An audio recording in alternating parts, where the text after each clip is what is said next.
Hey everybody, I'm in here for a few minutes. I've had some excitement going on around the house. I just posted on my personal Facebook page that I heard this weird noise. I was in the bathroom and I heard this weird noise and I didn't know what it was, and there arose such a clatter. I went out on the lawn to see what was the matter. I really thought it was somebody was flying a drone over our heads, and I was going to go grab the shotgun and shoot it. Yep, I was going to go grab the shotgun and shoot it out there. Anyway, it was funny. It wasn't a drone. It was our friend Bruce Bamford. He was blowing our leaves because he said it's hard to shovel snow when there's leaves underneath it. So he blew the heck out of those leaves. And now our driveway's clear and our walkway's clear, and we are good for either a 2-inch or a 20-inch snow. Who knows? But whatever comes, we are ready. Ready, Freddy.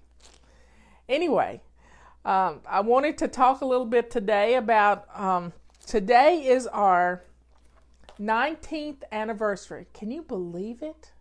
Time really does fly when you're having fun.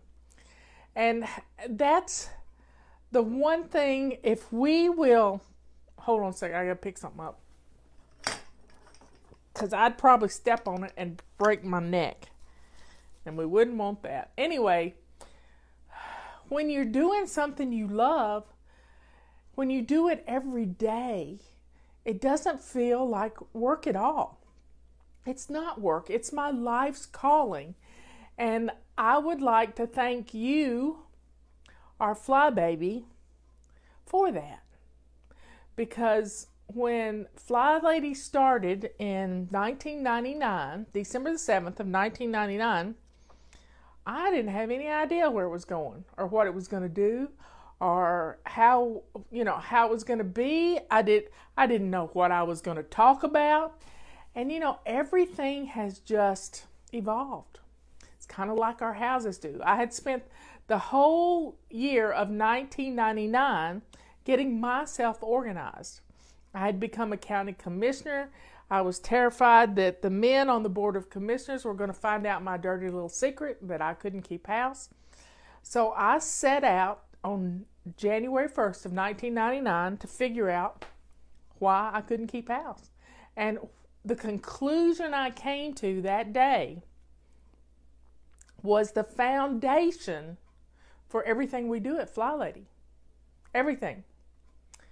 And that conclusion was I had never established a habit. So I set out to establish one habit a month. And that one habit a month helped me to piggyback on the other habits as I was practicing them. And before I knew it, I had a morning routine, a before bed routine, an afternoon routine. I had routines for taking care of me. And it was wonderful, absolutely wonderful. And my house was gleaming. My kitchen sink was shining. I was looking like I lost 20 or 30 pounds when I hadn't lost anything. I was just not dressing in frumpy clothes. And my life changed. It really did change. And then on December the 7th, one person, this was just before Y2K, those of you who are old enough to remember this, it was a crazy time. People thought that the world was going to come to an end with the changing over from 1999 to 2000. People really thought that. And I had set up routines. I was prepared for anything that might happen. It was wonderful. I was not afraid of whatever 2000 brought. December the 7th, one person was afraid that she was going to lose track with me, and She asked me if I would set up some email group. At that time, I set it up on a company called One List. It got bought out by eGroups, which got bought out by Yahoo Groups. We became Yahoo Group's largest group in the world, and other than a porn group. But we didn't do porn. We sent out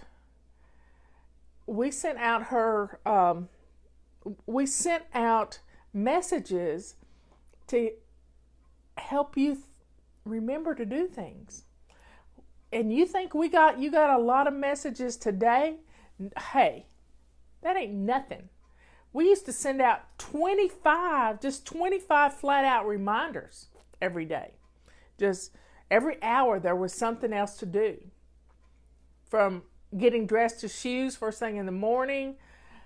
It was a lot of email to remind you, and people's lives changed. They were seeing great advances, progress in their homes. And that's because I have a big mouth. I didn't have a clue what we were going to do, but I knew that my reminders, I had a little Palm, it wasn't even a Palm Pilot at that point. I don't know what it was, but I had this little reminder thing that wasn't even on a phone. It was just a handheld address book. And I sent out these reminders to me because I didn't have a cell phone. None of us did, really. And those reminders were keeping me on track, helping me to establish habits, and I was really getting things done. Now, we have an app that helps you to do that. It's our FlyLady app. It sends out reminders, which is what I love. I love reminders. I love the way everything comes together. If you get up and do the reminders, I wear an iWatch, and my FlyLady reminders come to my iWatch. It's really good. You can have success too. Well, I never dreamed that we would have 5 people, much less the first day there were 8 or 10 people, and the next month there were 100. In a year's time, we had 10,000 members.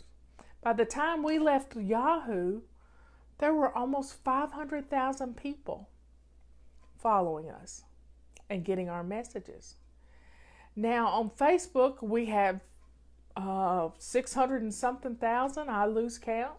Last time I looked, it was like 633,000 people on Facebook that like our page, and there's another 500,000 that are following us. I didn't set out to do that. This was not my plan at all. I didn't even want to be on Facebook, folks. But I am now. And it has just really changed everything. There's my friend Donna. When I was in high school, I didn't know what I wanted to be when I grew up. I had no clue. And it wasn't until I got my act together, got my life in order, that everything started falling into place. Just beautifully falling into place. And it's of divine design. It's not me. I didn't plan. I didn't have a huge business plan to come up with stuff. I didn't do any of that. All I did was set out, kind of like Mr. Bruce Bamford just did for me, to be of service to people, to help others, to show them that if I can get organized, anybody can get organized. And that's the truth, the whole truth, and nothing but the truth. Because my sister Patty will tell you, I was a messy kid. I had clothes piled up in a chair, and miraculously every day they would kind of go away. But when I got my own room, it was awful. It was awful, awful, awful. I got organized, and if it could happen to me, it could happen to you. And my life changed. My focus now, with a clean house and routines in place, was maintaining my home, and then and then I was able to do other things. like put together a book and then put together another book with my friend Leanne Ely. And then a couple years ago, we did the 31 Baby Steps book. And now on December the 18th, my 4th book will come out. 4 books in almost 20 years. That averages about a book every 4 to 5 years. Well, I don't know how I do it. I set up little systems, as Scott Adams would say. The way you make things happen is to develop a system. Not just to think it's going to happen, but to set up routines to make it happen. So my goal in writing books were to get up in the morning, get dressed in lace-up shoes, do my morning routine, sit down with my breakfast, have a good breakfast, have my lace-up shoes on, and then sit down on my computer and write for 3 hours or 10 pages, whichever came first. And you know, my first book took 2 weeks to write. My second book took 2 years. And the third book, we put it together in 6 weeks. And then the 4th book took about 3 months of consistency. I had a different routine for that one. That book, I would play a game. I had a little, my editor would send me little topics for me to write on. And I would cut them up and put them in a bowl and draw one out. And sometimes I would write 3 things a day. And you know, it all fell together so fast. And December the 18th, it will be out. The Chaos Cure. And it's lots of little essays that really get you to thinking. And it was geared toward a younger crowd because they have short attention spans like most of us do. And I love it. I've read the book. If you go pre-order the book on Amazon, it'll be at your house the day it comes out. And you can download the audio that night at midnight on the 17th, but the 18th, Eastern Standard Time. So folks, a lot can happen when you get your house in order. People have gotten their PhDs with their house in order. They've gone to law school. I had one of the ladies who wrote a blurb on the back of my first book, Sink Reflections. She said, "You're the reason I had 6 kids." Yes, Dr. Melanie. I never had been told that before. She said, when I realized that my house didn't have to be messy, even with 6 children and homeschooling, she said, we decided to have more kids. And they had just had 1 when I met her the first time. So folks, the sky's the limit. If you will practice your habits, string them into routines, set up systems, set up little routines for doing the things that you want to do. I like to play a game. Sometimes I'm setting my timer 15 minutes all day long. Why am I doing that?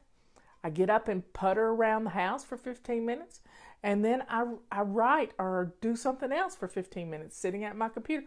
I get up, and you know when I have days like that, my little watch tells me how many steps how many times I've gotten up and down. Boy, can I get some stuff done. But I don't beat myself up if I don't get all the things done that I wanted to get done. You can do this too. I did it. Anybody can do it with a morning routine, an afternoon routine, and a before bed routine. Those 3 routines are going to change your life. Your house is practically going to clean itself. I know you don't believe me, but it really will happen. We have people on here that are talking about that right now. One time I was interviewed by a reporter from the Sacramento Bee, and I said those same words to her. My house practically cleans itself. It's on automatic pilot. And she said, that's a bold-faced lie. Well, you don't call this Southern girl a liar, because I don't lie. And so I went through my routines, and she stops me.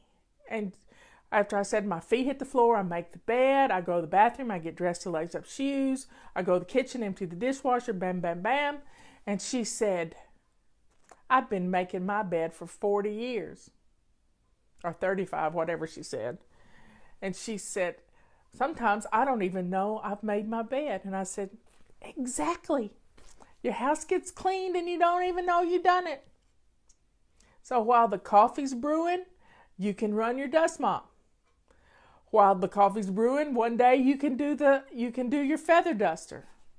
You can do your feather duster. Little things every day, you never have to see dirt again. Ever. Because your house is never going to be that bad. You're going to be 15 minutes away from being ready for anybody to show up at your door. And that's happened to me. The Chicago Tribune came to my house. And they called, this was before, when was this? Trying to think of a year. I don't know. Time flies when you're having fun. But they called me up and said, we're in Brevard. We need to try to find the way to your house. Well, I had on workout clothes. And I grabbed my dust mop because that's all that needed doing because we have dogs and cats. And while I was telling them how to get to my house, I did the floors. That's it. That is it. Right now, we're prepared for a storm. A great big one. Robert's put the big yardstick out on the back deck so we can see how much snow we've gotten. And we are ready. We have food in the refrigerator. Our generator, our propane tank is full. We're good. We're good. So folks, start thinking about getting your house in order and doing it for the right reasons. Not for the eyes of men to see, but for your heart to be opened up to what God has planned for you. I just never knew what it was I wanted to be. But now I know, and I will be FlyLady to the day I die. I love what I do. I love how I help you and how we can help the next generation. And I know children rebel like crazy. But they never forget the disorder that you have in your home. They never forget it. And living with a person who is addicted to chaos and adrenaline is like living with an alcoholic, because you never know what to expect. It's just ping-ponging off the walls. So give your children the gift of you. The gift of you being calm. The gift of you being prepared. The gift of you loving your family by showing them with simple actions, just like Bruce Bamford just did for us. He blew our leaves. We didn't even know we needed it done. But he shows up with a big old blower and takes care of it. Because he loves us and he wants us to be safe when it snows. So folks, nothing says I love you like a clean toilet. Now, while I'm talking about toilets, we have a new product in our fly shop. You have begged for many years for this product. And that product is a vase, a holder for your toilet bowl brush. And we finally got one. It is, I don't even have one for myself. I don't have it. I use an old vase. And that's what I've told you to do. But some of you are a little perfectionist and you really want to have one. It's this gray color. It matches perfectly. It fits down in the toilet bowl brush. The toilet bowl brush fits in it. And that way you can fill it up with that shampoo and body wash and stuff that you don't like, you've never used, but it's still soap, and soap is soap. And keep it in there, hold it up, let it drip a little bit, sort of do the circle around the top to get the excess off, and then swish your toilet. Swish your toilet. So, folks, get ready for the storm. If you're in the South, in North Carolina, we're going to get hit. What does my vase look like? Mine is a crock. It is just a big old piece of, it's pottery, and it's big and ugly. And some friend gave it to me a long time ago, and I've been using it for years, and it holds a lot of liquid. Have a good evening, everybody. I don't know what time the snow's going to get here, but it'll come tomorrow, and it's supposed to snow for 3 days. 3 days at our house.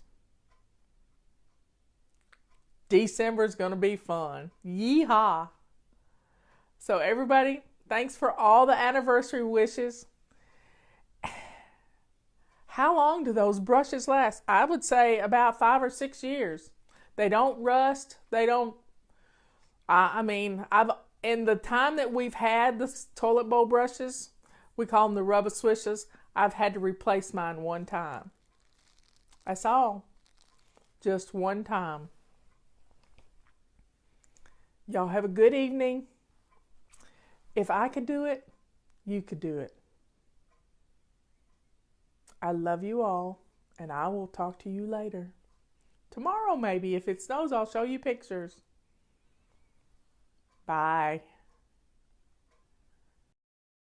Get on in here, everybody. It's exciting times. There's a cat hiding in a box over here, and I heard this noise, and I thought, well, we got a rat in the house. But no, it's a black cat.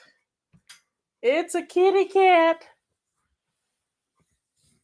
He's a mess. I'm telling you. So get on in here. It's Thursday. It's question and answer day. It's also our errand day, so we can save our weekends for fun. So get on in here. We got 4 pages of questions. So come on in. Come on in. I thought I'd dress things up a little bit today. Throw on a scarf. I'm not used to wearing this color, and it's the color of the background. So I tossed on a scarf. Y'all get in here. Get in here. We got things to do, places to go, people to see. Robert's out and about today with Jimmy. He's on a Jimmy run. So come on in. We've got some great deals going on. Cyber deals are going on all this week. We're continuing them, and there has been a cat on my desk, and they have misbehaved. Anyway, folks, life is a joy. Patty sent me a little Christmas tree from Harry and David, and it's a little spruce tree, and it's just as cute as it can be, and they have succeeded at taking the garland off.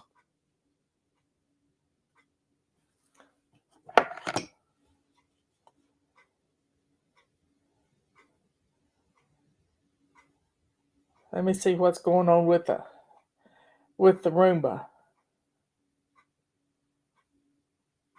It says it's going, so I'm not going to stop it. Anyway, get in here. We've got calendars on sale. We've got purple rags on sale. We have our mop, our kitchen towels. These things are huge, y'all. And during Thanksgiving, I broke mine out and started using them. Look how big this is. Can't even see over it. So get on in here. And if you make sourdough bread, this is a beautiful waffle weave that looks pretty on a sourdough loaf. So there's lots of things you can use those towels for. So let's get in here. We got questions. And let's get started. Have you gotten your Christmas started? Yeah, I mean, have you started wrapping presents and getting Christmas cards ready to I told y'all the other day that we were coming up on our 25th anniversary for FlyLady, and it is December the 7th, not the 6th. I had to look it up. Yeah, it's just one of those things you don't even remember your own anniversary. It's been 25 years, and I've slept a lot since then. But I knew it was the same day as Pearl Harbor, and that I had to look that up because D-Day is June 6th, and Pearl Harbor is December the 7th. So y'all get on in here. We got lots of good people. Patty's not in here today. She is on a boat. So y'all keep Sister Patty in your prayers. Anyway, let's get started. First question. Good morning, FlyLady. For Christmas this year, I would like to have a different menu than the traditional turkey and ham and sides. There will be around 15 for dinner, with 5 of those being kids under 9 years of age, 2 teenagers, and the rest adults. So you've got 7 half of them are youth. So you have 7 adults. Can you help me come up with ideas for food that all ages can enjoy?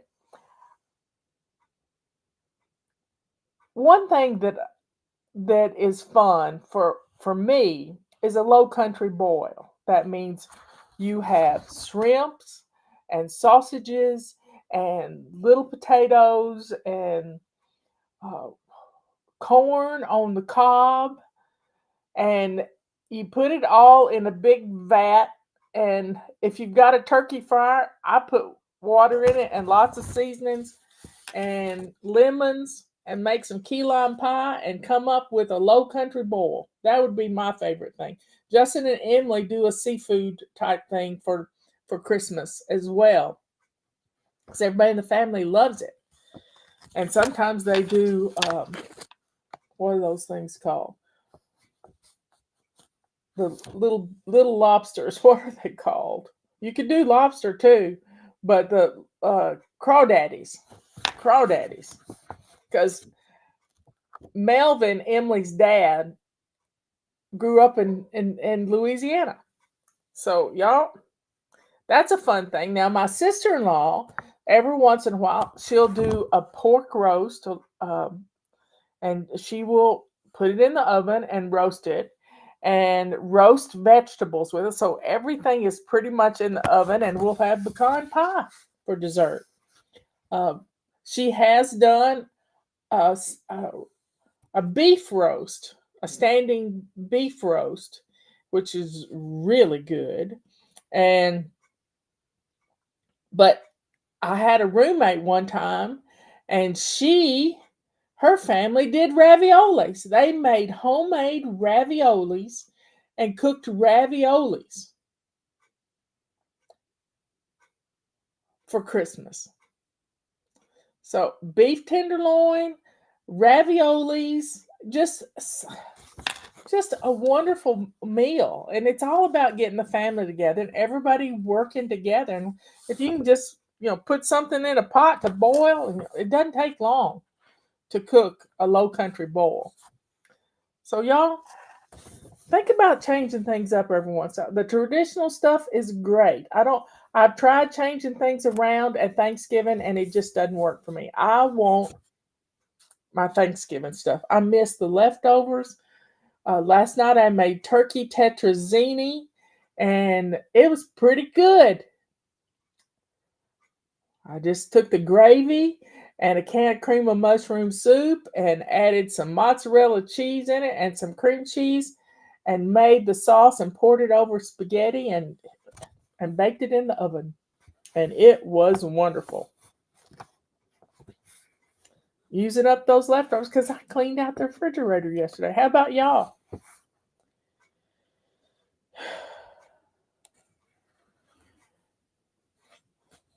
Can you? Okay, so here we go. Do you ever let people share your routines in articles or online? I can't stop them. People can quote me and do all kinds of things. That's how the internet works. In fact, we want to be shared. So I have never stopped anybody from sharing my stuff. We've got people on YouTube that try FlyLady out, and they have a lot of fun with it. How long have you and Robert been married? As of November the 30th, we were married 28 years. 28. We got married in 1996. And it just seems like yesterday. Yesterday, I'm telling you, that we got married. Since there are no FlyLady courses you can take in college, what prepared you to be FlyLady? That's my sweet darling's home. I spent the first 40 something years of my life a mess. A messy house. Everything was a mess because of my perfectionism. And when I learned to let go of my perfectionism, I started seeing that a couple of minutes here and there, everything just kind of changed. So, y'all, I didn't have a course to take. It was the degree of hard knocks, and finally realizing I wasn't stupid, and I could have a clean house if I would just let go of my perfectionism and get some stuff done. How do you get the FlyLady big mop handle to attach? Let me see if I can find the mop.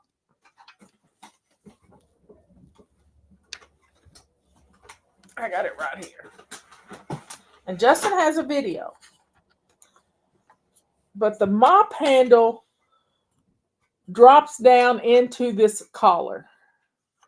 And this collar unscrews, and sometimes people lose this. But this is a compression fitting. And let me find my mop. I know I have one here, mop handle.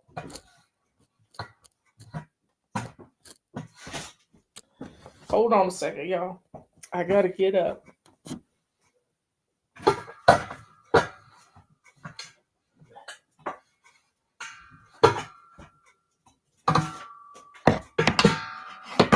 I'm back. Okay, so I got our FlyLady rubber sweeper. And our mop handle fits on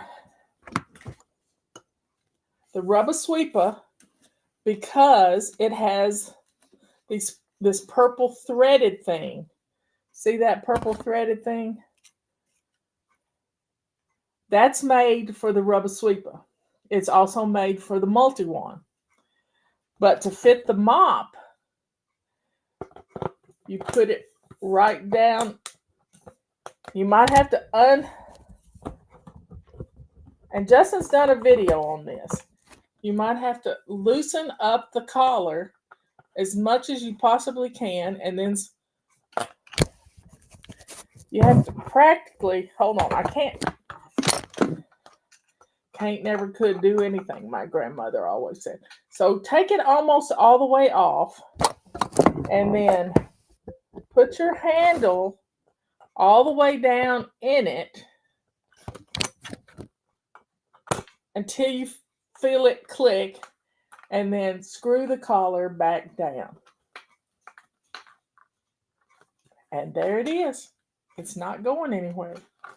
It's not going anywhere. And to extend your handle, this is the same type of compression fitting right here. And it just presses against it and it holds it in place. There you go.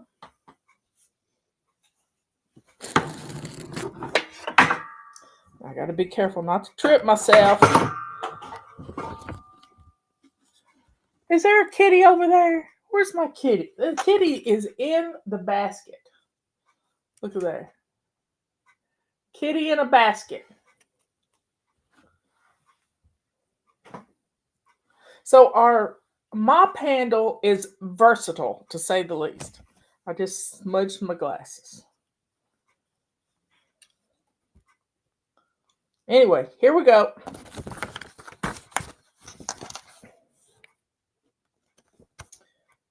I'm going through some major medical issues. I can't stand the thoughts of my home getting messy again while recovering. How do I take care of myself and keep my home a place that nurtures me? Am I going am I doing too much all or am I doing too much all or nothing thinking? After you have surgery, a lot of times you can't pick up anything more than a pound, and a pound is a can of soup. So you got to be careful. You've got to be careful with what you do. But is somebody at home going to be taking care of you?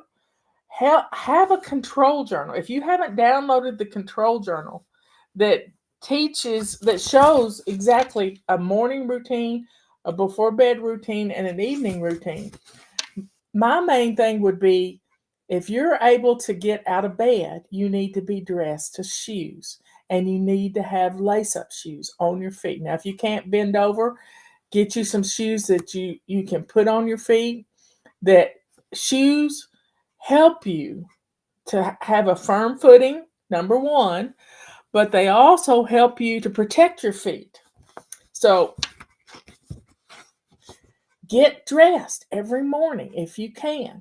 Now, if you have incisions and stuff you need to work around, but they want you dressed in your jammies at the hospital. So commit to having all your laundry done and your clothes laid out, even if they're loose fitting clothes, and keep it simple. If you go a week without swishing and swiping your bathroom, it's not going to kill you. But you go a week without doing dishes, make sure your dishwasher's empty when you come home from the hospital. And you just have to pace yourself and listen to your doctors. Listen to your doctors. Now, if you've got somebody that's going to come and help you, give them the 6 points of things to do. Empty your dishwasher, swish and swipe your bathroom. You get dressed to lace up shoes if you need help getting dressed. This is all good stuff. But your control journal shows you what you need to do. And it's just a simple photo album if it works for you, with no cards. Morning routine, afternoon routine, before bed routine. And we will pray for you to heal miraculously. So, folks,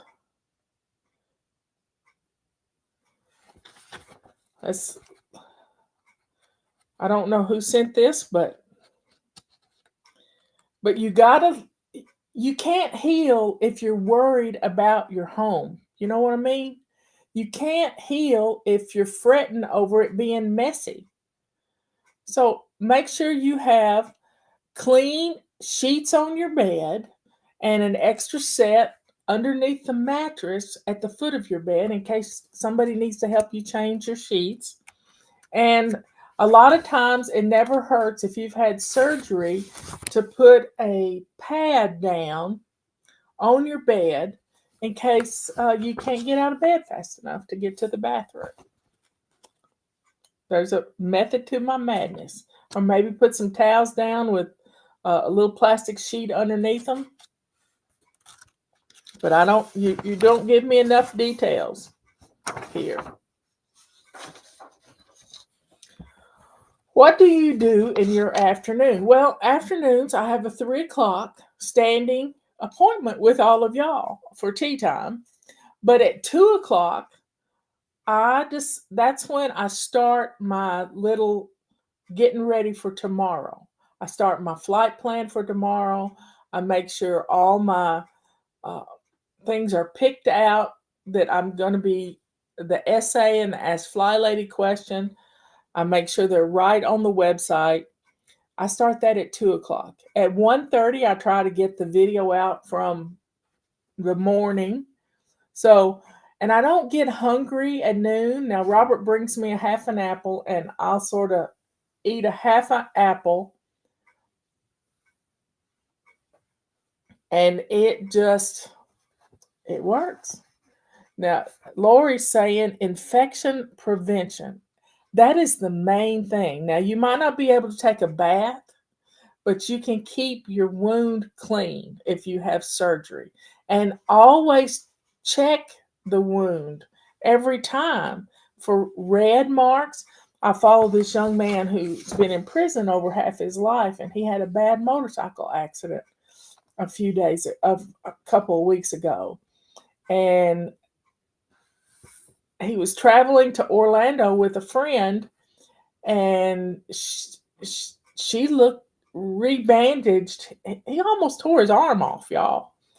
And it was red and inflamed, and they had to pick gravel out of his arm and all kinds of things. And you need to have somebody checking the wound at least once a day, maybe twice a day. If you start running a fever, you need to keep up with these things. So have a system in place.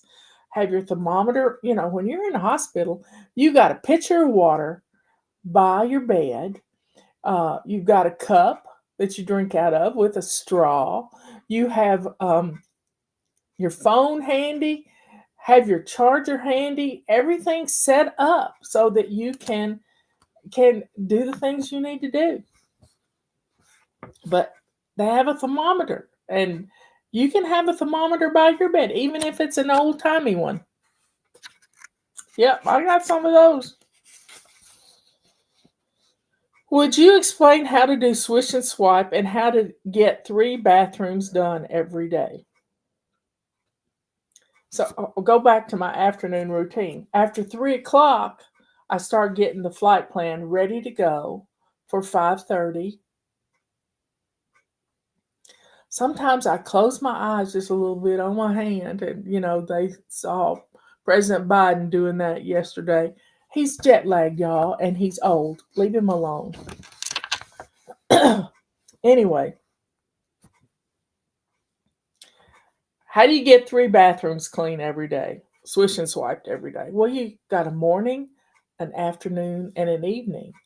And these 3 bathrooms should have a swish and swipe, a rubber swisher, a container that's filled with a 50-50 solution of Dawn dishwashing liquid or old shampoo or old body wash that you don't like. And, if you've got this much in a bottle left and put that much water in it, shake it up and pour it in your little carafe that you're going to hold your rubber swish in.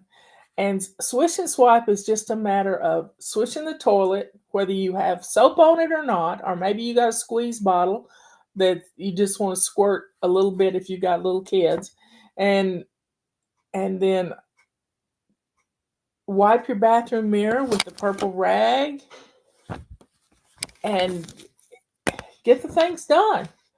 But in order to get all 3 of your bathrooms, you got to be needing to pee. So you need to be drinking your water too. So you start your day out with a couple of cups of water, and that'll prime the pump.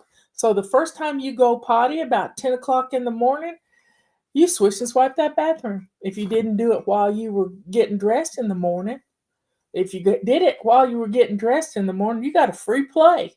Go to the next bathroom. And if your children have bathrooms, you need to teach them how to swish and swipe. So, swish and swiping every day instead of once a week keeps the bathroom always clean. And just go to a separate bathroom. Before dinner, go to the bathroom that you're least likely to go to. But set an alarm on your phone if you have to. Set an alarm on your phone, and at 10 o'clock, go pee. At 1 o'clock in the afternoon, go pee in another bathroom. And at 5 o'clock, go pee in another bathroom. And stop holding it. Procrastinating about going to pee causes problems. Don't do that to yourself.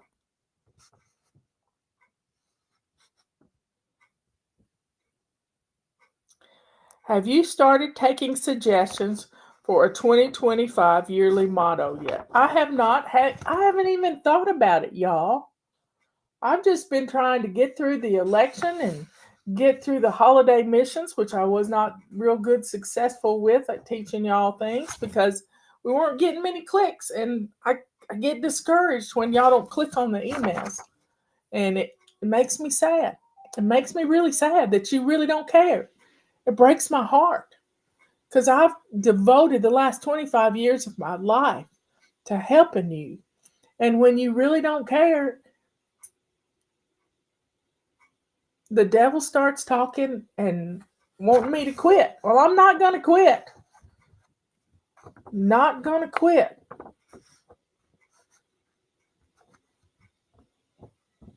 And I rebuke that devil for making me discouraged. In the name of Jesus.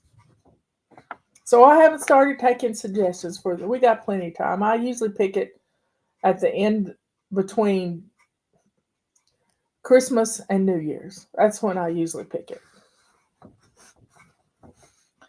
But 2025, hey, we're alive and we need to be thankful. So make it your year for Thanksgiving. When the new year starts, do we start over with FlyLady from the beginning? No, we don't. If you're a new fly baby, we have these habits we practice every month. January is shining your sink. February is decluttering 15 minutes every day. March is getting dressed to lace up shoes. April is making your bed every day. May is moving your body, getting up and moving your body every single day for 15 minutes. 7 minutes to the mailbox and back and around the block or around the house or inside the house. I don't care how you do it. Just get up and move. Maybe you set an alarm on your phone every hour to get up and do something. Even if you're at work, get up and do something.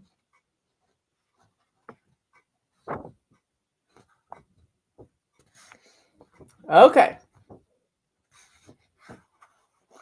So April, May is moving. June is drinking your water. You need to drink your water in order to get your bathroom swished and swiped. And when you don't drink your water, you start seeing these weird wrinkles on your face. Yeah, wrinkles happen. So we don't start over. We just renew ourselves with these habits. June is drinking your water. July is swish and swipe. You can practice that right now. August is doing a load of laundry every day. September is practicing your before bed routine. I hope you see my comment, Marla. We care so much. Marla, we love you and we want you to be encouraged as you have encouraged us every day. So many days, many years. Don't give up. I'm not going to give up. I was listening to one of my favorite podcasters last night. And y'all pray for Nino. His parents. His mother has dementia. His father is be 90 in 8 days. And he's been in the hospital for 10 days. And Nino's worn out. Nino is worn out. And I know what it feels like to be worn out, being at the hospital every day. And he's still trying to do his podcast. And this lady told him that when you've got a 90-year-old father and a mother that's like 87 and has total dementia, this lady on his show said it prepares you to let them go. It's not easy to let them go. I'm coming up on the anniversary, Patty and I are, and Dina, of our mother passing away on Christmas Eve, y'all. She died on Christmas Eve. And it was unexpected. Now, she had had a stroke and was in the nursing home, but she was only 65 when she passed away. And you don't expect somebody to leave this world at 65. But when they get 90, you kind of expect it. When they get 99, my grandmother was 98. My mother-in-law was 99 when she passed away. You kind of expect it at that point. Mr. Charles, he was on up there in his 90s, and just every time Robert got a phone call, I said, "Is it Mr. Charles?" And it finally was. So please pray for people who have elderly parents that are in a bad way. And this lady just sort of calmed. Nino cried. You couldn't see his face, but you knew he was crying because he's a tough man, and this is the hardest thing he's ever been through. And it doesn't get easier. And a lot of people get upset at Christmas because of family members dying. Everybody's got to die. Everybody has got to die. And at an appointed time. And our days are set, just like the hairs on our head. God knew them. And we just can't be upset, y'all. Dying is part of living. But we got to be ready. We got to be ready. Oh, Laura's mother-in-law passed away with dementia. God bless her. God bless you. But we have to be ready for when God calls us home. We have to be ready because there's a time that we're appointed to die, and you have to know Jesus. Jesus has to be your Savior. You have to believe that He is the Son of the living God.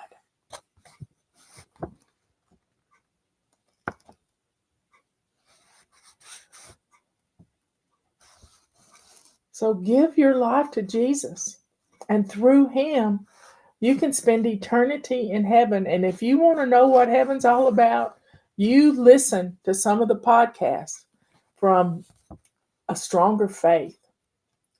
I mean, when a 4-year-old tells you what heaven looks like. From 2000. 25 years ago. Okay, that's question number 10. I want to read all of your books. Is there a sequence that they need to be read in, and where can I buy them? They're all on Amazon, every last one of them. Sync Reflections was my first book. Body Clutter was my second. I wrote it with my friend. And Chaos to Clean in the 31 Baby Steps. That'll kind of jumpstart you. That's a fun book. That's a fun book to start with. But it's easy. And then what is the last one? It's the Chaos Cure right back there.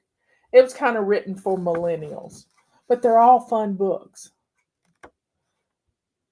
Y'all, we're not shipping to Canada right now, so there's a problem with the postal system there. They're on strike. Imagine that, going on strike during Christmas. God love them. Bad people. Anyway, there's no sequence. Get them all in your house and then pick one up and start reading it. Keep one by your chair. Keep one in your bathroom, maybe. Keep one in your prayer closet.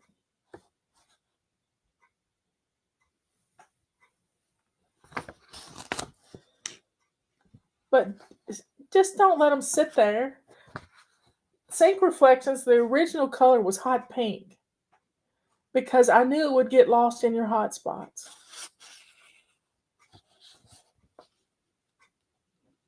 Well, y'all, that's all of our questions today. And here's the recipe for the turkey tetrazina. Tetrazina. I don't know how to say it. But I just mixed it all up. I had turkey gravy. I had a lot of turkey cut up. I had Parmesan cheese and I didn't use crumbs. One medium onion, some butter. I didn't use fresh mushrooms. I had a can of cream of mushroom soup. And I added in the cream cheese because I like cream cheese. And it makes it thick. But I pre-cooked the pasta. I didn't put the pasta in there to cook because it always gets kind of a different little. I like my pasta al dente to the teeth.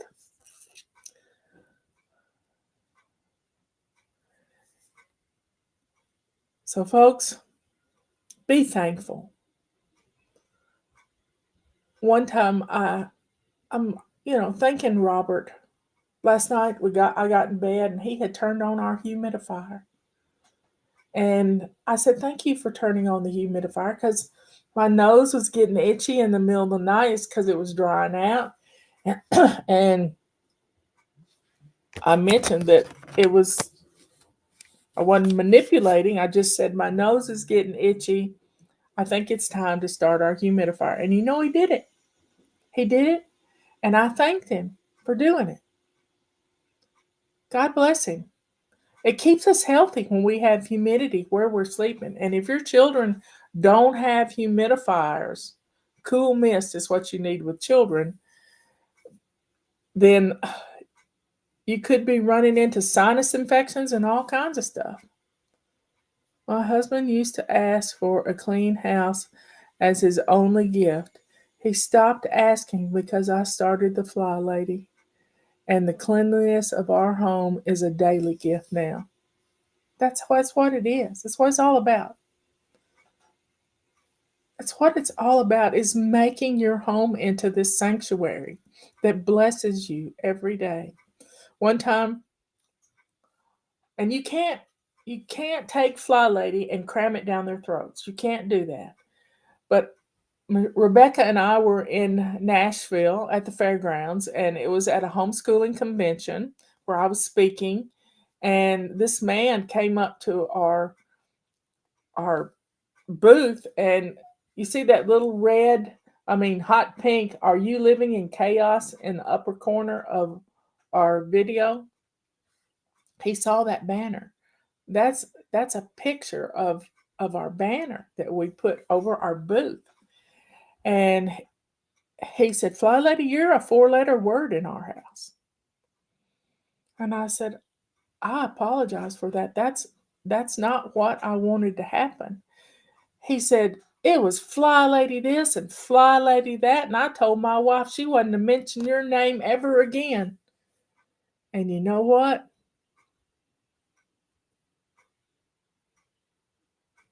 Where is the recipe for turkey tetrazzini? It was on a Taste of Home recipes. I just do a Google search and DuckDuckGo. I don't use Google. But y'all, I apologized to him. And he said, "We need you back." Because when she was doing FlyLady, everything, He burst her bubble, but she allowed him to burst her bubble because she was gung ho, and it was fly lady this and fly lady that, and fly lady does it this way. Well, there's no perfect fly lady way. In fact, I fight perfectionism. When you think about learning to fly, y'all, sometimes I get so frustrated because keeping house is so hard for me right now. I want to have a home that blesses us, but right now it's so hard. I get discouraged. Think of everything you do in the house as a way to bless your family and change it up. When you're folding clothes, say a blessing over those children.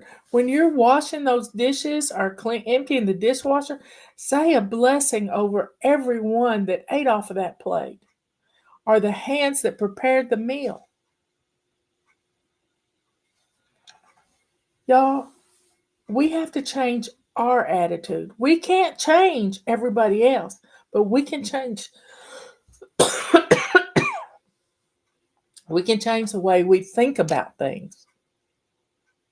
So when you give your family a gift every single day and you pronounce a blessing over them every single time you do something, like you clean up a kid's room or you make the bed, bless the person that laid in the bed, and spread things out so you're not doing it all at once. So, folks, I love you all. Dear Father in heaven, please be with my fly babies all over the world. Help them to keep the negativity out of their head. And when they see and hear the negativity that's in their voice, help them to rebuke that devil that's sitting on their shoulder, trying to discourage them. I fight it every day too, Lord. In the name of Jesus, I rebuke that off my life. Share it with somebody and let them help you to rebuke this evil one that's trying to discourage you, trying to keep you from having a happy home. We got to learn to let go. And Lord, give my fly baby strength to let go of the negativity and the perfectionism that interrupts their life every single day. We love you, Lord. We lift you up. And one day, through your Son Jesus, we will get to spend eternity with you in heaven. Until then, Lord, we're going to listen to your testimonies of people who weren't ready to come home because they still had things to do in their lives. Thank you, Lord, for giving us these testimonies to give us hope and strength. All these things we ask in Jesus' holy name. Amen and amen. Okay, folks. Y'all say it with me. I rebuke this negative feelings that I have. I know it's not coming from God. I rebuke it in the name of Jesus. And start thanking him for taking that away. Start thanking him. Now set up a pattern of getting up and doing 2 minutes here and 2 minutes there. In fact, I think I'll pull that essay that's different things you can do for 2 minutes. You can do 2 minutes to pamper yourself too. Anyway, I love you all. I'll see you later. Be good, kind, and sweet. Be good to yourself by recognizing when those negative feelings are cropping up. I mean, I had to tell you about it today. Be kind to others by sharing with them and helping them out. And let the joy and sweetness that is from the good Lord show the world who you are, a child of the Most High, the only living God in the cosmos. See y'all later. Come on in here, everybody. I know I'm late. I apologize, but I got a last minute phone call from somebody I haven't talked to in months and months and months, and We just had to catch up just a little bit. Anyway, come on in here. Come on in here. Should I play a song to get us started? Let's see. I don't know what I want to play.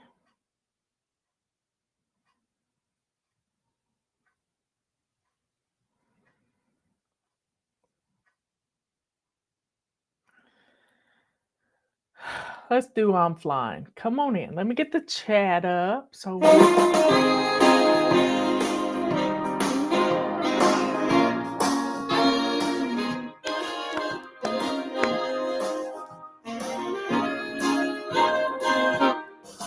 well, my sink is shining, but I'm not whining, I'm flying. I'm just a baby stepping and I'm not obsessing, I'm flying.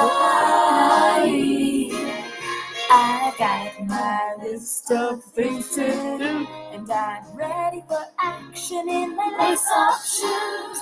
But I'm no model, I'm just working smarter, I'm flying.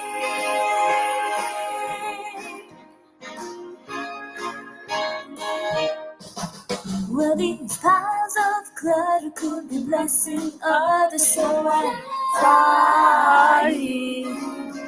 And while I'm flinging, you can hear me singing, I'm flying. I have my friends and family, but with routines in place, I still have time for me. I can get things done while no snow here. fun. That's a backdrop.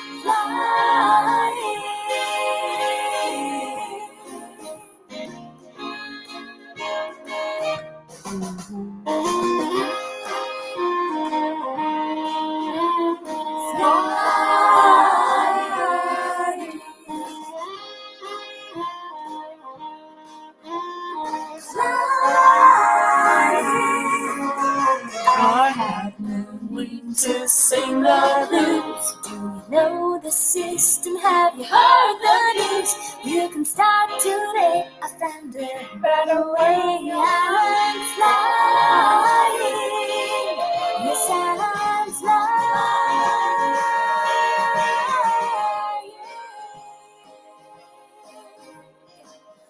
Do, do, do, do, do.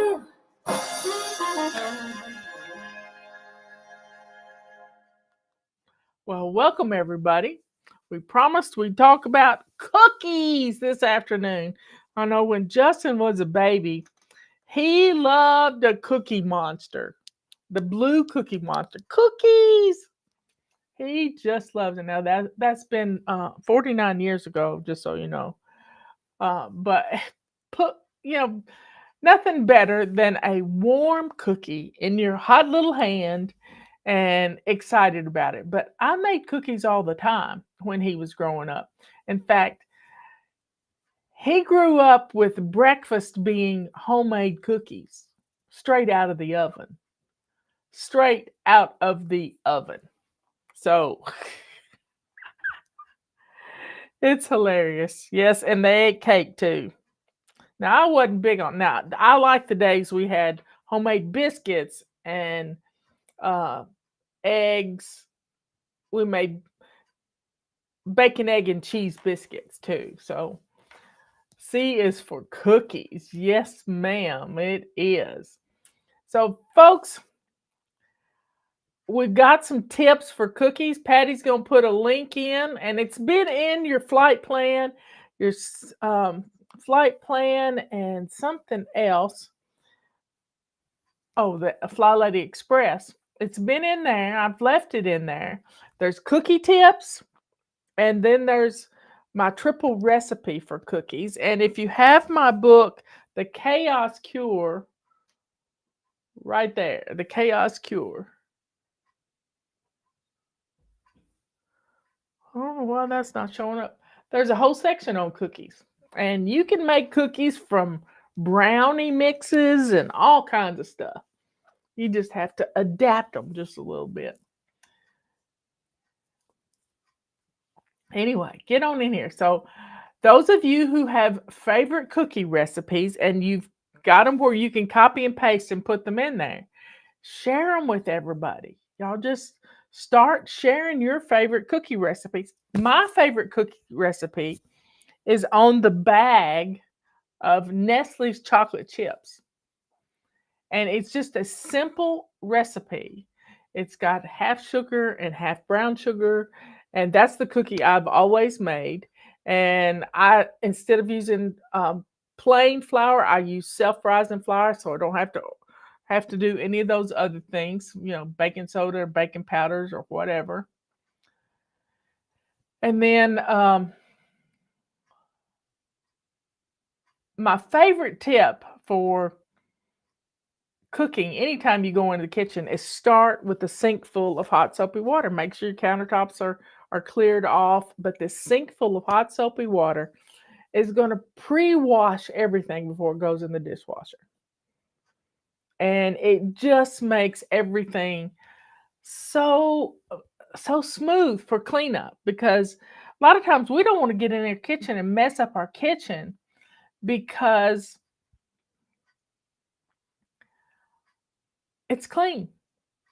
But starting with a clean kitchen is just wonderful. Now, we have a whole section on our website about cookies.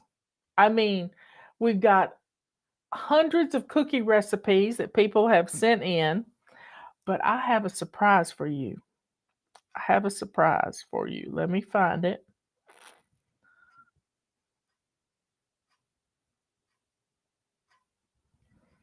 We got in the feather dusters. They came in a day before they said we would have them.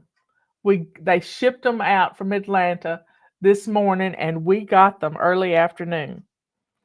And straight out of the package, y'all. Let me go back here. I'm gonna flip this away, and you can see Justin twirl it just a little. That's what they look like straight out of the package, not poofed or anything. They don't have a purple feather in them, but they're the premium feathers, and we absolutely love them. And then we didn't even have to hold any orders because we put them on sale on Thanksgiving. We put them in the fly shop, and we have to fill all the orders that were before that, and we're shipping them out right now, ready to go.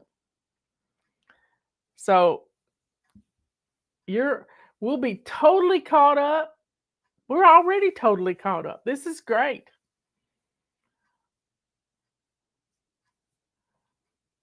Now, I used to make my chocolate chip cookies in I think it was a 9x9 pan, but you could do it in a 13x9 pan and turn them into bar cookies. Well, the problem was they didn't have any purple feathers. And we get our feather dusters from the Middle East, y'all. And everything's hot there right now. And when they said they could send some to us, we placed an order right away. They got a plane out, and they got bombed the next day. I don't know if the feather duster people got bombed, but there was bombs that went off in Lebanon. And we just took a chance. We just took a chance on, and I know God was behind it. I know he was, because I just said to Justin, son, I think God's with us on this, and let's just order it, get them here, and let's do it. Now, people are asking questions on how do you keep chocolate chip cookies soft. Sometimes you can put them in a cake carrier or whatever and lay some bread in there. But the secret for me with chocolate chip cookies is not to overcook them. I usually undercook mine by a minute. Patty says, eat them fast. Yeah.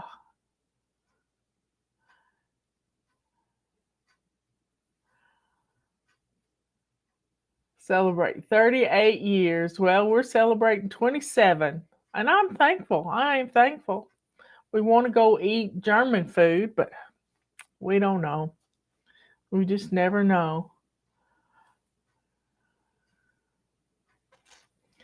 Uh, I buy brown sugar by a 6 pound package. Robert said, "Why did you buy that much brown sugar?" I said, "Because we go through it. And because, especially during cookie time, but making the cookies, you can't cook the cookies the day you make them. That's just one of the rules. You can't do that. I like to put them into logs like you would. Now you don't buy cookies like that at the grocery store, but you could buy, look like a sausage log, and you would cut the cookies up and divide them into 4 parts and then put those on the cookie sheet. I still do my cookies like that. I wrap them up in saran wrap and form a log out of them and put them in the refrigerator. I put them in a Ziploc bag, and then that way the dough gets firm. They don't spread out on you.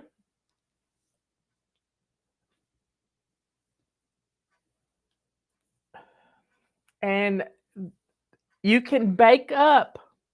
You could take a slice out of each one of them, and you're going to have a dozen cookies, assorted cookies. Because when I make my triple pack, I triple the recipe, and then I add in oatmeal, and I add in chocolate chips, or add in M&Ms, or a bunch of chopped pecans. I get 3 different types of cookies. Nobody's posting any cookie recipes.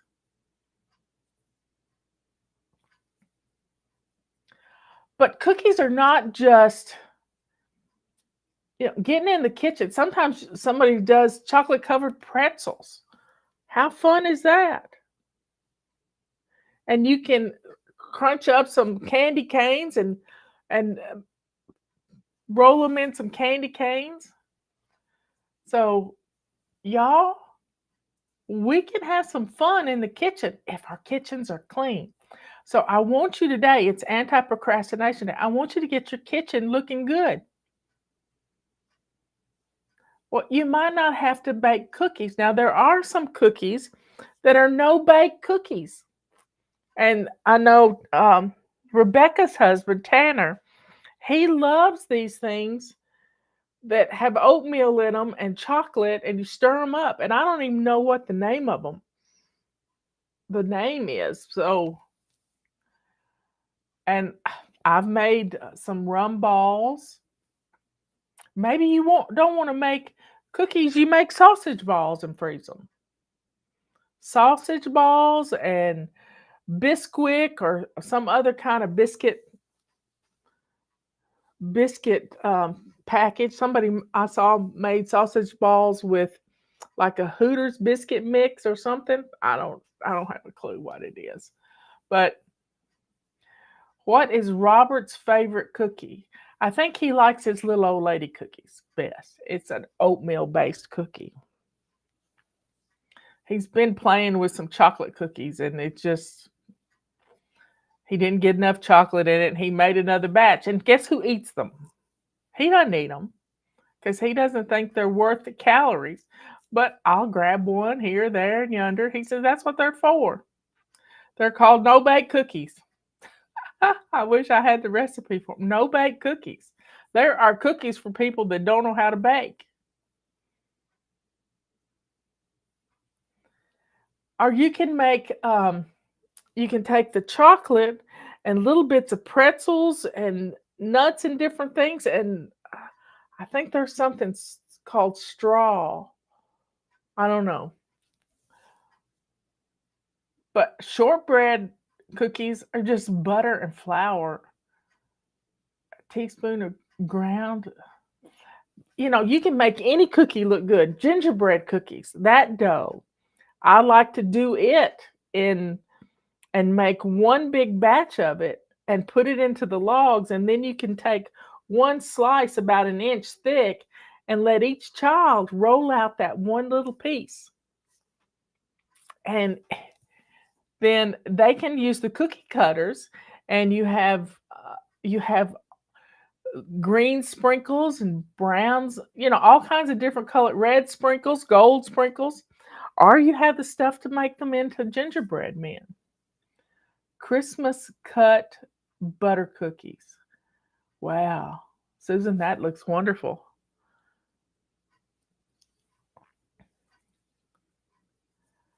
Ginger snaps. Oh my. I like the gingerbread cookies are sort of they're brown and they're like ginger snaps to me.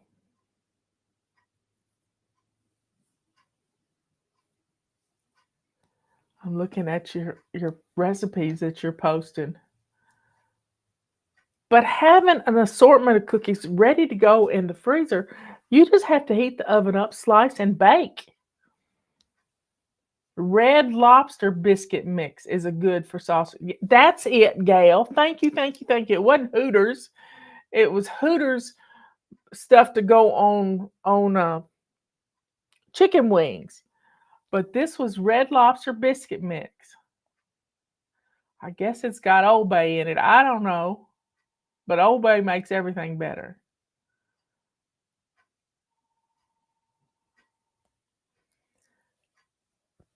But decorating cookies, having fun with them.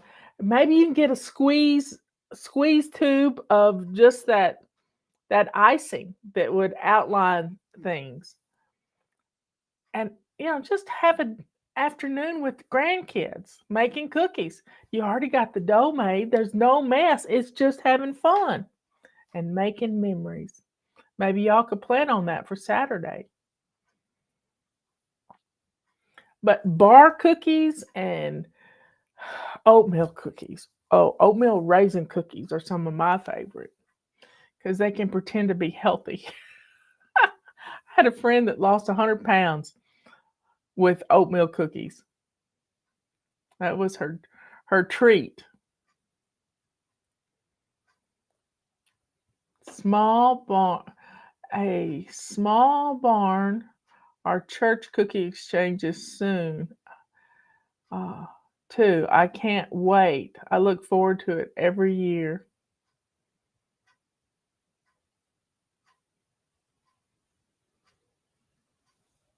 Well, you just have to practice. That's what Robert does. He practices making his cookies. I mean, many years ago when I started decluttering, I threw away his blue cookie cookbook that he had taken notes in for 20 years. And we've been married 27 years. And he'd been keeping notes in this cookbook. And I was going to take it off. And it's sitting in my truck. I had taken it, done like I said, took the box straight out to the truck. And he said, "What are you doing?" And I said, "Well, I'm decluttering cookbooks." And he said, "Where's my blue cookbook?" And I said, "It's in the truck." And I went and rescued it for him. I've never touched that cookbook again. Never touched it again. So he loves that cookbook. And he has made cookies out of that cookbook every Christmas. Every Christmas. So maybe you make candy. I saw somebody making peanut brittle yesterday. And today I saw somebody making date.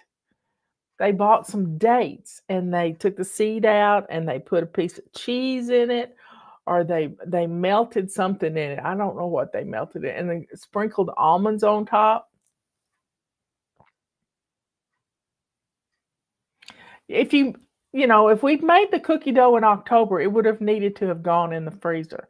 Right now, it might not need to go in the freezer, but you could freeze it and then you just stick it in the refrigerator and let it thaw up.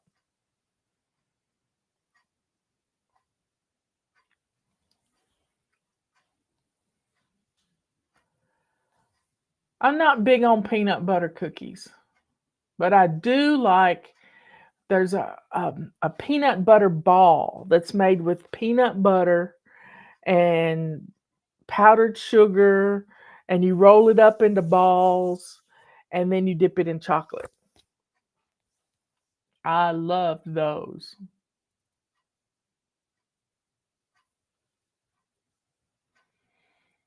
Now, Robert has made cookies, and he didn't think they were fitting for anything, and he made his little old lady cookies, and they spread out on him, and he rolled them up in a ball, and they were still good. Michelle and I really loved them. Chocolate balls are my favorite. Yeah, peanut butter chocolate balls. So you don't really have to bake to be able to put together some Buckeyes. That's what they're called, Judy. Thanks. That's what they're called. So they're pretty good.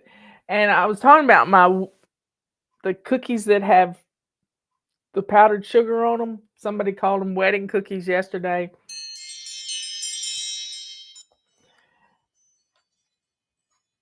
I just know they're meltaways. They melt in your mouth. Now I have taken a chocolate cookie and done little balls out of them and rolled them in the powdered sugar and then bake them, and they become chocolate crinkle cookies.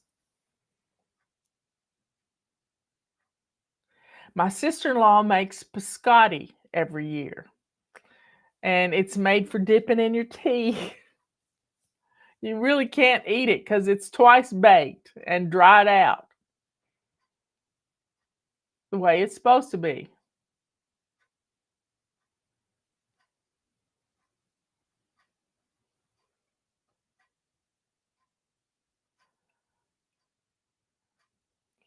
And I know Jack used to make at Christmas time, he would just bake lots of cookies. And I don't know if he's going to be able to do it this year. He did have a good doctor's appointment yesterday, so we're real happy.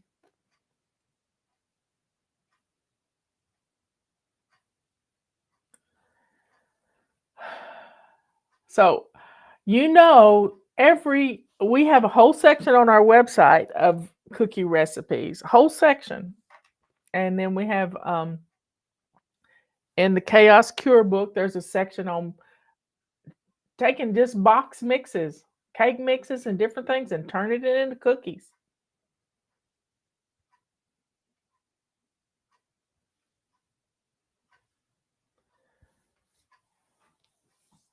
But you don't have to bake to make something little and put it in your hand and let the kids have fun with it. And another favorite thing of mine to have is parchment paper. And I get the size that are already pre-cut that go on my cookie sheet. And I have and and once they get through cooking, I take them out of the oven and slide it right on to my rack for cooling the cookies.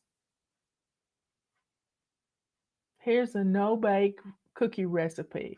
2 cups of sugar, 4 tablespoons of cocoa, 1 stick of butter, a half a cup of milk, 1/2 teaspoon, let's see, 2 teaspoons of vanilla flavoring. It's going by so fast. 4 ingredients. Bring to boil. You just have to boil it. Pour oats in, peanut butter, and nuts, and stir it together. I bet you put that out on wax paper. Making homemade vanilla. You can buy the stuff on Amazon. You can buy a package of vanilla beans. I gave them as a gift one year.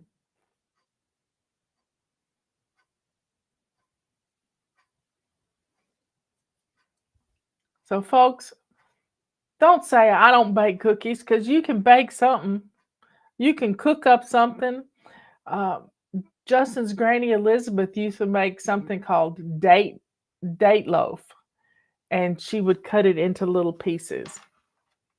I helped her make it one year, but you got to get you got to get the sugar to a certain crack stage or whatever.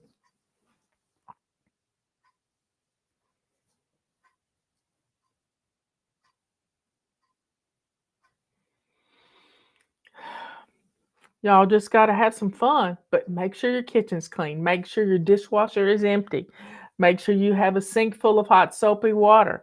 Get your mixer all cleaned up and ready to go. I love my stand mixer, but if you don't have a stand mixer, you can use a hand mixer. Robert never uses a mixer. He just stirs things up with his hands and does small batches.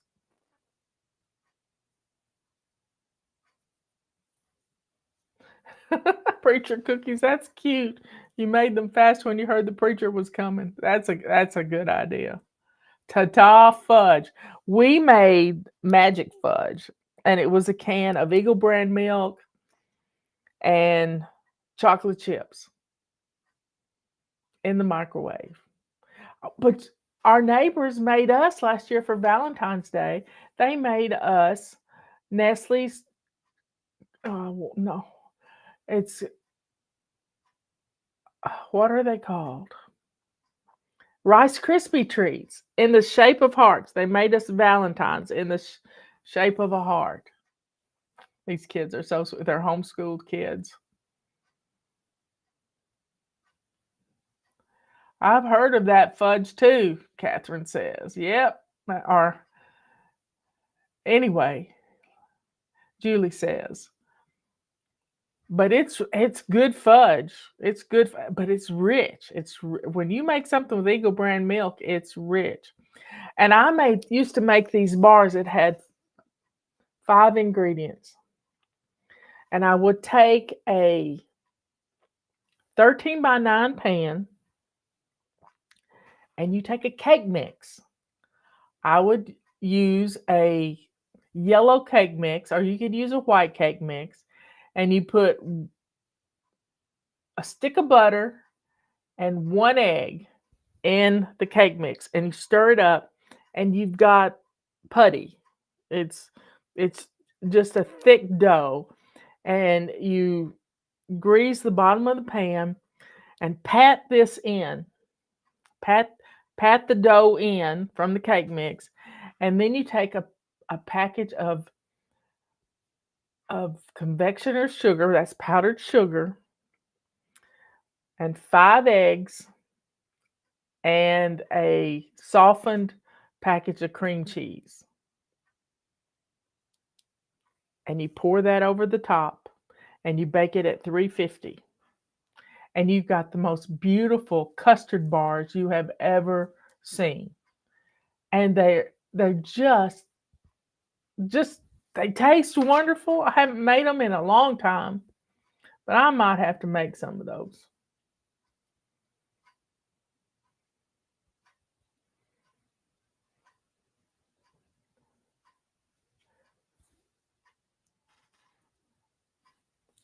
Anyway, Patty says we have to rename the fudge, not magic fudge. I agree. Let's just ta-da fudge. I mean, you only cook it a little while. I bet you can find a recipe for it on YouTube.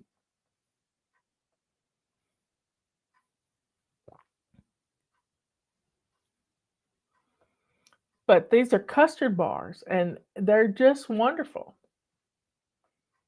And you could turn them Christmassy if you wanted to. You can put some vanilla flavoring in, or you could put some peppermint flavoring in them.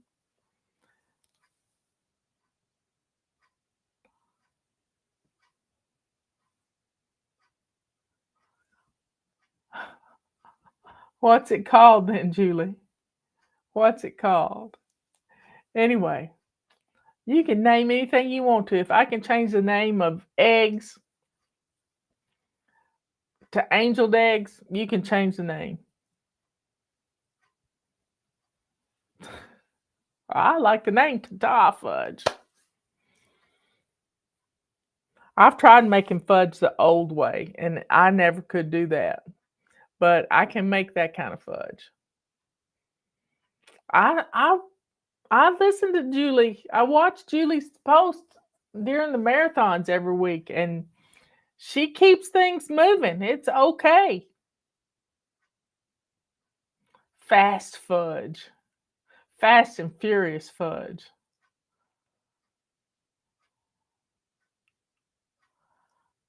And you named it, Julie. You named it. A bag of chocolate chips, Eagle brand milk. That's all you need. And the difference between Eagle brand milk and evaporated milk is sugar.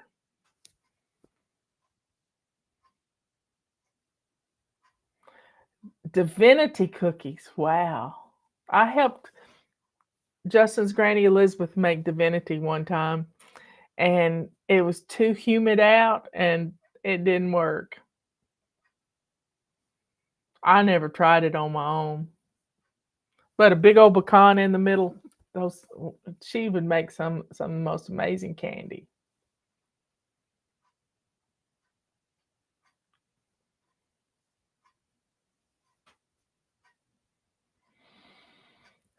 Y'all are just having fun, I'm telling you. Well, folks, we'll put this in the Christmas section.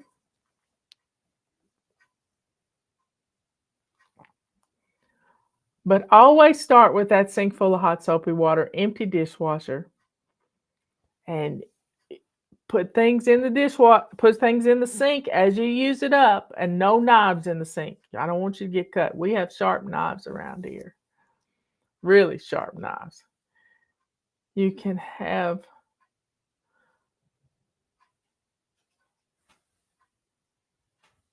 Robert Smith, it says it's been so cold out today, he just hasn't been up to doing much outside. Meringue cookies. Yep, they're tricky.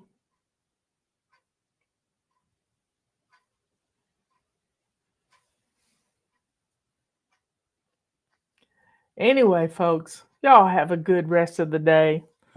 And bake up a memory or stir up a memory. But when your kitchen is clean, it's so easy to get in there and do something fun.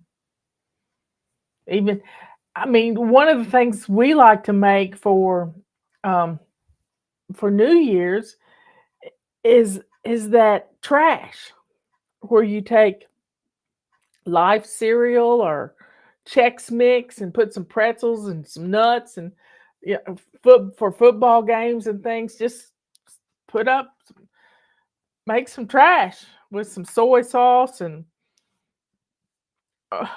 which I can never say it anymore after that guy said, "Wash your sister sauce." He's so funny, but I can't even say it. Y'all keep Amanda Grace's little dog Toby in your prayers. He used to be paralyzed, and a miracle happened, and now he's got kidney stones in his bladder, and they're having to do surgery today. And he's an old dog, so keep Toby in your prayers. She asked for prayers today, and a special announcement: Worcestershire sauce. I'm just gonna say, wash your sister. Anyway, folks, y'all be good, kind, and sweet. Stir up some memories. Roll out some dough. Have some fun. I know Patera the other day made monkey toes. I finally figured out what it was. It's monkey bread. And she would take rolled dough, and you can buy it at the grocery store frozen, and cut it into pieces. And get a bag of 24. That's what we did for Thanksgiving. And cut it into pieces, roll it in butter, and roll it in brown sugar and nuts, and put it in a bundt pan and let it rise. Or you can do it with biscuits. You can do it with lots of things. And make up some monkey bread. Monkey bread. Now, my daughter-in-law doesn't like nuts and things, so I make her monkey bread. It's like cinnamon bread.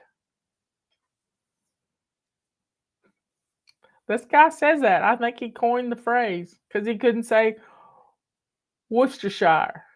Thanks for putting it in there so I could figure out how to say it. So y'all have some fun in your kitchen. That's what kitchens are for. Kitchens are the heart of the home. And when you start cooking with empty countertops, a sink full of hot soapy water, You're going to love it.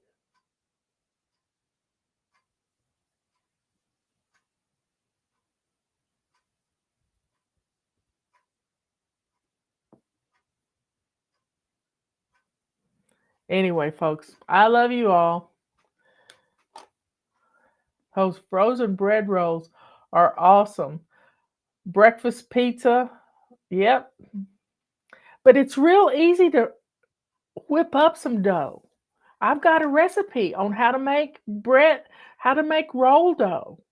And it's adapted from, I think, Whippoorwill Holler. And it's best rolls, but you can take that roll dough and turn it into monkey bread. Or cinnamon rolls. That's a gift I give every year. I make up a big old batch of cinnamon rolls. And you just roll the dough out and put some butter on it and some cinnamon and sugar mixed up together and spread it out and then roll it up, pinch the sides together. And then my secret is dental floss, not just plain dental floss. And you use that to cut the sections. Put them in a pan and it's all good.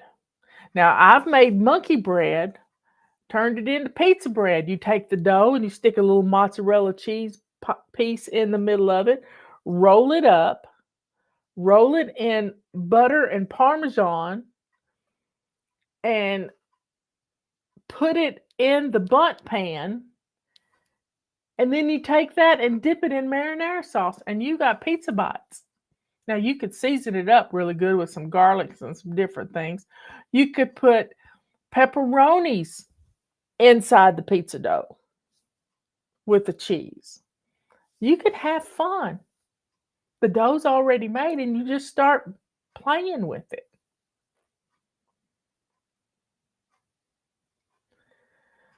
Okay.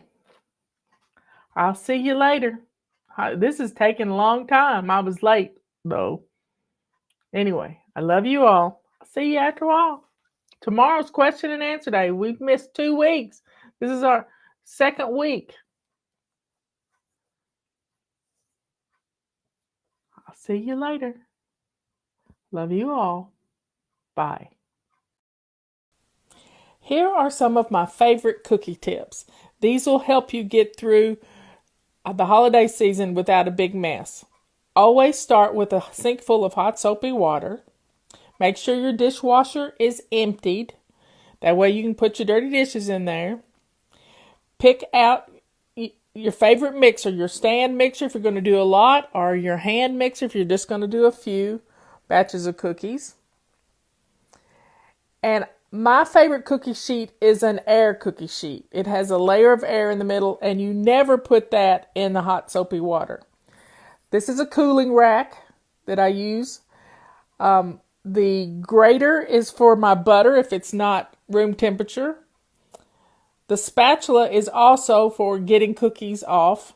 This is parchment paper. I wouldn't cook without it anymore. Last year was my first year to use it.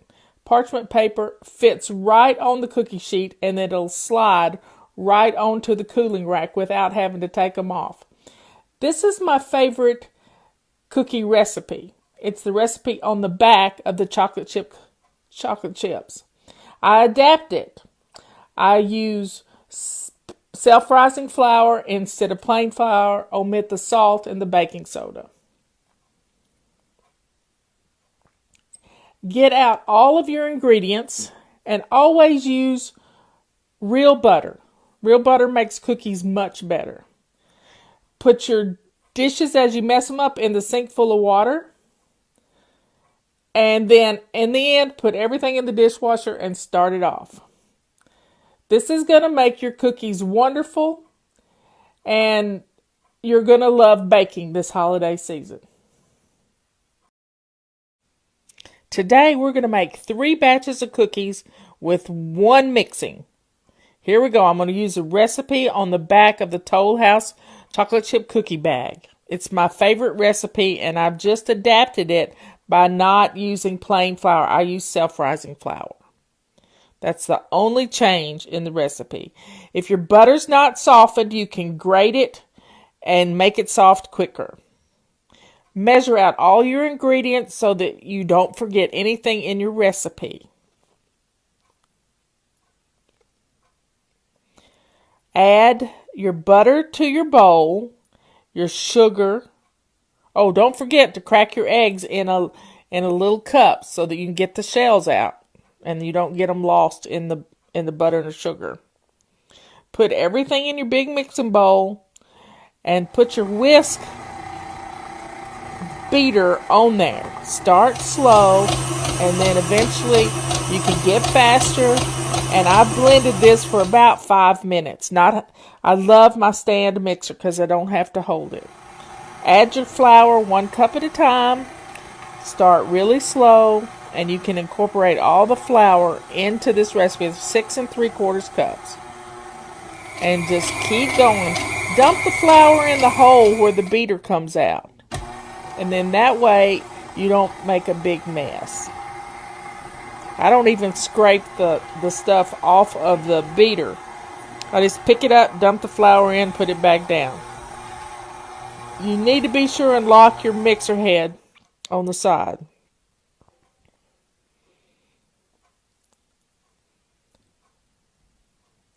This is just a fun way to get a lot of cookies out of three recipes combined. Divide your dough into 3 parts and scoop it out and put it in 2 other mixing bowls. And then we're going to make oatmeal cookies now. 3 cups of oatmeal, a teaspoon of cinnamon, and some nuts. No, and some raisins. And then we're going to add the oatmeal to the dough, just like we did before, 1 cup at a time. And get it all incorporated. Doesn't take long. This is a pretty stiff dough, so using the mixer is a good thing. And then we're going to take the dough out of the bowl, pull out 24 inches of plastic wrap, fold it back over the top, and you're going to make a log. It's about a 3-inch diameter log. It's a fat log. And then we're ready to go to make our next one. And it's going to be chocolate chip cookies. We all love chocolate chip cookies. So I like to pound my pecan pieces, and I'm using Robert's gavel to do it, but you can use a rolling pin. In a Ziploc bag, it works well. You don't make a big mess. Dump it all in and take a wooden spoon and stir it together. Form your log again, and you got 2 different types of cookies now. Next, we're going to make pecan sandies. This is one of my favorite cookies. I like my pecans pounded very thin, or you can grind them in a food processor. But I didn't want to mess up another thing to clean. So I just stir them all together. Be sure and use a wooden spoon because I broke that red spatula while I was doing it. It's a pretty stiff dough. Form it into a log and put it with your other 2 logs in a big Ziploc bag. Stick it in the refrigerator. The key here is not to bake the cookies today. Do it tomorrow or whenever you want to. Slice a 1-inch section and divide it into 4 pieces. Put it on some parchment paper on your favorite cookie sheet. I like the air ones. And then you just have to slide the parchment paper over onto your cooling rack. And you're good to bake cookies. 3 different types. See you later.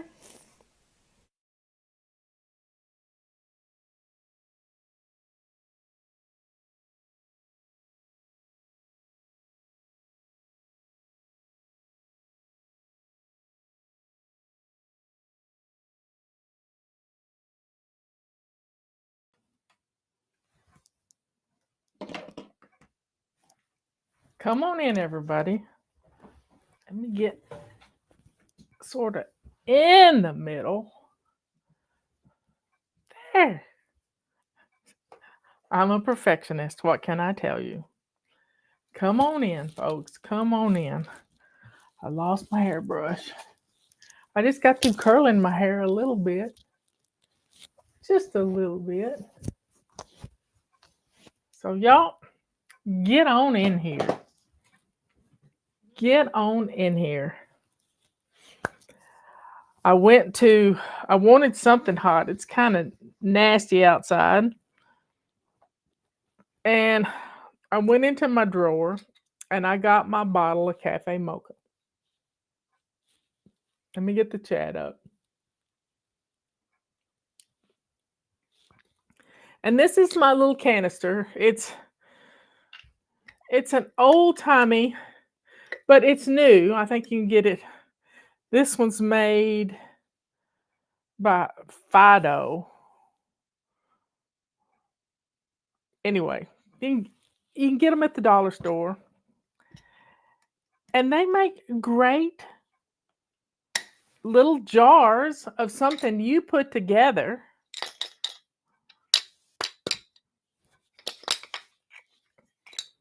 Of cafe mocha. And I have experimented with cafe mocha over the years. Let me tell you the story about cafe mocha. I was going to college, and it was 1996. Yeah, it was 96. That was the year I met Robert, but I didn't meet Robert until August. And we got married in November. So I didn't have a whole lot of money. A lot of things happened that spring. And I couldn't afford to go to the coffee shop and get a cup of coffee with people I went to school with. They were much younger than I was. I was in my early 40s, 40, 42, 43. And same age as my sister, Susan, right now. And it was one of those things where I was feeling kind of left out. But I didn't want to feel left out, so I started experimenting. I mean, I had a thermos bottle. I had a thermos bottle, and I would fill this thermos bottle up with hot water, and then I would have a travel mug. I don't know where I got the travel mug, but it was a good old travel mug. And so I would mix up a concoction and put it in a little Ziploc bag of instant coffee, powdered milk, and Nestle's Quick. I mean, I grew up on Nestle's Quick. I love Nestle's Quick. And so I put together this recipe, and it started with a jar, like a 12-ounce jar of cafe mocha, of instant coffee. And I like Taster's Choice because it was freeze-dried coffee. And it just tasted more realistic. Now, you don't have to use a whole jar. If you're making a bunch, yeah, you could use a whole jar. But you can use, this is a proportion recipe. And I have my cafe mocha right here in my little FlyLady cup. Oh my. And I took it one step further. I ordered a bag of freeze-dried mini marshmallows. And I just put a handful in it. So this is just a treat. It's just an amazing little treat. So I kept experimenting till I got the proportional relationship down pat. So it was 1 part, and you can use a cup. 1 cup of instant coffee. Use what you got in your pantry if you have some. 2 cups of Nestle's Quick. Now, if you don't want to use Nestle's Quick, then use a cup of Hershey's Cocoa, because Nestle's Quick has sugar in it and cocoa. So just use 1 cup. Just play with it yourself. But I use 2 cups of Nestle's Quick. And they used to make a strawberry Nestle's Quick.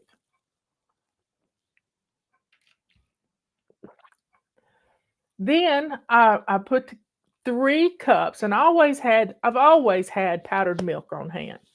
I would use 3 cups of powdered milk. So it was a 1 to 2 to 3 proportion recipe of coffee, chocolate, and powdered milk. Now, here's some variations on a theme. If you want to make a pumpkin spice latte, really, all that milk is just turns it into a latte. Put a little bit of you don't have to use the chocolate. You could use brown sugar and some pumpkin pie spice. You don't even have to put pumpkin in, just the spice of a pumpkin pie. A couple of tablespoons of that in it with the powdered milk, and you have got. They still make strawberry Nestle's cookies. That's interesting. But you have a wonderful hot drink in the afternoon with just a zap of caffeine to keep you going till dinner time. I usually get really sleepy about the time after dinner, about 7 o'clock when Wheel of Fortune comes on. How y'all liking Wheel of Fortune with Ryan Seacrest? I still haven't gotten used to it. Anyway, this proportional recipe was just lovely. So I would take a couple of 1 ounce scoops and put them in a Ziploc bag. I'm coming back around to it and take my hot water that I had in my thermos. It was a Stanley thermos bottle I'd gotten at a yard sale somewhere. And I would mix up my cafe mocha mix in my travel mug, and I'd have a cup of something wonderful. I didn't feel left out of all the other people going to the coffee shop. I had what I needed, and I'd ride home. I lived um, up a mountain about 30 minutes from town, up a mountain road. It was 78 curves up that mountain road. And I felt like I had a treat. One Christmas, I cleaned out all my mugs. And they were pretty. I had some pretty mugs. And I washed them all up. I got some, I don't think I used Ziploc bags, but I used some freezer bags that you could tie a bow around because a Ziploc bag doesn't look pretty when you tie a bow around it. But I put together, had the cup all clean and pretty, and you could, whoo, that hurt. Don't stifle sneezes, y'all. You'll blow the top of your head off. Anyway,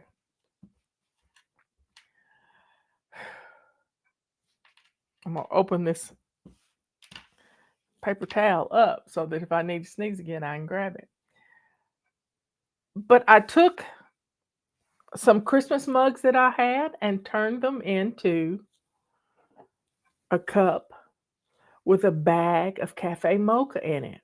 Now, if your powdered milk is a little more granulated than you like it, you can put this whole concoction in your food processor or your blender and make it finer. And I added a scoop. One year I had some wooden spoons that I could put in there.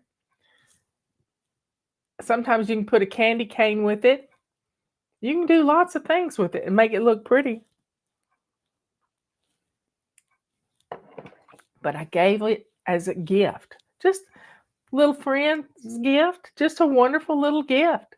Nothing fancy. Just some mugs that I was getting rid of. And in fact, I've got some right now I could get rid of and do the same thing. Cafe mocha. All good to go.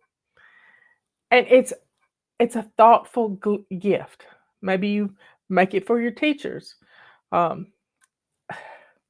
Maybe you make it for your Sunday school class. Everybody gets a mug and a bag of cafe mocha. But remember, it's a 1 to 2 to 3 proportional recipe, starting with the coffee, with the Nestle's Quick, and 3 cups of powdered milk. And it works. Now you can adapt it if you want to. You can leave out the chocolate. You can take the coffee and the milk and put some brown sugar in it, so it's going to make like a caramel latte. You could add some cinnamon to the mix and have a cinnamon latte. You could just do lots of things. I don't go to Starbucks. I've rarely gone to Starbucks in my life. I can probably count on one hand how many times I've been to a Starbucks. But just think about it. Pumpkin spice latte. We've all got pumpkin pie spice in our drawers in our kitchen.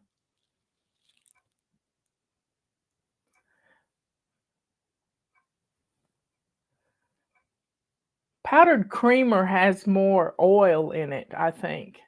But powdered creamer, unless you've made it yourself, I wouldn't use that stuff. It's got too many additives in it. Powdered milk is just plain milk that's been dehydrated or freeze dried.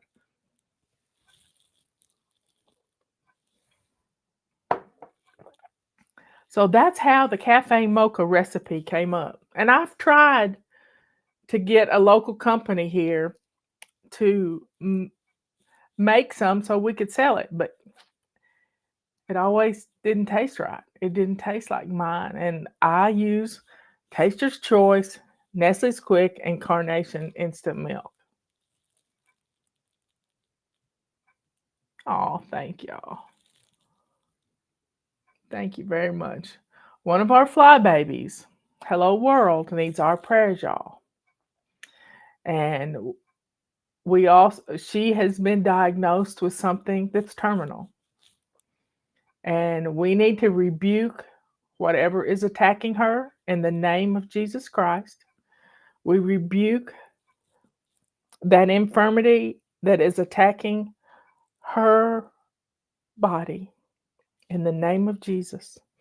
And we command that infirmity to go back to the pits of hell where it belongs, never to bother another soul again. We also agree with the word that by Jesus' stripes we are healed. Do you hear me? By his stripes we are healed. And the healing is going to happen. At this point, don't believe what the doctor said. I'm not telling you to ignore him. I'm telling you to put your faith in God. Put your faith in God.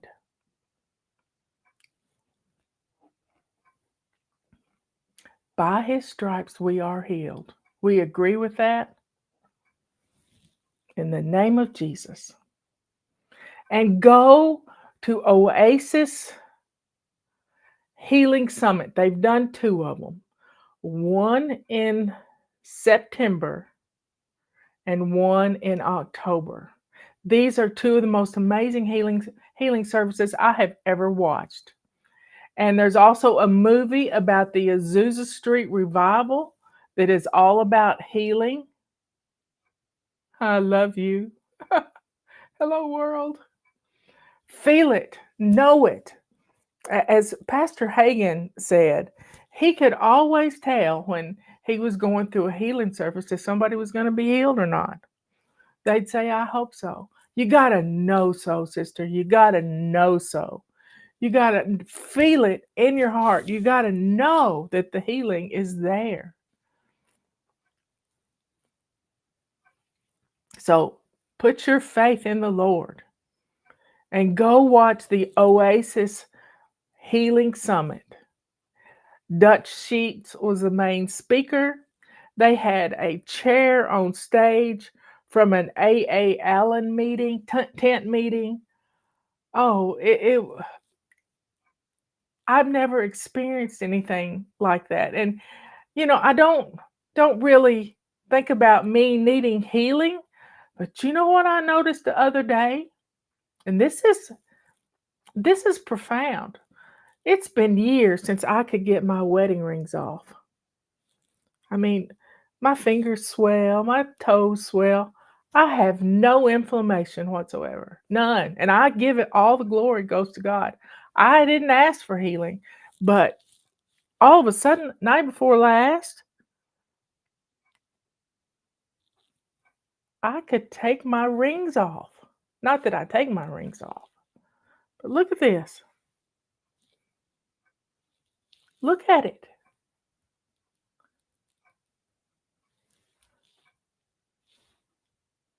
No inflammation, none whatsoever. No feet swelling, none whatsoever. I am healed by the grace of God and the glory of Jesus Christ. The 39 stripes he took. I know I was healed. I didn't ask for it, but other people have not asked for healing and they got healed. They had a testimony from a couple they were in the balcony and people were going down to get prayed over, and they didn't go down because they just didn't go down. But they had an appointment on Monday. This happened on a Friday. On a Monday, she was supposed to have kidney surgery or something. And you know what? They did some last minute exams and they told her she didn't need to have surgery. Her husband was supposed to have knee surgery in a couple of weeks. His knees were totally healed. So, folks,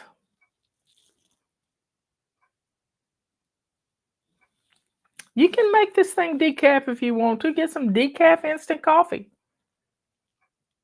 I need a little caffeine every now and then.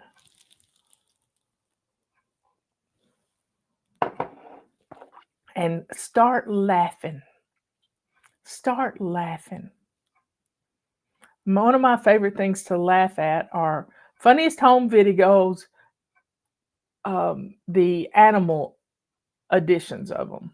And they're online. They're on YouTube. And animals can be so funny, just so funny.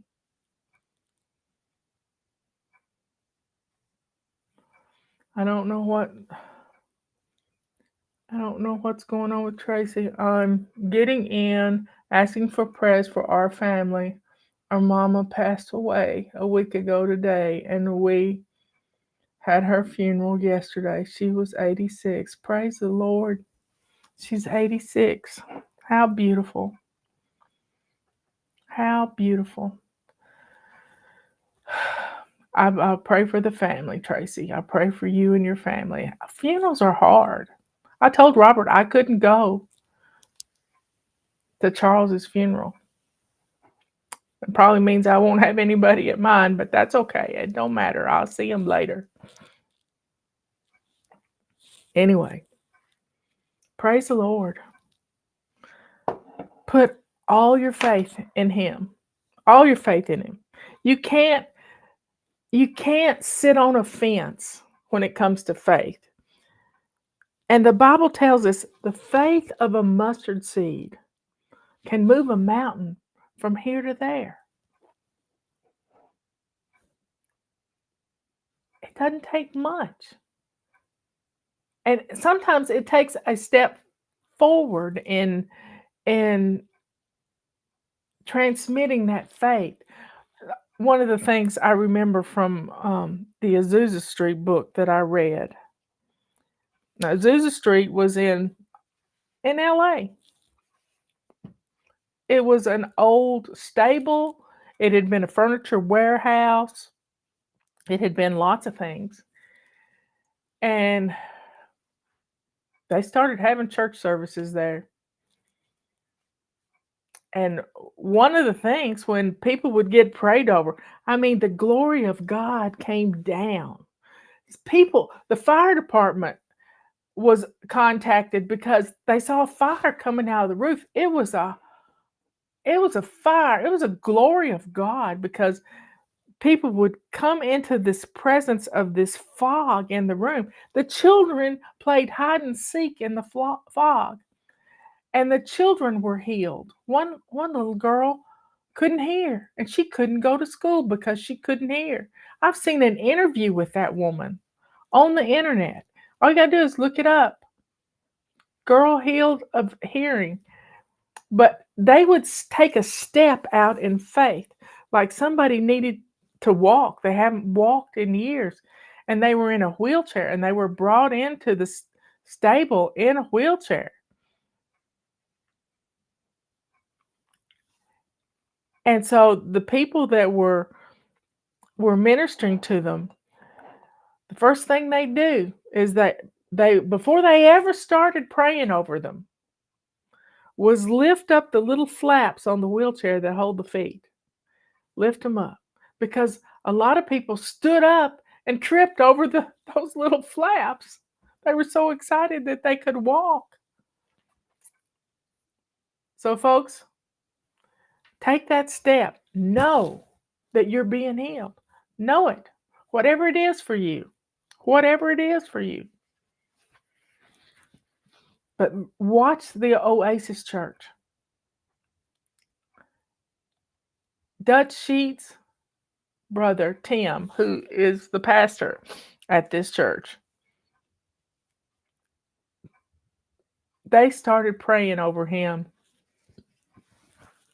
every week in a prayer call. He had stage 4 cancer, and they started praying over him every week. And it was just Dutch and his friends, and they'd come together with Tim, and this prayer call turned in to this healing summit. They've had 2 of them. I think they're going to do one every month. They might even start doing them every week. I don't know. But if you can't get there, you can watch it online. There are hubs of people all over the world that are streaming it live.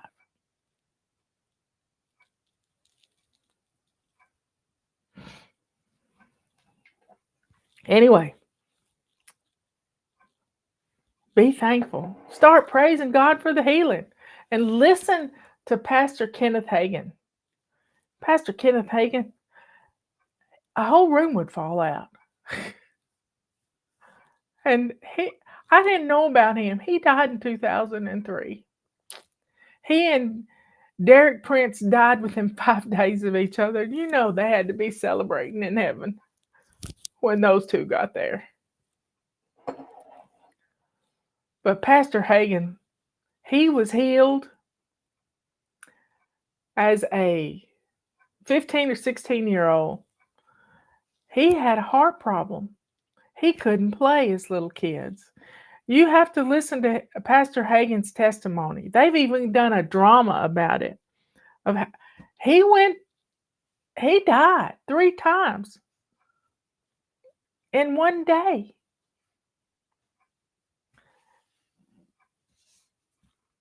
And it's just a powerful drama that they did at Rhema Bible College, Bible Church. Just powerful.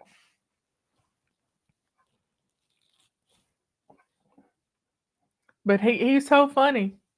They would even take handkerchiefs and pray over handkerchiefs and send them back to send them back with the families.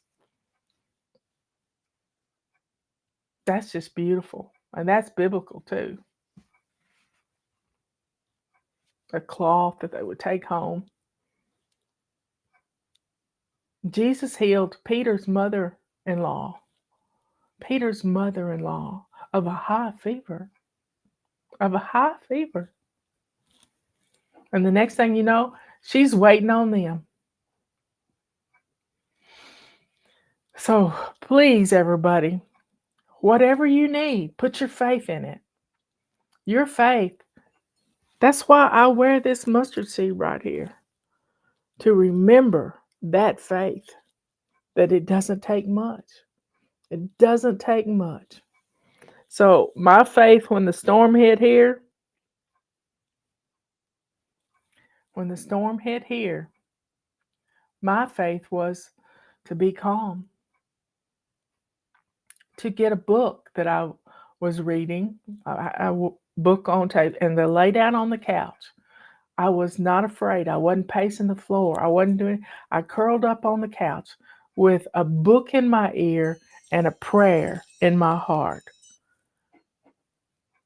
And the storm was over, and the water came up on the creek. We already had 22 inches of rain. The water came up, but our bridge didn't go out. And I watched the most amazing thing on the news last night. And I'm going to cry, and I don't care if y'all don't like it if I cry. Don't care, because this was beautiful. This family was stuck. Their bridge was gone. They couldn't get to their house. They ended up having to put down things to walk in the creek to get out. And this one elderly lady, she crawled out. So the daughter put a sign up. We need a bridge. That's a step in faith. And one morning, they woke up the next morning and they had a new bridge. Now, whether it was angels building it during the night, they don't know who did it. But she put a step in faith. We need a new bridge. And there it was. We've got some Amish that have come down from Pennsylvania who are building cabins, little sheds, and making them warm. Little sheds and making them warm. Cabins for Christ. Imagine that. Cabins for Christ. So y'all, step out in faith. You'll be surprised at what God will do. I love you all. Be good, kind, and sweet. Thank you, Lord, for the healing that is coming upon your servant that has asked for prayers. Hello, world. Thank you, Lord. Heal whatever's going on in her head. Heal it in the name of your Son. Thank you for all your healing, Lord. Keep us safe from harm. Protect us from evil. In Jesus' name, amen and amen.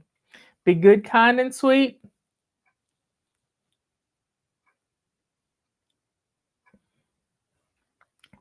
Be good to yourself. By exercising your faith, sometimes it doesn't take much at all. Be kind to others by sharing this little exercise in faith. Step out toward what you're looking for. Start praising God for it the minute you ask for it. That's part of stepping out in faith.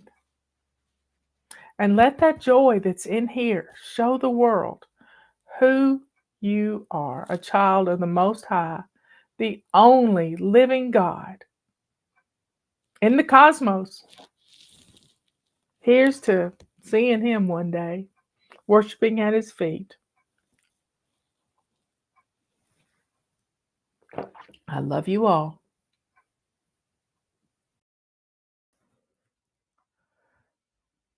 Get on in here, everybody. Come on in. I got me a new plaque for the wall. It's Psalms 91. I don't know where it's going to go. Is it going to go right there? I don't know. We'll see. I got to find it's bigger than I thought it was going to be. Psalms 91. Yeehaw. Anyway, I'll get that up on the wall in a few hours, maybe. I don't get in a hurry about anything. Come on in. Let's get the chat up. We got a few people coming in. There is Hello World.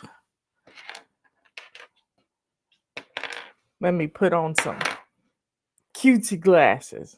No, I think I'll put on my red ones. Y'all,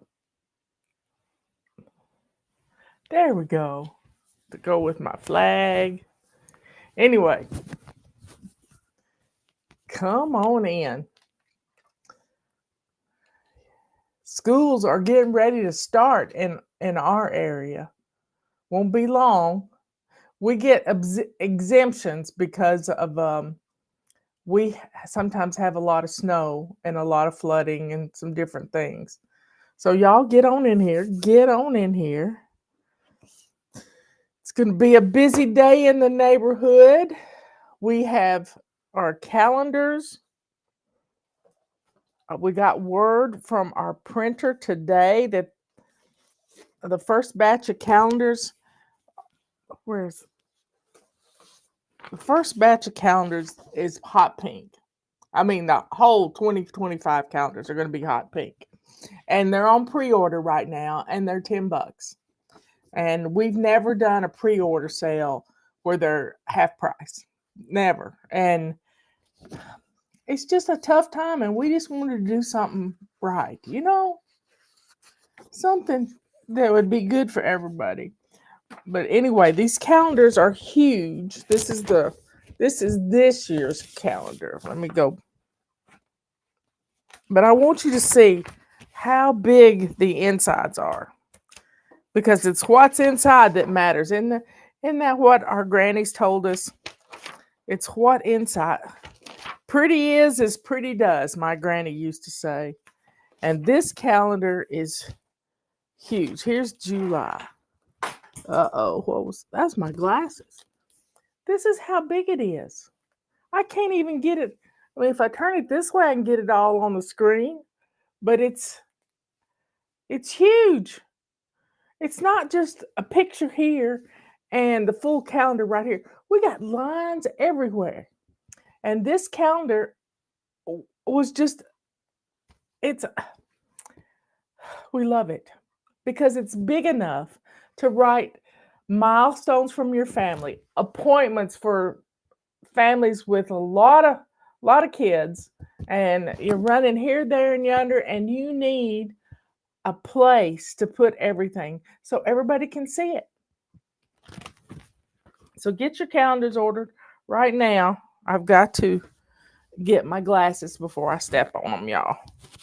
The do it now principle has kicked in, and my microphone's hung up on my pants. Y'all, I've been doing something weird. I've been cleaning out the drawers in my chest of drawers of clothes that I don't wear. And I'll put them on, and I don't do it fast.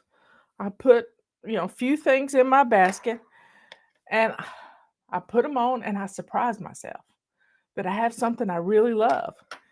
And that's what happened with the pair of jeans I put on this morning.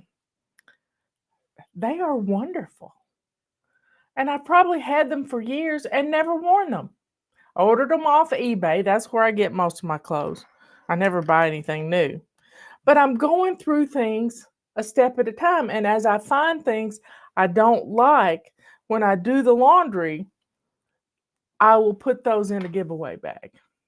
And that's how it's working. So, folks, here's to getting some things done. Today is anti-procrastination day. It's Wednesday. Wednesday is always our day to stop putting things off and get it going. Now, there's lots of fun ways to do anti-procrastination day. Just pick something. But sometimes it's hard for us to make a decision. So look around your house at the things that need to be done that you've been putting off, whether it's laundry or dishes or emptying the dishwasher, you name it. Dishwashers not being empty is the cause of messy kitchens. And let's get it done. Let's just get it done. And I wanted to discuss how FlyLady works. Many of you join up and you never read an email. How can you commit to doing a system and not know how it works? Or not even read a message? I don't get that. Sometimes we get 50 clicks on the flight plan. The flight plan is the most important email that goes out all day. It tells you what's going on tomorrow. It gets you ready for tomorrow. So here's how FlyLady works. People pay thousands of dollars for an immersion class in learning how to speak Spanish or something else, maybe Italian. They pay thousands of dollars to do that. Well, we're giving you a system for free. All you got to do is sign up and get the emails, and we're gonna put you into immersion class. If you commit to getting our messages,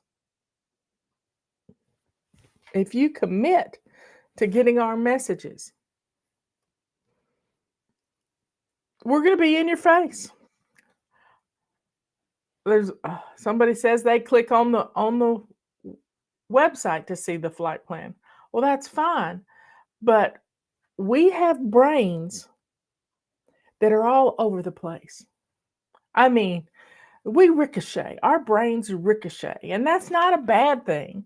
I am happy to know that I can go from flower to flower to flower and get things done and actually accomplish a whole lot more than staying hyper focused on something. With our hyper focusedness, we can spend 10 hours with a toothbrush in our shower scrubbing the grout between the tile and not even know the day has passed. Yeah, we can do that. But guess what? We don't have to do that anymore. We don't have to be that way anymore. That's our obsessive compulsive personalities, our perfectionism. We want to see that shower grout shining. Well, guess what? It's grout. It's grout. You don't want to put some chemicals on your tile because you got to smell that stuff. So you need to be careful with what you put in your lungs. I've had a friend from high school who was cleaning her shower, and she sprayed it with something, and then she sprayed something on top of it. The chemicals mixed, and she fell out with little kids in the house. She fell out in the floor. She asphyxiated herself with some chemical that was awful. So you got to be careful with what you mix. That's why we recommend only using like shampoo or old body wash to clean your shower. If you'll take a purple rag, you can clean shower doors with a purple rag and no soap, because the soap film that's on your shower doors or on your shower walls is soap. Soap is soap. Now we got this great little scrubber tool that is wonderful. We have where is it?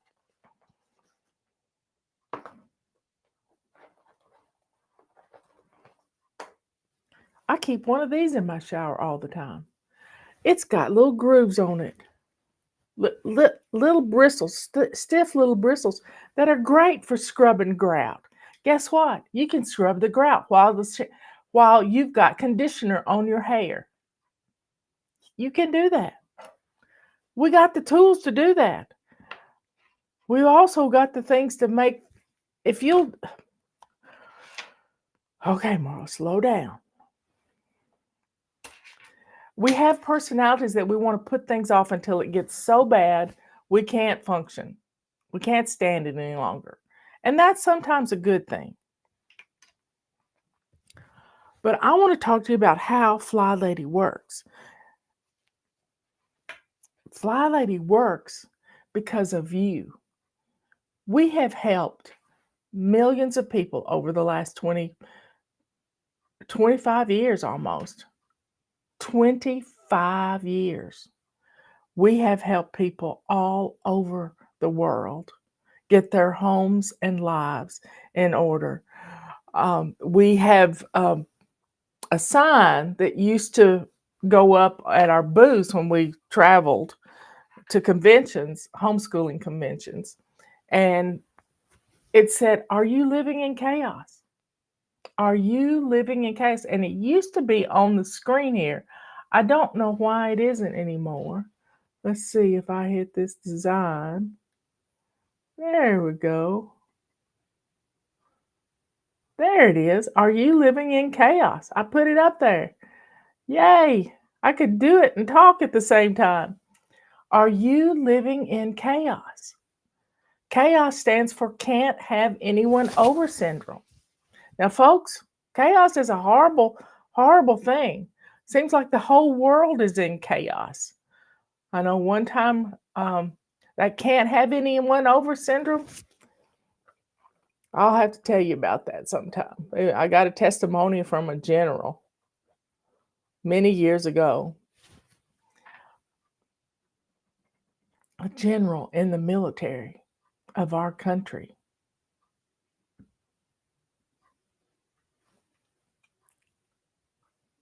Chaos is a terrible thing.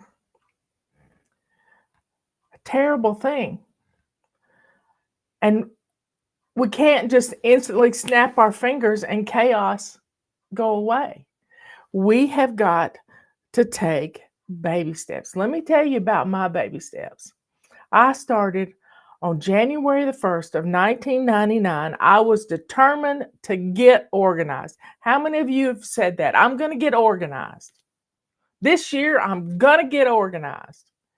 Well, I sat down to figure out why I wasn't. Here I was, 43 years old, and didn't know how to clean house. And I was scared to death that people on the board of commissioners in our county, I was going to become a county commissioner, they were going to find out my dirty little secret was that I couldn't keep house. Robert deserved to have a home that blessed him. I deserve to have a home that blesses me. Y'all, we have a home that blesses us now. We do. We really do. We had septic tank people here pumping yesterday, and one of them was looking through our window to the back, and he said, "You got a really good view." And I said, "Well, come on, we'll go out on the back porch." He said, "No, I can't walk through your house with our shoes on." And I said, "It doesn't matter. It's going to get cleaned up." But they still wouldn't do it. They still wouldn't do it. So, but they could have walked through our home easily. How does FlyLady work? We start with one habit, keeping that sink clean and shiny. That's it. It's all you have to do. You don't have to procrastinate. We do have a little rule. You can't miss 2 days in a row. But the main thing is you get that sink clean and shiny. However you do it, with baking soda or with barkeeper's friend, or rinsing it out and putting a half a cup of bleach in some hot water and letting it soak for a while. That's what I did. That's what I did on that New Year's Day. I picked one habit to practice for the whole month because I figured out I was trying to do too much at one time and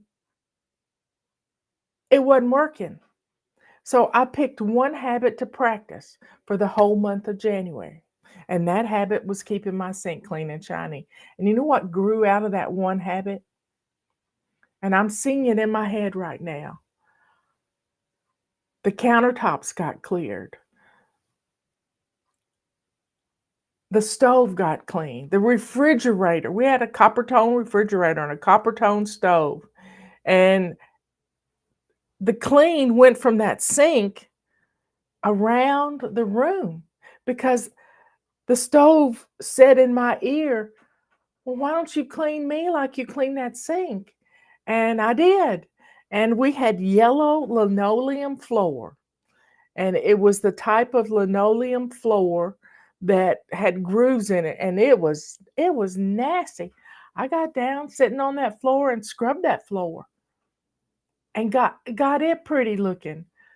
We had a door that went outside and in the kitchen. And that door was an old storm door. I shined it up. Everything in the kitchen got clean. Everything. By the end of the month, that clean was pouring over into the entrance of our home and our little dining room. And it was It was amazing. I'd walk into the kitchen in the morning and I'd be blinded by this shiny sink in a good way. I wasn't walking into the kitchen being greeted with mystery water, stuff floating on top of the water, sinkfuls of dirty dishes. And we had a dishwasher, and I had sinkfuls of dirty dishes. And Robert had asked me, if you'll just keep one side of the sink open, I will make you coffee every morning. Guess what? He makes me coffee every morning. Y'all, it's that shiny sink changed my life. But it also taught me to establish habits, simple habits. They are the foundation to our system, is establishing a simple habit. Get up in the morning, make your bed, go to the bathroom, swish and swipe as you're getting dressed. Put your makeup away, wipe down your counters. It takes 30 seconds. Grab a load of laundry, put it in the wash machine. That's a start to your day. Go into the kitchen, fix yourself something for breakfast. I don't eat breakfast. I just like to fast until about 2:00 in the afternoon. I have more energy when I do that. These simple habits that we practice every month, and putting together a 3-step routine and a 3-step morning routine, afternoon routine, and a before bed routine. That before bed routine is the most important routine of the whole day because it starts you off on the right foot the next morning. It really does. So folks, this is how the FlyLady system works.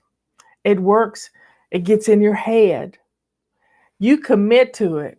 Now, we have had, and we ought to do an Ask FlyLady question about, how the system doesn't work for me. And I can triage it just like this. Just like this. Well, FlyLady doesn't work for me. We don't wear shoes in our house. Well, if you want to get your home clean, you need to put some shoes on. Every single sport has its own shoes except for swimming. And then they have little sandals that they wear to get to the pool because you're not going to walk barefoot. Every sport has its own shoes. We have shoes too, and we need to keep them tied to our feet because we're going to lose them. If you grew up like I did barefoot, you had heels you had feet that were tough as nails and you could run on rocks. Well, guess what? Our feet are going to change. If you suffer with cracked heels and bleeding heels, and my sister Leanne had that. And I said, you got to put your shoes on, sister. She's been gone 6 years this past week. God bless her. Anyway, folks, we got to put our shoes on. Some of you are not paying attention to the before bed routine. You don't think that really matters. You got all the time in the world in the morning. Yeah, we can dilly-dally all we want to. But if we will get up, if we will have our clothes picked out, we have no excuse not to put them on. I picked my outfit out last night. Put these jeans, laid them out in my bathroom. I had no clue they would fit like they did. And they're my favorite brand, Denim & Company. Who knew they made jeans? Anyway, folks, commit to reading our messages, opening up our messages, giving us a thumbs up, listening to my videos. I do 2 a day, 5 days a week. And then on the weekend, I run a marathon on Saturday. Y'all, if you will just open up your mind, we have a lot of bad stuff floating around. We wrote a book called Body Clutter that helps to get rid of the negativity that's in our heads. If we will let go of that negativity and replace it with something good, something that works, something that is tried and true, you're going to see a huge difference in your home. Every single day, you're going to see a huge difference in your home by taking the baby steps. We have a book, where is it? Our Chaos to Clean book right now. This is your refresher course. If you need to jumpstart and get back on it, grab this book. In a week, I think it's a week, it'll be August 1st. Can you believe it? Can you believe it? August is almost here. The summer has flown by. And August has 31 days. July has 31 days too. We're going to jump into this book in August. Get yours ordered. Yes. We establish habits, one habit at a time, each month. January's habit is keeping your sink clean and shiny, or when you first join up. February's habit is decluttering. You don't have a home with clutter in it. February, declutter, but you got to start decluttering every single day. It's easier to establish a habit that you do every day, not just once in a blue moon. Blue moons only happen every once in a while. So, folks, March is getting dressed to lace up shoes. Commit to getting dressed to lace up shoes. When you do your laundry, put your whole outfit together. I have a Rubbermaid tub in my bathroom that I keep my outfits right there, where I can pull a whole outfit out. There are places on YouTube that teach you how to fold everything together. Make ease of packing. But guess what? When you can do your laundry and put your whole outfit together, you take it off to put it in the laundry hamper. You take it off together, put it back together when you're doing the laundry. Do your kids' clothes that same way. Getting dressed to lace up shoes first thing in the morning. And if you don't have a pair of shoes that you can wear in the house, throw some in the wash machine, let them dry for a couple of days in your in your house. If you can put them out in the sunbeam, that would be great too. Set them on a picnic table, but they got to get some sun on them. And then only wear those shoes in the house. I wear my shoes outside and inside. We do every single day. April's habit is making your bed. There's nothing better than walking into your bedroom and seeing that bed made.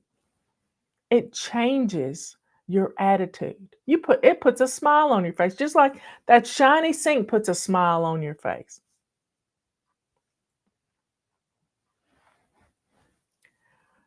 May's habit is moving, getting up, getting out, spending 15 minutes, 7 minutes out, 7 minutes in, 15 minutes moving your body. Maybe you're going to garden. Maybe you're weed eating. 15 minutes of up and moving. Sometimes it's 15 minutes every hour. Sometimes it's just 5 minutes. But you can do it. You really can do it. May's habit is moving. June's habit is drinking your water, staying hydrated, not drinking sweet stuff, water. Drink your water.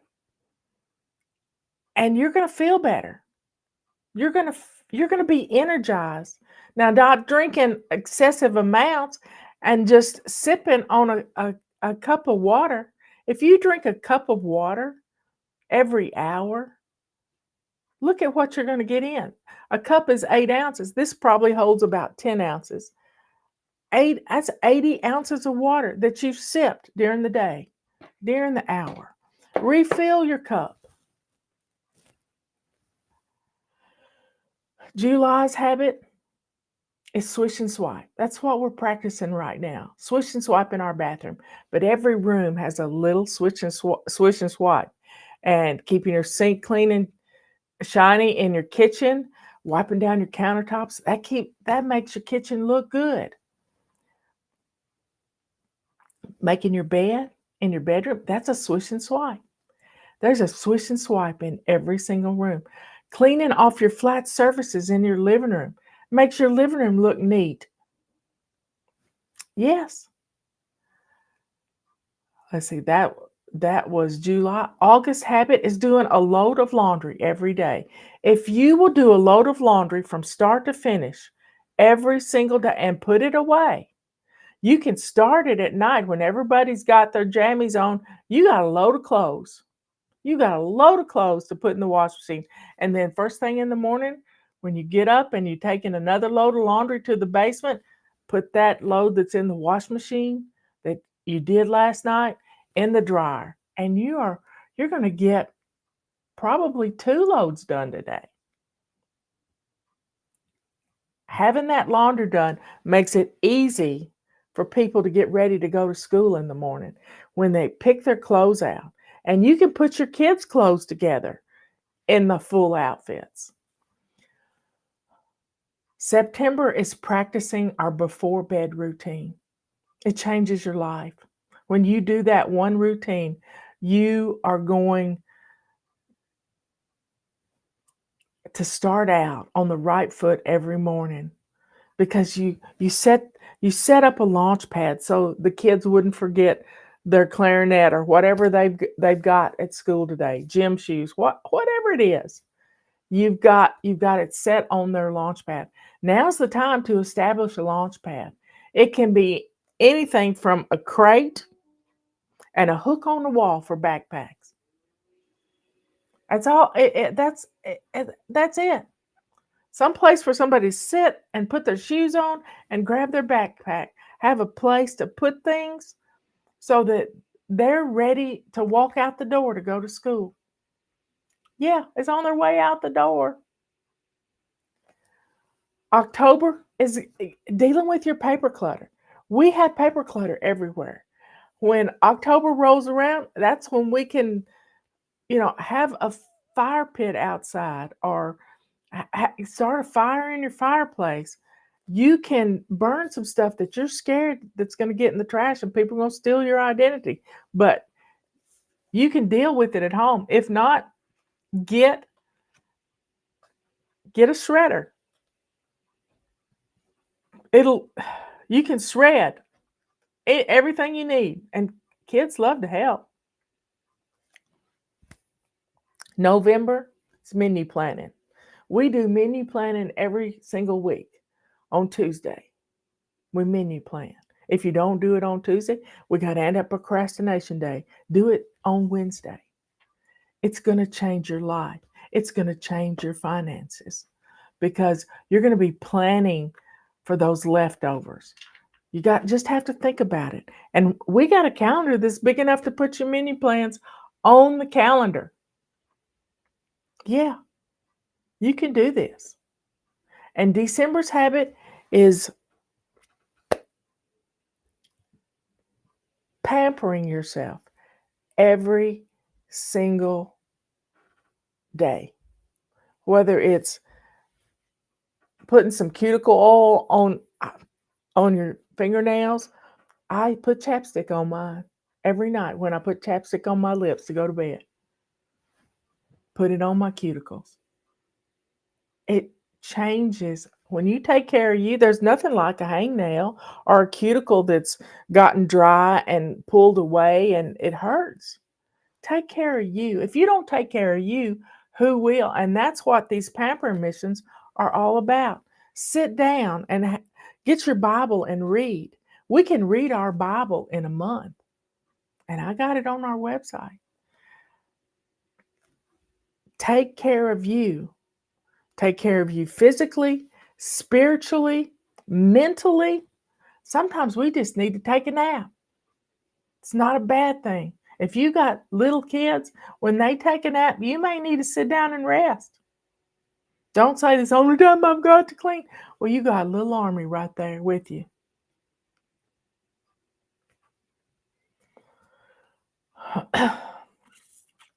So, folks, Life's too short to keep going from system to system to system. Stick with something. I don't care whose it is. But our system works. I'm living proof. I am living proof. God gets all the glory, y'all. God set my feet in motion to be FlyLady.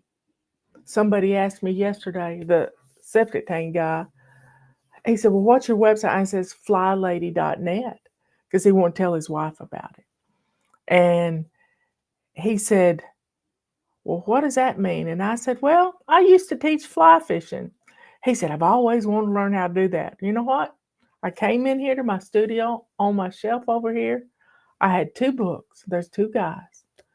And it was the Curtis Creek Manifesto. I pulled them out. I've got 2 more in my nightstand drawer. And I handed it to him. And then I gave him a 5-minute lesson on how to fly fish. But I said, the FlyLady turned into something entirely different. God had a plan for me to teach women how to be kind to themselves. And that's what we do. We teach you to get rid of that negativity. My granny always said, can't never could do anything. Well, if you say you can't, you won't. But if you say, I'm going to give FlyLady a try, I'm going to give it my all. I'm going to do this. One time we were at a convention at the state fairgrounds in Nashville. And I had that banner that's on the screen right now overhead. And this guy comes by and he says, FlyLady, I owe you an apology. And I said, why? And he said, your name was a 4-letter word in our home. And I said, how come? He said, it was FlyLady this and FlyLady does it this way. And he said, I told my wife she couldn't mention that word in our house anymore. And I said, well, I apologize for that, because that's not the way I teach my ladies to do things. Sometimes we can get a little obsessive compulsive. He said, we need you back. And I thought, for a guy to admit that he was wrong, it broke my heart. They could have had years of a clean house with a family that homeschools. And he said, we want you back. And I said, well, just tell your wife that you met me today. And we can change our atmosphere if we'll commit and not go hog wild. That's not fun. But we've got to take our time, establish these habits, string them into simple routines, and then turn those simple 3-step routines into a habit. Because when you get it in here, it ain't leaving. It doesn't matter if you go to a hotel room somewhere. You're going to shine that bathroom sink. You're going to make that bed. Even if housekeeping comes in, you're going to make the bed. Y'all, life, God put me here to help you. That's my job. And when you don't read the emails, you're not giving God a chance to help you with your home. So please, let go of your perfectionism. Let go of the things that are stopping you from trying what we're doing. Let it go. Right now, we got 150 people in here. That's amazing to me, because all I'm here to do is help one person. One person. And that one person is you. We can change your attitude if you jump in with us. Don't look back. Don't say, that's not how my mama did it. That's perfectionism. God gets all the glory. He really does. We've been told many times that that finding FlyLady.net was an answer to prayer. Y'all, all we really want to do is to be good moms, good wives, good aunts. We want to be the hostess with the mostest. But we got to start with a clean foundation, and that's our homes. And right now, more than ever, we need a home that blesses us.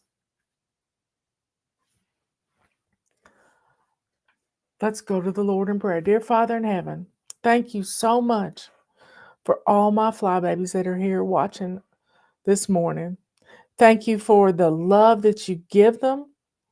Thank you for everything that you have done in my life to prepare me to be the helper to all the people that have followed me over the last 25 years. I'm humbled, Lord. Thank you for giving my life purpose. Thank you for helping me find that purpose when I got my home in order. I was bored and I started writing, and you knew that would happen. You knew it. So thank you. Thank you so much. Thank you for sending your son to die for all of us on the cross so that we could have everlasting life with you. Thank you, Lord, for giving all my fly babies a purpose. And maybe when they get their house in order, they will find it. Because right now, chaos is running rampant in their homes, Lord. Let's get rid of the chaos and send it back where it belongs, to the pits of hell. In the name of Jesus, we pray. Amen and amen. Okay, folks, we got lots to do. We got a whole lot to do. You know, we get dinged for praying on here. YouTube won't share our videos, so I'm counting on you to share the videos. Please share our videos. Give us a thumbs up. It changes the algorithm. It really does. Support us by purchasing some of our tools if you can. If you can't, that's okay too.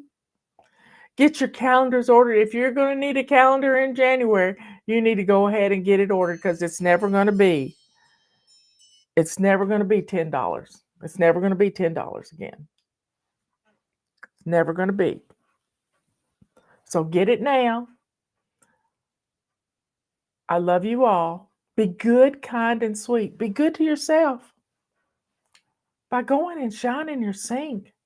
If you've not done that yet, do it now. It's anti-procrastination day. Do it now and then send me a picture of it.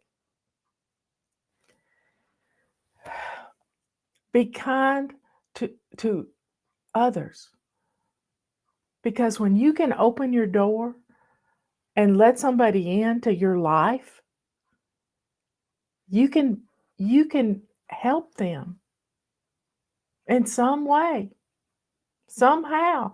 You can drop everything and go do what you need to do to help somebody else. That's what we're here for. And let that joy that is in your heart, that comes from God above, show the world who you are, a child of the Most High God. Help us defeat those algorithms that are fighting us every day. Thank you for being here. Thank you for being one of my babies. I love you all. Get your book. Get your book ordered and your control journal. They're half price right now. God gets all the glory. I will see you later.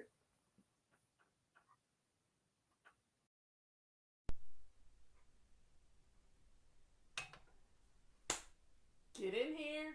We're going to get started.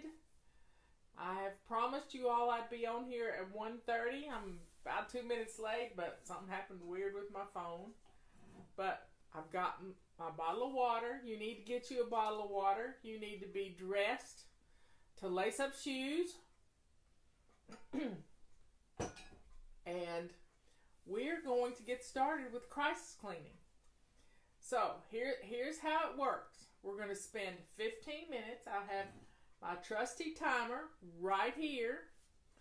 And I am going to turn it up where it makes a racket. Yep, it's going to make a noise. And I'm going to set my timer for 15 minutes. And we're going to start in our kitchen. It is the heart of our home. And this is exactly where we're going to start. Now, this is, let's just say you get a call from somebody you went to high school with, and you haven't seen them in 20 years, and they're in your neighborhood. I mean, they're gonna be coming to your town, and they'll be there in an hour, 15 minutes tops. Yep. So, this is what you do. Okay, so you're dressed to lace up shoes, and you're going to set your timer for 15 minutes. Are you ready? And we're going to our kitchen.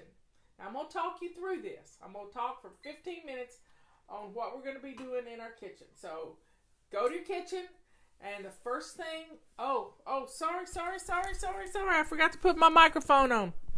Okay, what we're going to do is we're going to go into our kitchen, and we're going to put a stopper in the sink, and you're going to fill your sink full of hot, soapy water. Always, when you go into the kitchen to do anything, you fill your sink full of hot, soapy water. And this is how you do it. I use a silver rag, and you're in luck. Silver rags are there's a special deal on them right now. I keep a silver rag or a purple rag in my sink at all time for washing dishes. They make the best dishcloths you've ever seen. So we're going to focus on the sink full of hot soapy water. Do not leave your kitchen. You're going to stay in your kitchen for 15 minutes. And this is how we're going to do it. Sink full of hot soapy water. And you're going to start putting dishes in the sink while the water's filling up. And I want you to open up your dishwasher and think about, is it clean dishes in there, or are there dirty dishes in there? If there are dirty dishes in there and it's full to the brim, I want you to start the dishwasher and get it running. This is half the battle. Let's get the dishwasher going. Let's get those appliances going. Now, you're not going to clean your oven out right now. You're not going to clean out your refrigerator. You're focused on the surface clutter, your countertops, your sink, and your dining room table or your kitchen table. And this is all we're going to focus on right now. So, if your dishwasher needs emptying, let's do that while I'm talking. It only takes 3 to 4 minutes to empty your dishwasher. So let's get the dishwasher going emptied so you can put more dishes in there. If it's full, you're going to have to let it run. Let it run. And then start washing dishes. Now, wipe down your countertops so you can put a dish towel out to lay your clean dishes on. And I just got through washing a bunch of dishes. My dishwasher had dirty dishes in it. I started it, but there were still a few that wouldn't fit in there. And I am running my dishwasher, and then I washed a few dishes, wiped down my countertops, wiped down my stove. So that's what you're going to focus on, just your kitchen. Focus on the left side of your sink, and just look at your kitchen as if you never looked at it before, and let's just clean everything toward the sink that's on the left side of your sink, and then focus on the right side of your sink. That's where I dry my dishes. I lay my dishes out to dry. That's also where, when I empty things out of the dishwasher, they go right there so that I don't have to make steps over to where they belong, and then I will move them all over to where they're supposed to go. So let's get started. You're already going. We got 11 more minutes to go, and it's going to be fun. We're going to get this kitchen clean, and the kitchen is the heart of your home. It really is. Now, you could put on a teapot full of hot water right now and just, get the water boiling so you'll have some tea for when you're through with your crisis cleaning. And let's get that. And sometimes you can even put some spices in there. If you just have a pot that you boil herbs in, get that wonderful smell of herbs like cinnamon and cloves and maybe an orange peel or something, or a drop of orange oil. And let's get our house smelling good at the same time that we're doing the crisis cleaning. Now, as you got the dishes soaking, sometimes you just need to let them soak a little bit. Don't ever walk away from your sink with water running, but put the dishes in the hot soapy water, and then let's take that from that point and let's look at our floors. You know, the floor can be kind of a gross situation, and I want you to get some hot water and put on your mop cloth. And let's mop our floors. It doesn't have to be perfect. It just has to be done. Just a quick once over. Done. I'm doing this crisis cleaning to help you get ready for the holidays. Sometimes we need to see a little success to feel empowered. You know what I mean? Let's feel a little success in what we're doing. And then that way we're spending 15 minutes in our kitchen.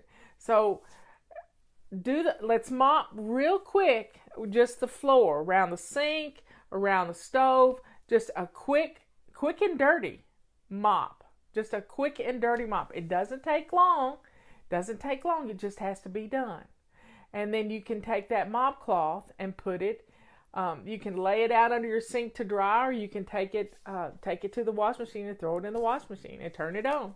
You know, it's all about getting those appliances running. That's what we used to say. You know, just get the appliances going and it'll look like you're doing something. But this time we're really using a little elbow grease and we're getting things done.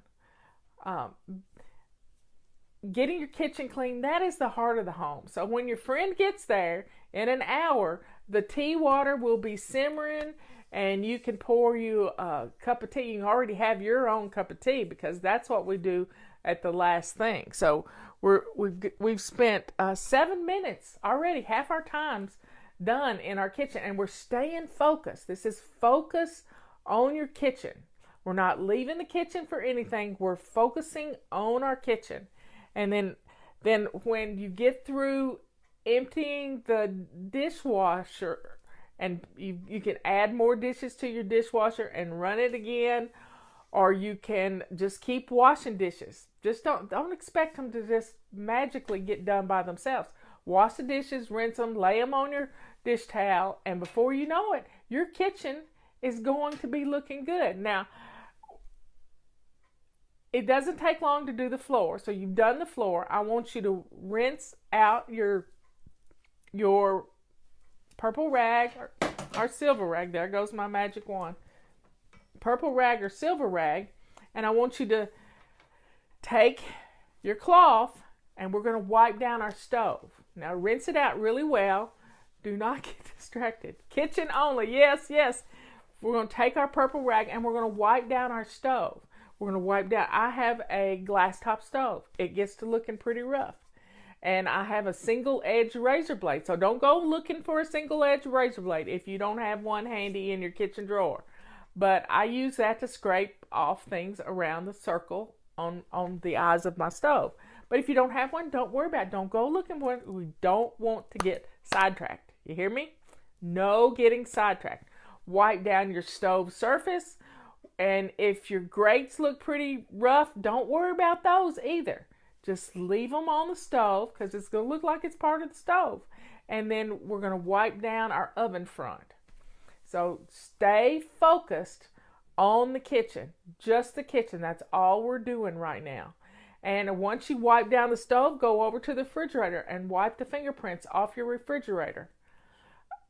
A knife can actually cut grooves into your stovetop, so be careful using a knife. I like to use just a single edge razor blade, like you were taking a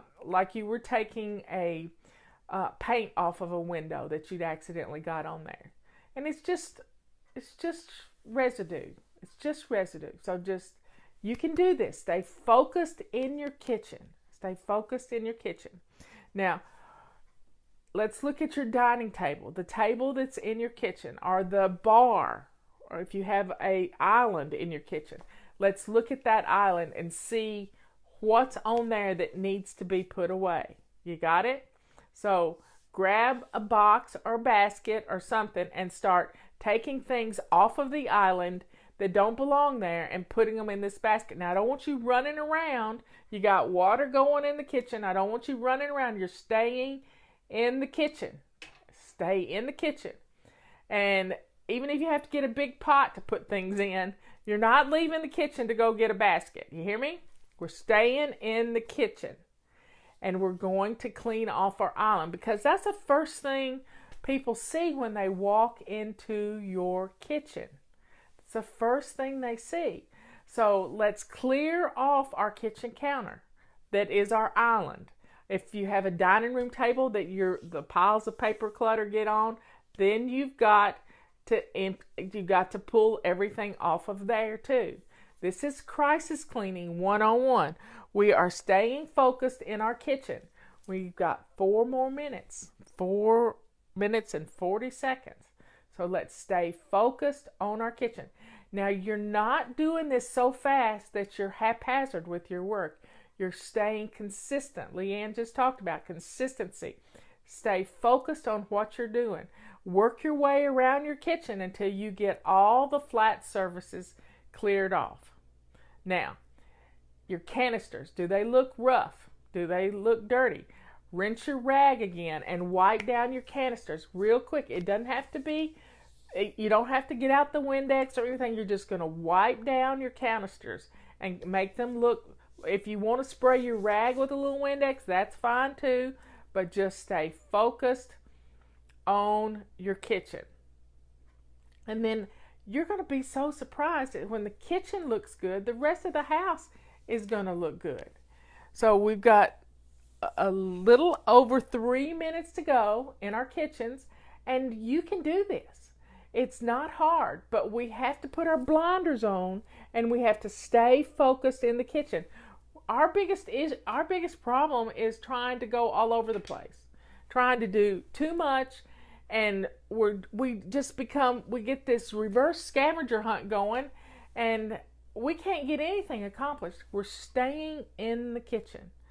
I mean, and if you want to get out 2 cups and a saucer for your friend that's coming, this is going to be a fun time for you to make a pot of tea and have a cup of tea, because that's what we're going to do at the last thing.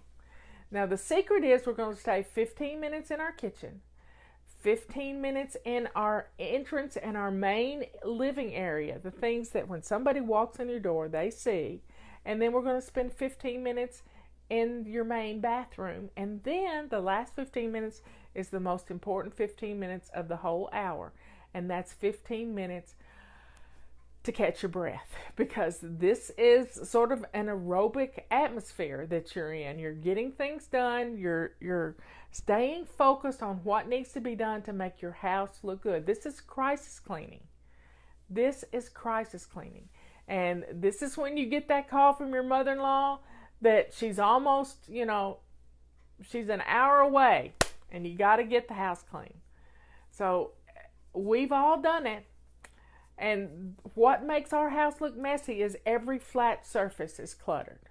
And that's the way it is in the kitchen. Every flat surface has clutter on it. So let's stay focused in the kitchen. We have 2 minutes. It's a 2-minute countdown. We can do it. They do it in football all the time. We got a 2-minute countdown, and we're going to get our kitchens looking good. Now, once you get the dishes emptied and dishes put away, your kitchen is going to look great. You got a pot of water on boiling with, if you want to put some spices in it, that's fine. Doesn't take much to get the smell going. And your house is going to smell good too as you do your crisis cleaning. But just let the water simmer. Don't put it on full boil. You don't want it to boil dry.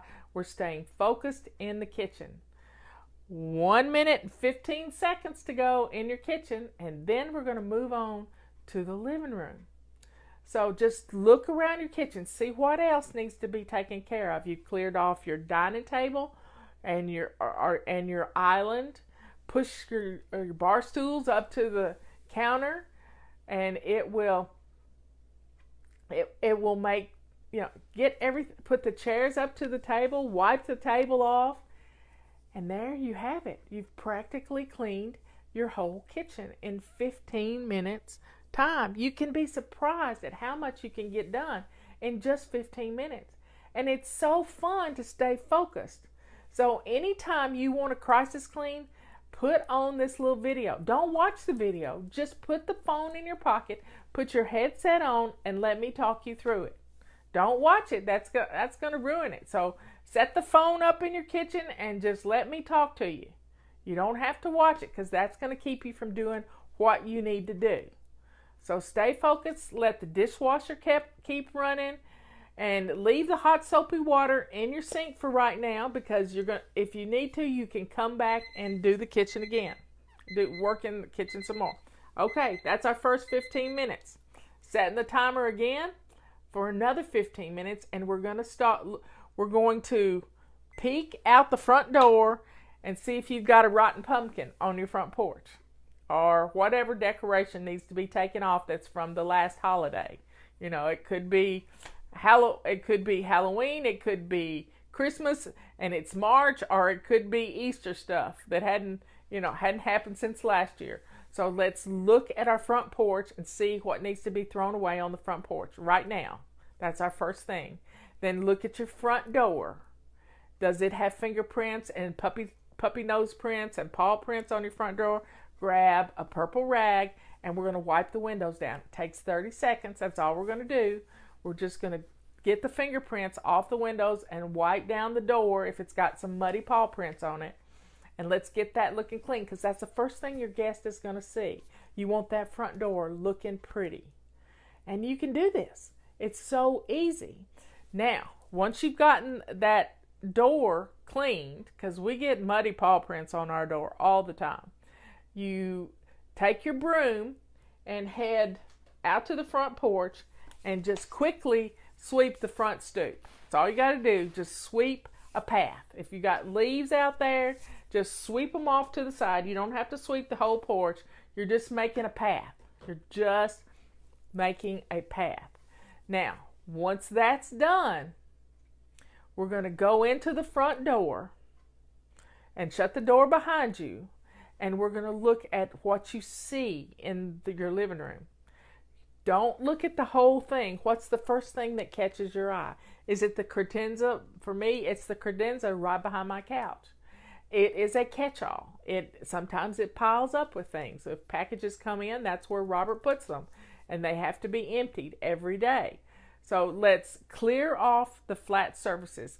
Grab a box or a laundry basket, and let's go to every flat surface and let's clear it all off. Now, this is crisis cleaning. This is not FlyLady cleaning. This is crisis cleaning. Somebody's coming to your house and you need the house looking halfway decent. Yep, that's all it is. But it will give you some success. It will show you that there is hope. So let's walk around the living room and the entrance area of your home and gather up everything that's on a flat surface. Yep. And you're going to put it in the basket. Laundry basket should hold it all. And you can do it. You can do it. Don't say, I don't have time, because you do have time. You have 15 minutes, and we're staying focused. We got 12 more minutes to go in our living room, and we're clearing off the flat surfaces. You can't dust a flat surface with stuff all over it. So what we're going to do is, once we get the stuff off our flat surfaces, go put that on your bed, because that means you have to deal with it before bedtime. You got that? There's a method to my madness. You have to deal with it before bedtime. So what we're going to do is we're going to put that basket on your bed. So you have to deal with it before you go to bed. Yep, after your company leaves, then you're going to take that basket and you put everything where it belongs. But right now, we're clearing off the flat surfaces. Then I want you to take your feather duster and a damp purple rag. Feather duster and a damp purple rag. I want you to feather dust right quick. It takes 2 minutes to feather dust my whole house. And you can do this. We're going to feather dust the living room. And then if it's no time at all, just run around the house and in your living room and feather dust everything that has a clear flat surface. And then if it needs a little extra wiping, use a damp purple rag and wipe things off, because it'll dry right quick. Just it'll dry and it'll look good. It'll look great. Now when you get through wiping down all your furniture, I want you to look at the back of your couches. I want you to think about, I have a dog that has decided that the back of the couch is where she has to watch for us to come home. And she's lying on the back of our couch waiting for us to come home, and she smushes it down. So I have a rubber scrubber that cleans off my dog hair and pet hair and cat hair from the back of my couch. Also, the back of your couches get dusty. So do a quick just brush of the back of your couches and the seats of your couches, and then that way it looks good. It looks good. And don't worry about the floor just yet. Just sweep it right on into the floor, because we're going to get that up in just a second. But right now we're dealing with the backs of the couches.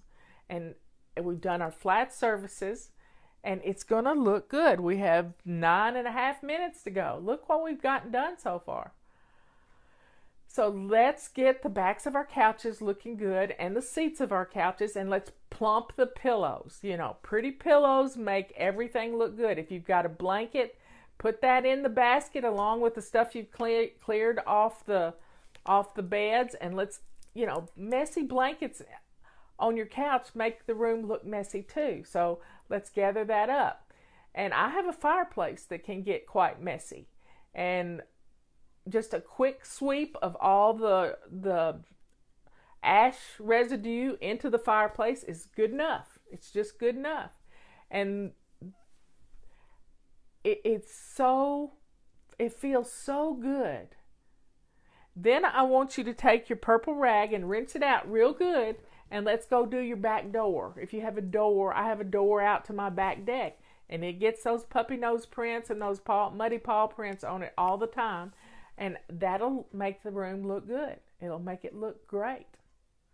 And then while you're in there, it never hurts to put on some fun music. Some fun music on your stereo system. And then that way you have music keeping you company and me keeping you company, and you're getting things done in your living room. Now, the next thing I want you to do is I want you to think about the floors. If you have hardwood floors, grab your mop again, and we'll do a quick mop. If you've wipe down the couch with a rubber scrubber and that stuff's in the floor, your quick mop around will gather all of that up. If it's gone under the couch, don't worry about moving the couch. We're not moving the couch. We're clearing off our coffee table, and we're making everything look presentable. You've done a little feather dusting and wiping down the flat surfaces. We've wiped down the back door, and it's looking good already. You can't believe the difference that getting all of the stuff off of your flat surfaces has done for your home. It's going to change everything. We have 7 minutes to go. We're halfway there. And I'm trying to think of other things. Are there magazines and books that are out of place? Put them on the basket, and that basket's going to go into your bedroom, because nobody's going to go in your bedroom, even if you have to lock the door. Even if you have to lock the door to keep somebody from going in there. And we'll get this room looking good. When you come into your living room, this is what you're going to see. A clear, great looking living room that's lived in. It's not perfect, but guess what? It's welcoming to guests. And you can set a coffee cup on your coffee table and not be embarrassed to have to move stuff out of the way. You're going to do this. This is crisis cleaning 101. 15 minutes in your kitchen, 15 minutes in your living room, and then we're going to do 15 minutes in the bathroom, because you do not want to be embarrassed by somebody going into the bathroom, the main bathroom of your home, and it being a disaster area. We're not going to do it. But we're staying focused in our living room. We've got 6 more minutes. 6 more minutes. Now look around and see if there's anything that I've missed. Do you have rugs that need a good carpet sweeping? So grab your carpet sweeper and do your rugs right quick.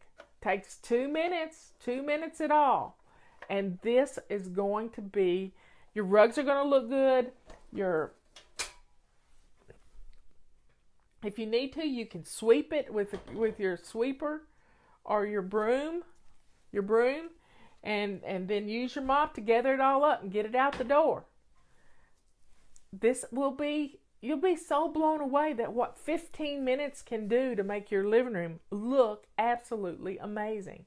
You walk into the entrance of your house, and there you see this beautiful living room all put together. And you know how to karate chop those pillows like they do on HGTV. Make your pillows look good. And let's just get this room looking wonderful. Wonderful. And then we're going to take some deep breathing.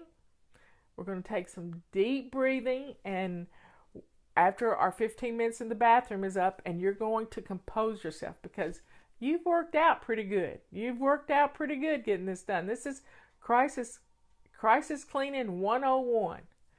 And it's all about kitchen, living room, bathroom, and then you. And you're the most important part of this. You are the most important part. So keep focused on your living room. We have 4 more minutes to go in our living room. Do you have some magazines that need to be put in recycling? Do you have a bunch of paperwork on your coffee table? Let's get that stuff off of there. Get it in a basket, and you can look at it in just a little bit after your company leaves, because we're not going to get sidetracked going through paperwork. You got that? And you might need a drink of water, because I did. Let's get some water in us, and let's keep moving right along. Keep moving right along. The carpet sweeper gets up that pet hair like you wouldn't believe. You don't even know that there's that much pet hair on the rug. You don't have to empty it right now. We're just going to get the pet hair up. That's all we're going to do. Gather up all the stuff on our flat surfaces. These are hot spots. These are the place where you put one piece of paper and it starts multiplying like rabbits. Like rabbits, I'm telling you. So we are going to gather this paper up, and then you can breathe. Then you can really breathe. Yes, we have a lot of paperwork, and it needs to have its own home. Everything has a home, everything in its place, everything has a place, and everything in its place. But right now is not the time to try to figure out where that place is. Do you hear me? We're staying focused on making the living room look clean. What we want to do when we know company is coming is we want to start painting or doing something stupid. All we got to do is clean off our flat surfaces. We just have to clean off our flat surfaces. That's it. And our houses will look clean. Our houses will look wonderful. And it will be fun. It will be fun to do. But we're staying focused on our living room right now and the entrance of our home. Do you have a bunch of shoes right by the front door where people come in and they trip over these shoes? Gather up all those shoes and put them in a basket and take them to your bedroom, or take them to the kids' room, whoever they belong to, and get them out of the living room. Don't start putting them away, but just get them out of the living room for right now. That's all you got to do. I keep saying that's all you got to do, but we're staying focused in our living room. We got 1 minute and 44 seconds in our living room to go. 1 minute and 40 seconds, and we can do this. And your living room is going to look good, and you'll be able to go, wow, my living room can look like this, and it will look like this. It can look like this. It can be beautiful. But you just have to stay focused and not be running around all over the place. Yes, I know people who have done this. Now, take your damp purple rag and wipe down some your switches. Sometimes they get dirty handprints and we don't even notice it. So wipe down some switches right quick. Doesn't take but just a second to do this. And we got 1 minute to go, and your living room is looking good, honey. It is looking good because you have stayed focused. You haven't left the living room. And the next thing we're going to do is we're going to go into the bathroom, but we still got 30 seconds. So take a deep breath. I want you to look around your living room and see if there's anything else out of place. Just look around and see if there's anything else that's out of place. And deal with it. That's all you got to do. Anything else out of place. Put your purse where it belongs. And just, here we go. 7, 6, 5, 4, 2. There we got it. Living room. If it's not done, it's real close to getting done. So I'm setting the timer again. And we're going to go into our main bathroom. This is the bathroom that people would use if they asked to use your restroom. Okay? So, setting the timer, 15 minutes. We're going to go in the bathroom. Now, this person isn't going to be taking a shower. It's not going to be taking a shower. So, we're not going to worry about our bathtub. What we're going to worry about is our toilet and our sink and our countertop. We're going to start with our countertop. What is out of place on the counter? Do you have things that need to go somewhere else? You know, last week I had emptied a bag of things from Leanne's house. I undid them, most of the things went in my medicine cabinet, but I had a jar of perfect paleo protein sitting right on the counter. So I moved that to the kitchen where I keep it. And then you just got to clear off your counters. Now, put some hot soapy water in your sink and take your purple rag or silver rag and rinse it really, really well and wipe down your countertop. And then you'll be so surprised at how the bathroom is going to look wonderful. It's just going to look absolutely wonderful. And then we're going to take and wipe the sink out real good. Wash it. If you need to use some cleanser on the sink, then let the water out and use some cleanser on the sink. Wipe down your faucets. Wipe behind the sink. Wipe behind the faucets. Rinse your rag out really well and clean the dental floss home runs off the mirror. This is going to make this bathroom look and smell good. Now, we're going to get down to the nitty-gritty and the dirty. And what we've got to do next is deal with the toilet. So I don't want you to be surprised if you lift up the seat on the toilet and it looks really bad. I want you to take some Windex or your purple rag. This will be a dirty purple rag because you're not going to be able to use it on anything else. It's going to have to go to the wash machine. But I want you to wipe down your toilet seat and wipe down the edge of the toilet. And then if you need to, spray some Windex around the base of your toilet and clean the floor around your toilet. Now, if you have a rug in your bathroom, you're going to need to either put that in the wash machine, or you're going to need to just put it in the tub for later, because nobody's going to be looking in your bathtub. Nobody's going to be looking. We're staying focused on putting out a clean towel for somebody. Put their dirty towel in the hamper and get out a clean towel so someone can dry their hands. And let's just get your bathroom smelling good and looking good. And the next thing you're going to have to focus on is your floor. And a bathroom floor is pretty small. You can take a wet purple rag, not the one you just used on your toilet. We're going to get a different one. And we're going to wipe down. We're going to wipe the floor. Yep. With your foot. That's all you got to do. Just keep wiping the floor.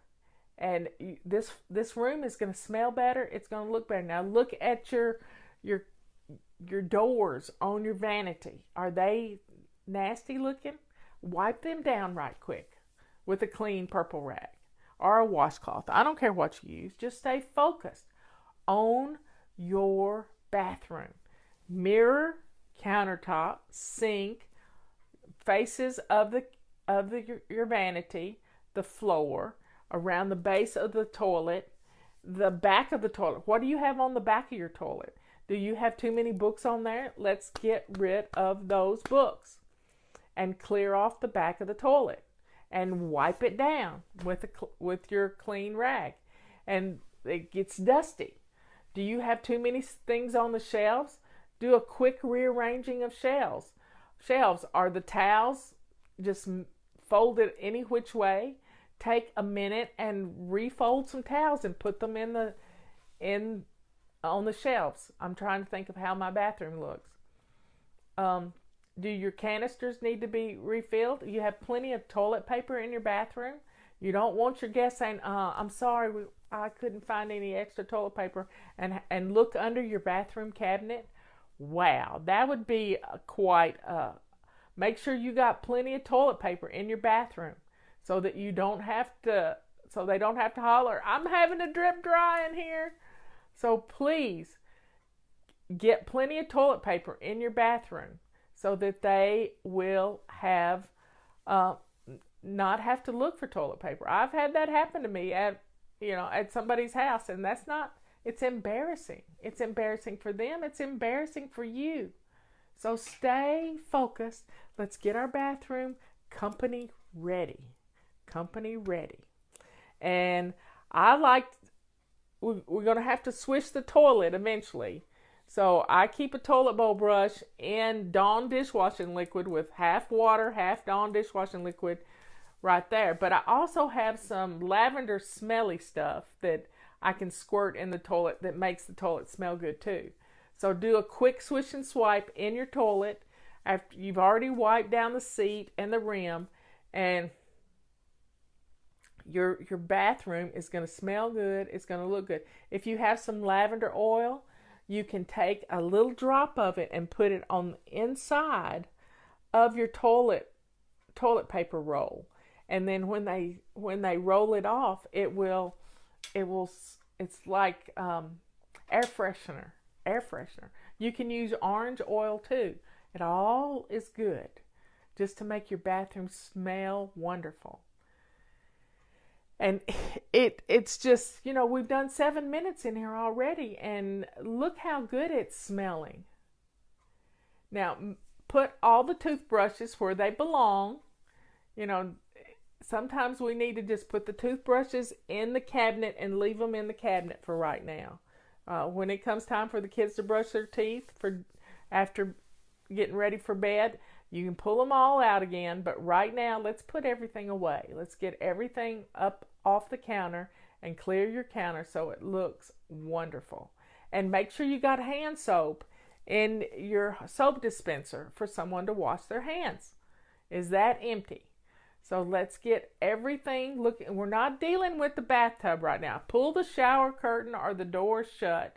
Now, if it looks pretty rough in there, then take a basket and gather everything off the edge of the tub if you need to. And then put it in your bedroom because you're going to deal with this later. You can put it all, then you can put it all away when they leave. Right now, you just want the bathroom looking company ready, because you do not want to have to deal with being embarrassed. This is not about you being embarrassed. This is about you feeling empowered. Do you hear me? This bathroom is going to look good. Now, if you need to get the mop out and mop the floor rather well, then do that. But it doesn't take long to mop. It's a small room. And I have a scale that gets really dusty, so I might wipe down my scale because it's got an inside and an outside, and just wipe it down so it looks good with little Windex and my purple rags. I keep a supply of purple rags in my bathroom because I use them for everything. Everything.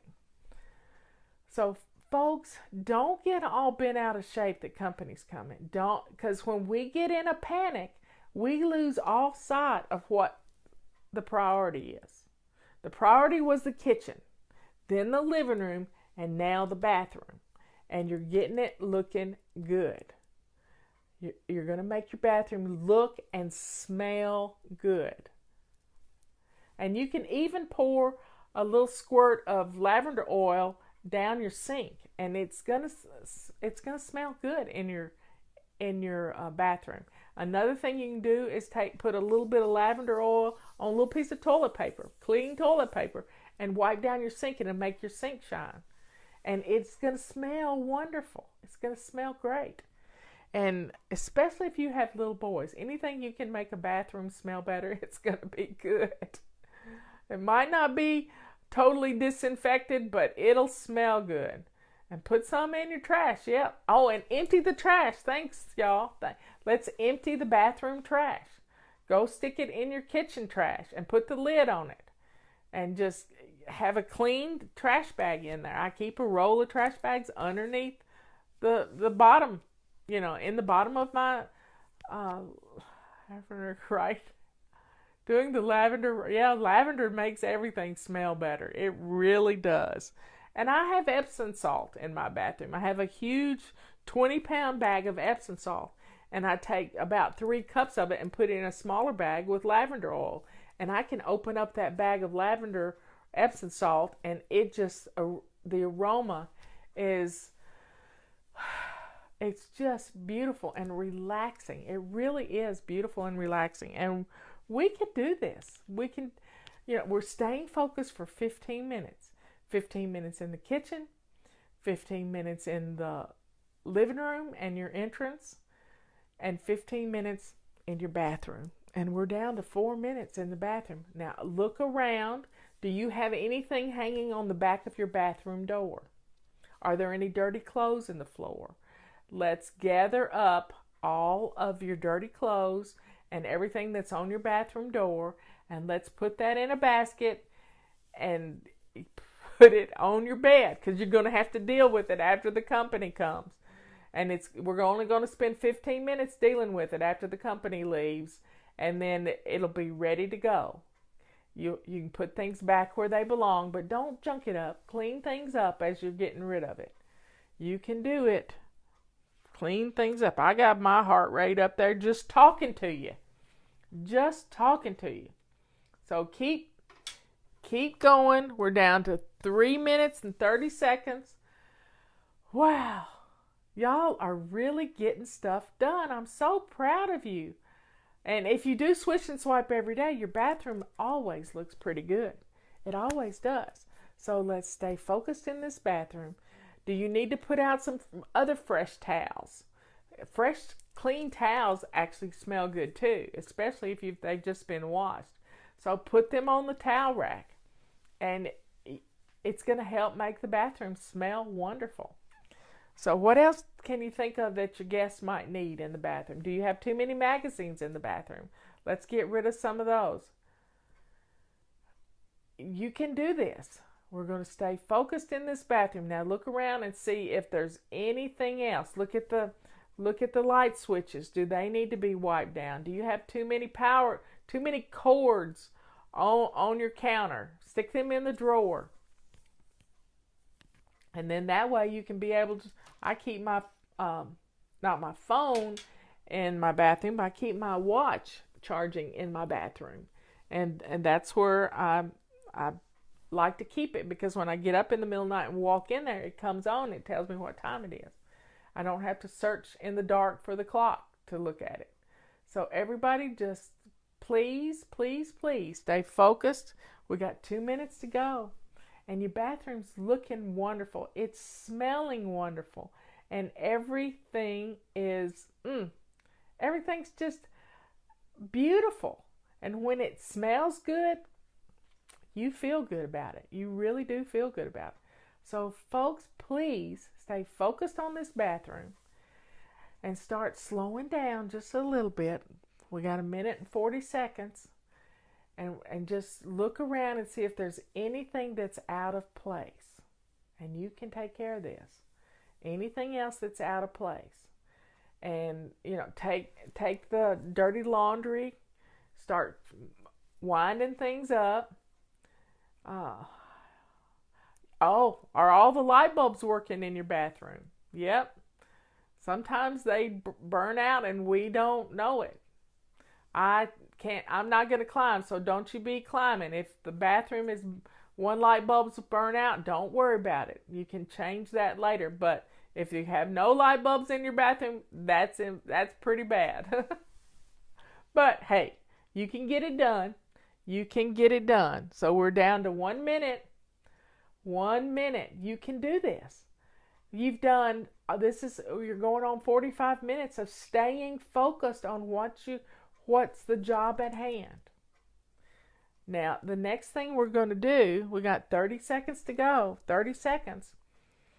Yeah, get a load of stuff going in the wash machine, and that's going to make your house smell good too, because washing things, that soap smell is in and around, and you can do it. 20 seconds. 19. Just start. Just breathing. Breathe slow. You can do this. Just breathe slow, and let's get this done, because you're going to feel good about your whole house right now. And there goes the timer. So the next 15 minutes, here's what we're going to do. I want you to pour yourself a cup of tea. Yep, cup of tea. A cup of ice water. Get yourself something to drink, because we are going to decompress just a little bit. And we're going to start thinking about, now I want you to look at your clothes right now. Do you need to put on a clean top? Have you gotten your shirt all messed up from cleaning right fast? I want you to go to your closet, and if you need to get a new clean shirt on, I want you to do it right now. Go do that. And I know you got on your shoes, and then go to the bathroom, and I want you to look to see if your makeup needs to be freshened up. So let's get a clean shirt on, and let's look at our makeup. Put on some lipstick, a little blush. This is a quick and dirty way to look your best. Put some lipstick on, and then take your fingers and go like this and make blush out of it. And rub it in real good, and you'll have blush. Look at your glasses. Do they need cleaned? You don't want all spotty glasses when your friend comes to the door. So let's stay focused on yourself right now. Now get your cup of tea, and I want you to go sit down in a comfortable spot where you can see the door. You're going to look like the hostess with the mostest, or maybe be standing at your kitchen waiting to see somebody come down the driveway. I have a long driveway, and I look right down my driveway from my kitchen sink. And just, empty out the sink, and just stay calm. We're just staying calm. I want you to breathe. I want you to sit down, put your feet up, and I want you to relax just a little bit. We're not going to jump back in and get started. We're just finishing up and looking around at the house and feeling really proud of yourself. Really proud of yourself, because look at what you've accomplished in 45 minutes. And now we're going to take care of ourselves. We're going to get some water down us. We're going to get a cup of tea, and your house is smelling good. And just think about this. This is wonderful. We got 12 minutes to chill. She'll be here in 12 minutes. And I just want you to relax.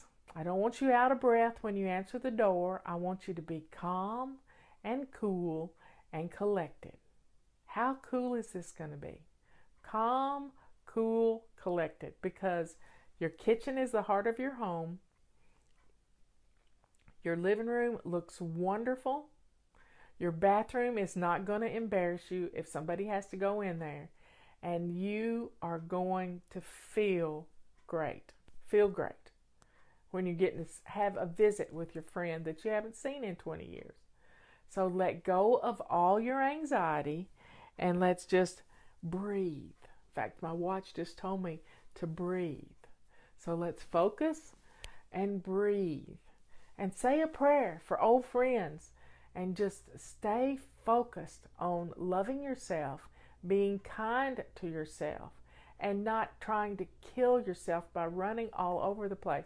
Just staying in one room while you're being focused on that one room is going to keep you cool under pressure. We're staying focused. And right now, our focus is taking care of us. Taking care of us. And you can do this. You really can. Because it doesn't have to be hard. We have 11 minutes to go before that doorbell's going to ring. 11 minutes to go. What can you do in 11 minutes? You know, is your dishwasher finished running? Just stay in your kitchen if you want to, at your kitchen table, with your feet up in a chair next to you. That's fine. But if you want to finish up a few little odds and ends things, we're not being rushed. We're taking it slow and steady. Slow and steady.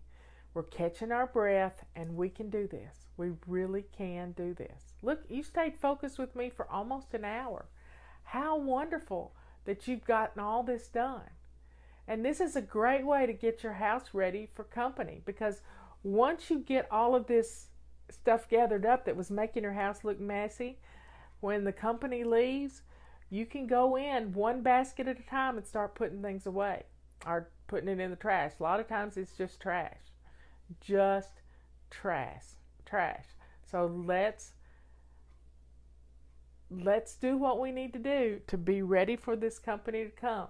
Now, look in your refrigerator, and do you have something that you can serve as an appetizer, some cheese and crackers, or some little something, you know, a little plate of cookies. I'm not eating cookies, but that doesn't mean my guest wouldn't want some cookies. So start thinking about putting together a little cheese plate or some cookies or something to put on a plate to go with your tea. And it's wonderful. It's absolutely wonderful. It doesn't have to be anything special. I always keep a package of designer crackers in my pantry, and I always have cheese. So there you have it. Anything you can do that can put a little bit of stuff on your table. Butter cookies are a good way to keep things on hand. It's nice. You don't have to cook anything. You just open up a pack. So folks, you've done really well. I want you to calm yourself and just relax so that you can be ready for your company to knock on your door. Yep. So turn some lights on in the house. If it's rainy and nasty outside, get some lights on. Put some fun music on, just some light jazz. We had, Patty and I found a new jazz singer the other day, and her name is Can't think of her last name. But Melody Gardot is a nice little jazz singer. So if you've got an Alexa, just say Melody Gardot music, and just have a nice atmosphere going. That's what this is all about, is setting the tone for your home. And when you set the tone in your heart, then your home is going to fall right along with it. You're not going to be light a candle is good. A lot of people can't have Edmund. Yeah, that's what my sister said. But please just slow down and stay in a hurry, and put on some nice music. Not Cat Stevens, K-A-T Edmonds. Cat Edmonds. I heard her at my beauty shop on Wednesday, and she sounded just like Melody Gardot. And it's just some easy listening, light jazz music, and it's just beautiful background music. To having, I don't say those words out loud, but whatever you're using, just put on some fun music. Put on some fun music. Yep. So your house is looking good. Your kitchen's looking good. Your living room's looking good. Your bathroom is acceptable. And it smells good. And just Edmunds, not Edmondson, Edmunds. And it's just really beautiful music. And you can relax to that music too. Yep. So I'm not going to say the word, but tell Alexa to play Cat Edmonds music. And she will. She really will. And it's just relaxing. It's just relaxing. And you're going to be ready for her to knock on the door. You've got your cup of tea. You can get her a cup of tea. And y'all can have a nice visit. See how playing these little games is fun? Now, when you do get that phone call, you know how to do this. And bookmark this video when I get it up on YouTube. Always know where it's going to be. And I'm going to put it up on our FlyLady Radio page where you can access it very easily with crisis cleaning. And I'll have it ready for you so that you can do crisis cleaning anytime you want. Anytime. And it makes us feel empowered. It gives us hope that our house can look good in just a few short minutes. It really can. And when you're doing, this may be the last time you ever have to crisis clean, because establishing simple habits these simple habits are going to make your home be on automatic pilot. And your home is going to be absolutely cleaning itself without you even realizing it. So you can do this. You can do this. We got 4 minutes to go until she comes to the door. 4 minutes to go. And I want you to realize how strong you are. You don't have to be embarrassed by your home anymore. Our routines, our simple little habits, strung into routines, are going to change your life. This can happen. You just have to stay focused. Focused on what you're doing right now. You're chilling out right now. You're getting your house, it's sounding good, it's feeling wonderful, and you are going to have a great time visiting with your family. Look around, see if there's anything you missed, like toys in the floor, shoes by the door, coats, too many coats on the on your entrance.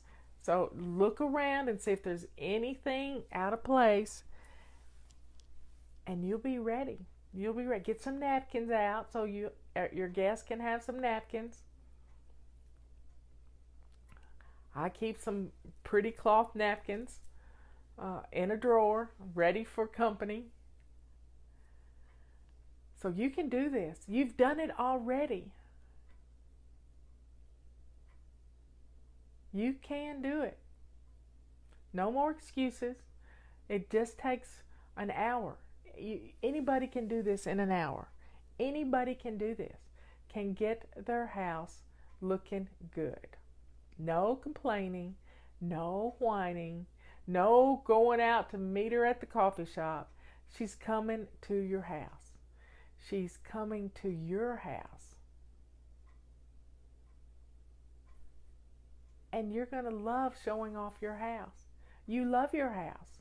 You just don't like it when it's messy. And our hot spots make it messy. Anybody can do this. If I can do it, you can do it. Anybody can do this. So please stay focused for the next 2 minutes. The doorbell could be ringing. I want you to, get a seat at your coffee. I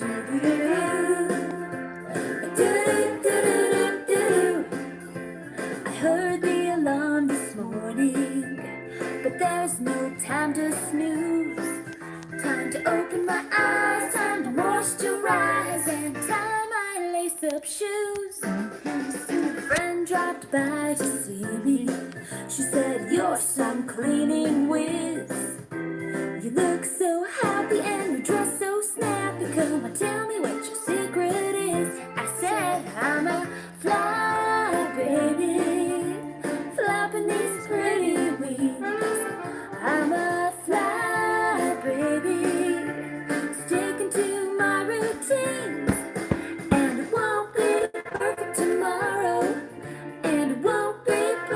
next year, but I'm still flying, baby. Get my life in gear. I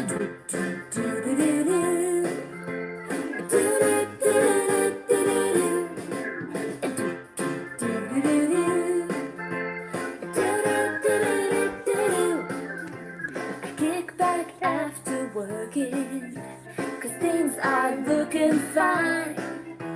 The kids aren't screaming and this house is gleaming, and wow, that sink sure shines. Well, I still have piles of clutter, 'cause I'm not super Our woman. but not downhearted. I'm just getting started, and I jump in where I am, 'cause I'm a fly baby, flapping these pretty wings. I'm a fly baby, sticking to my routines, and it won't be perfect tomorrow, and it won't be perfect next year, but I'm still flying, baby. Get my life in gear.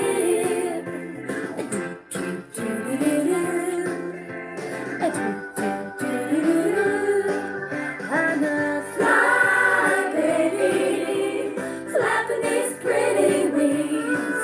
I'm a fly, baby, sticking to my routines, and it won't be perfect tomorrow, and it won't be perfect next year, but I'm still flying, baby. Get my life in gear. Oh, get my life in gear.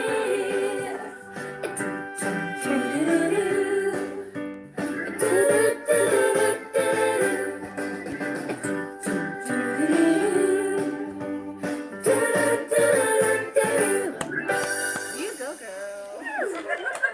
That's our Fly Baby chorus. Anyway, welcome. Today is Plan and Play Day, but some of you are new here.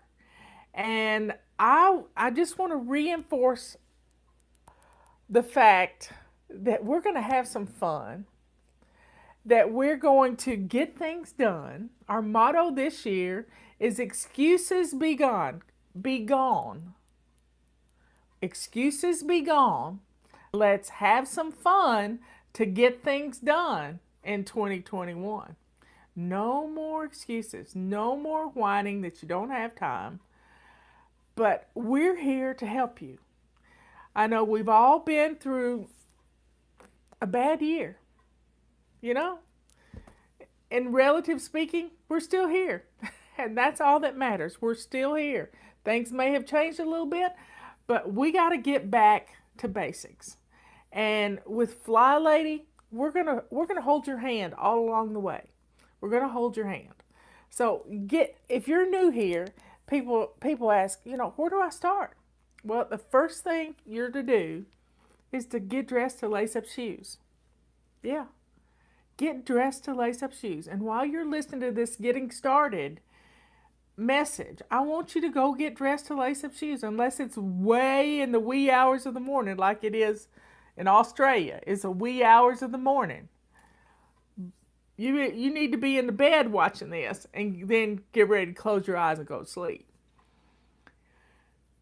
But the main thing here is we're going to help you to let go of those excuses. And those excuses come from your perfectionism. And to take a few minutes, 2 minutes, that's all it takes sometimes, just 2 minutes to get some things done. So get dressed to lace up shoes is the first thing you got to do. Even if you have to pick dirty clothes out of the dirty clothes hamper. Yeah, I know who you are, because you don't have any clean clothes in the house. Put on something that's not quite as fresh as it needs to be. You can always throw it in the dryer and run it for like 5 minutes and it'll get freshened up. But put on your lace-up shoes. Fix your hair. You always feel better when your hair is not looking nasty. Fix your hair. Put on some lipstick. Sometimes that's all you need. Lipstick and earrings. Put on lipstick and earrings. I always have to have my necklace on. My watch. And I'm good to go. Yeah, dirty clothes. We're going to get dressed because you're going to do a load of laundry today, and you're going to put a couple of outfits in the wash machine, so you'll have some clean ones tomorrow. But I know you. I know what's hiding under your sink. I know you've got vases and mayonnaise jars and all kinds of good stuff. Lots of cleaning products. Oh my goodness. You have more cleaning products than Carter's got little liver pills. But you got them. And we're going to get some things done today. We are. Because I'm going to teach you how to get started. Now, the first thing we tell you to do is to go shine your sink. And people say, why do I have to do that? This whining has got to stop, y'all. Why do I have to do that? Well, it's where I started. It's real simple. It's where I started. And it was just a simple thing my husband asked me to do when we first got married. He said, honey, if you'll just keep one side of the sink empty, I'll make you coffee. And you know, for 24 years, he's made me coffee every morning. Spoils me rotten. But my sink is shining because it's empty. I go to bed with it shining. My grandmother always took her dirty dish towel, the one she used to dry dishes because she never had a dishwasher, and she would dry her dishes, and then she would dry her sink out because she didn't want any spots in her sink. She didn't want spots in her sink. So she had this wonderful, wonderful habit of shining her sink every night when she turned off the kitchen light. And turning off that kitchen light and knowing your kitchen is clean, that is just an amazing feeling. An amazing feeling. So, go shine your sink. Let me tell you how to do that. Get some baking soda, barkeeper's friend, comment. I don't care what you use cleanser-wise. Even if it's just a 3M scrubber. And just buff your sink really well. Now, if it's really nasty, you might have to take the edge of a knife and scrape around the edges of your sink because you could have built up residue of some kind. If you're on a city system, a city sewer system, and you don't have to worry about messing with your septic tank bacteria that makes everything go away, you could add, rinse your sink really well after you've used Comet, and then you could fill it full of hot water and put, half a cup of bleach in there. Let it sit for 30 minutes. And then rinse it down, and there you have it. Your sink is going to be shiny. Now, rinse it really well, and you could take, now, this is going to sound weird, but if you go out in the garage and find some car wax, just a little bit of car wax, you can wax your sink and stuff won't stain it as much. Yeah, it'll work. It'll work. So, taking care of that sink and making it clean and shiny. I spent 2 hours when I first started making that sink. It was a 25-year-old sink. And Robert had built the house in the mid-70s, and it had never been changed. I have a new sink now. And it's quite a blessing to me. And I love my sink. And I keep it shiny every night. The secret, this is going to make you smile, because when you get up in the morning, you walk into your kitchen and you see that beautiful sink to start your day, you are going to love it. You're going to be energized. That smile is going to come across your face, even if there's just a few dishes in there, because your dishwasher becomes your dirty dish disposal unit, y'all. Your dishwasher becomes the place you put your dirty dishes. And if it's full of clean dishes, the kids aren't going to empty it. So you need to, as soon as the dishwasher runs and gets finished, you need to put those dishes away, right away. And then the dishwasher is ready to receive those dirty dishes from those precious children that are going to learn how to put the dishes in the dishwasher. But if you wake up to, a couple of glasses and a plate in your sink, it's still not bad. It's not bad at all. Because Your kids learn to put them in the sink. So that's a blessing to you. That is really a blessing. So getting up in the morning, being greeted with this beautiful kitchen, countertops cleaned off, stove clean, floor been swept, all of this makes you smile. And guess what? That smile tells your head that you're happy. And you know what happy does? Happy fills your body with good endorphins. Yeah. And it's amazing. Now, I like to put on a little fun music to go with it, and that's why we have our own little fun music. But those of you who are just getting started, you may want to grab this book. It's on Amazon. It's on our website, FlyLady.net. If you're brand new to us, sign up for our emails. Yeah, go to FlyLady.net. There's a join button in the top left-hand corner and get our emails, because these emails, as much as they may make you mad, they're in your head. They start to sink in right here. And those messages sinking in help you to stay immersed in the FlyLady system. There's a method to my madness, I promise. This is my first book. It used to be hot pink, but the publisher didn't like that color. I kind of like hot pink, y'all. I have on hot pink. This is Sink Reflections. It's my very first book. This is the Bible of FlyLady. It tells you everything about what we do. But I'm going to explain it to you right now.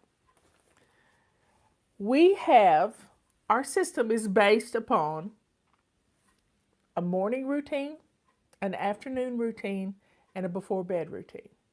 These 3 routines keep our home running on automatic pilot. Now you say, how could that be? Houses don't clean themselves. No, but you get up in the morning, and when you start establishing the simple habits that we're going to walk you through in a year's time, you're going to be blown away at how much of your house cleaning is automatic inside of you. So let's try it. Let's think about this for a second. When you wake up in the morning, well, the first thing I do is I'm laying in bed. So I try to remember my dreams. This is fun. Try to remember, sort of go through what I woke up dreaming about. And then I pull my covers up to my chinny chin chin, and I slide out the side. My bed's practically made up before I get out of the bed, because it has to be. Because I have to go to the bathroom right quick, especially if I haven't gotten up in the middle of the night, which is really good. I go to the bathroom and I get dressed. I have laid my clothes out the night before,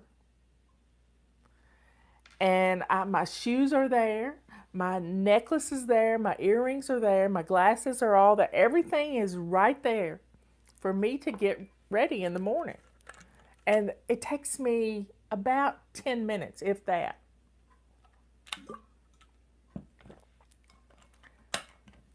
Wow. I'm dressed. And while I'm in the bathroom, I do something we call swish and swipe. I take my purple rag. I wipe down my mirror, because I'm a good girl. I floss every night. Looking at myself in the mirror, and you know those dental floss home runs can really fly high. And so I wipe down my mirror. I put my makeup and stuff away. I don't have much. I have lipstick and a little dry concealer, little powder.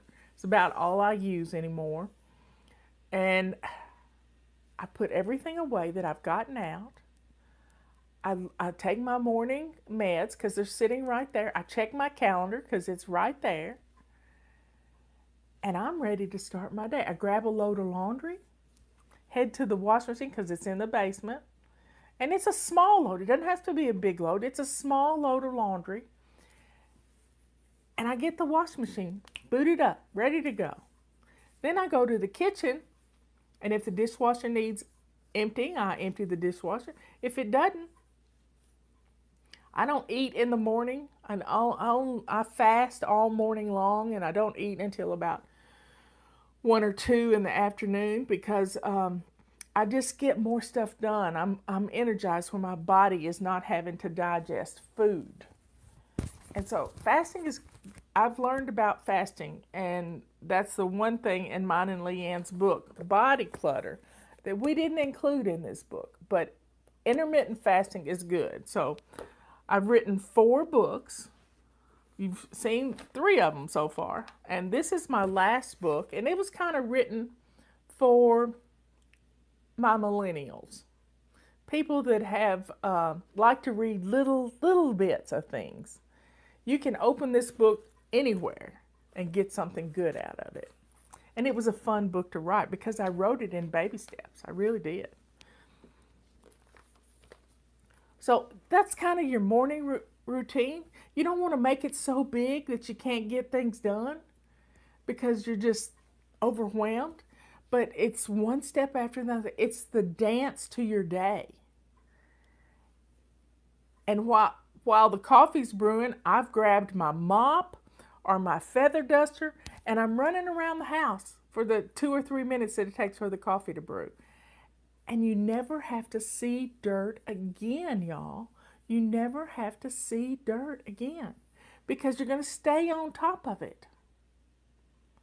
You're going to stay right on top of it. So my afternoon routine, I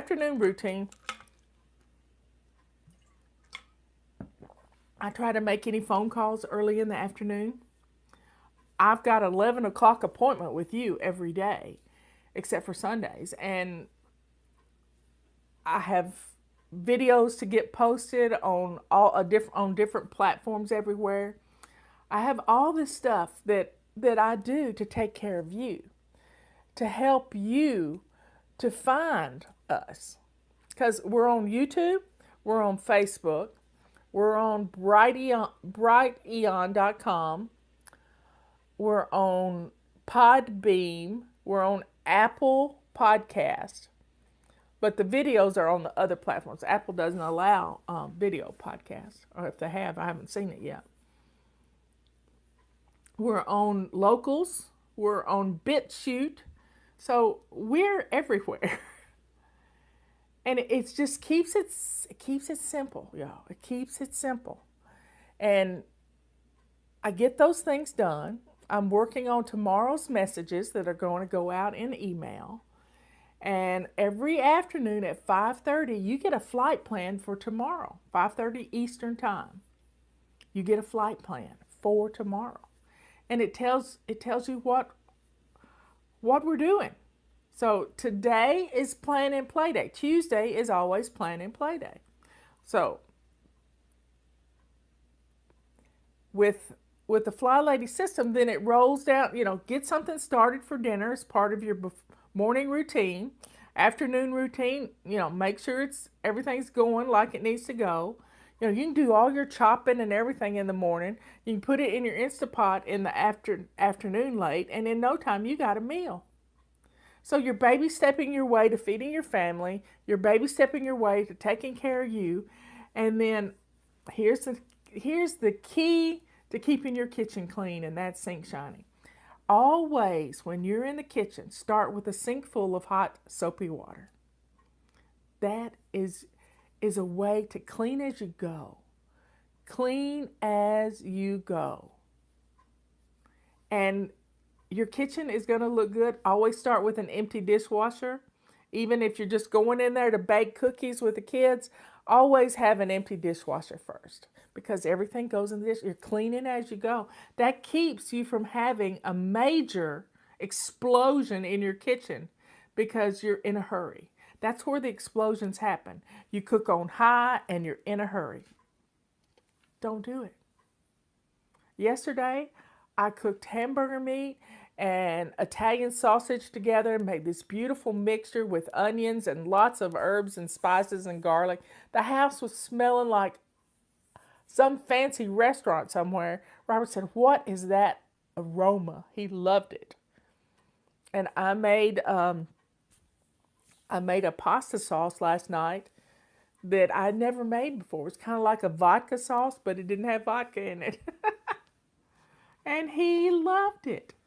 So nothing says I love you like dinner cooking.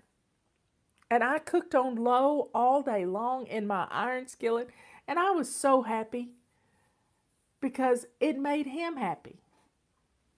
Blessing others. That clean kitchen can do that. So get dinner started. And then while you're cooking, have your sink full of hot soapy water. Don't drop knives down into that hot soapy water. Leave them beside the sink. And you can wash them as you need them. And then put the trash away as you make the trash.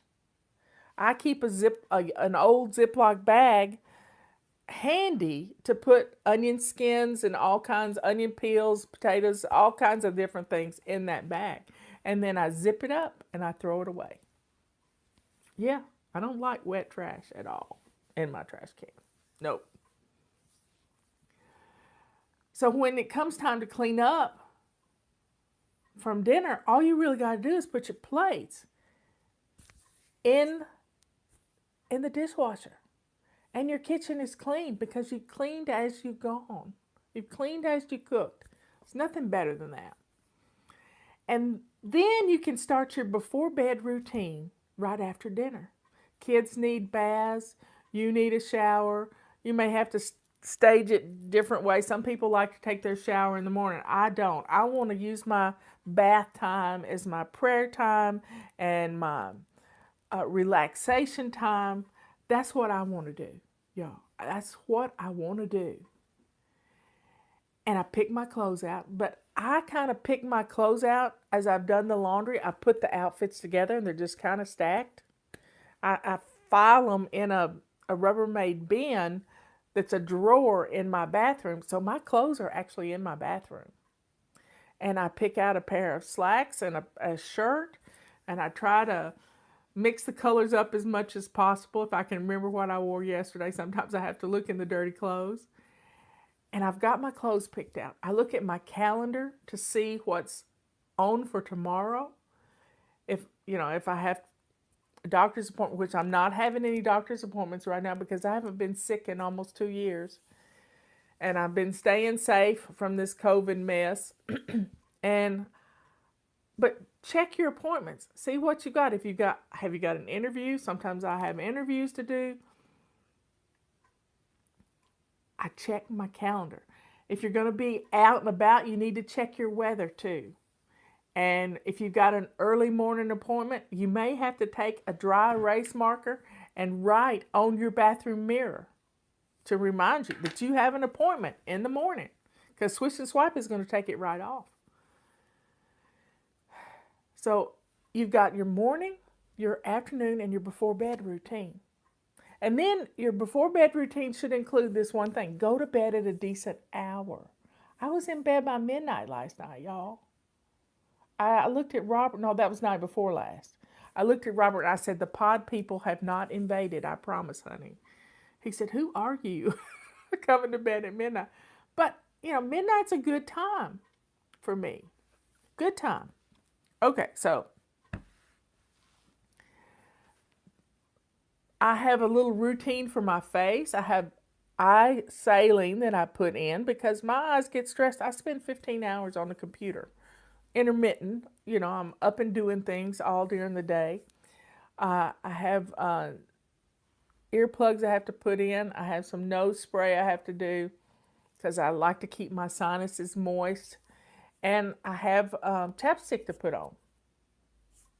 Take my earrings off. I take my watch off and put it on the charge. That charger is in the bathroom. I can actually see the time when I get up in the morning or get up in the middle of the night because it wiggles for some reason, and I walk in the room and it knows I'm there. So that's our daily stuff. And you can put it on Post-it notes. You can put it in a simple control journal. I don't have one up here. But just a little photo album with 4x6, no cards in it. Morning routine, afternoon routine, before bed routine.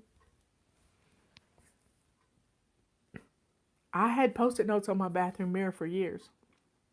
And it worked. It worked.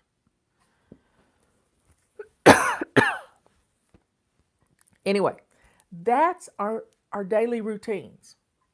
Now, the other part of our system that works is we have a basic weekly plan. So here it is. Got your pen and paper? Get it right quick. Monday, we bless our homes. Weekly home blessing. We do it on the show. We do 2-minute blessings on the show instead of 5 minutes or 10 minutes. We do 2 minutes. But guess what? You can get a bunch of stuff done. You can get a whole lot of stuff done in 2 minutes. You just don't realize how much you can get done until you try it. So we do weekly home blessing on Mondays. Sometimes we do it again on Fridays because you're recovering from the weekend and then you're preparing for the weekend. And sometimes we do that on the show on Fridays. We have Tuesday is plan and play day. Today is the day you check your inventory of your food that you need to cook because it's been in the refrigerator for a week. And then go start making your menus for the rest of this week if you didn't do it last week. For the rest of this week and next week. And here is the key to menu planning. It's a calendar. It's a calendar with plenty of space. Let me get March up here. Plenty of space, y'all. Plenty of space. Write your menu plan down. It's simple. You have like maybe Mexican Monday and something else on Tuesday. Wednesday is surprise chicken with cleaning out your refrigerator. So we have a day for everything. Tuesday is our plan and play day. And then we do something fun to reward ourselves for making those menus. So we know what food we're going to cook. Now during the pandemic, I've been getting food, meats and things from Butcher Box and Moink. Well, I haven't gotten Butcher Box. Leanne gets Butcher Box, but I gave Butcher Box as a gift for someone at Christmas, and they love it. They love it. And I also do Misfits Market, which is vegetables. We need our fresh veggies. No more pizza 3 times a week. If we have the food in our house, we can cook and we can plan menus around that. And if you never have done an inventory of all the food in your freezer, you'll be surprised at how many meals you can plan out of just what's in your freezer. My little friend Joy did that a few weeks ago. Money was tight with COVID and stuff, and her hours hadn't been cut, but her pay was cut. And so she's had to make do, and she's had to go to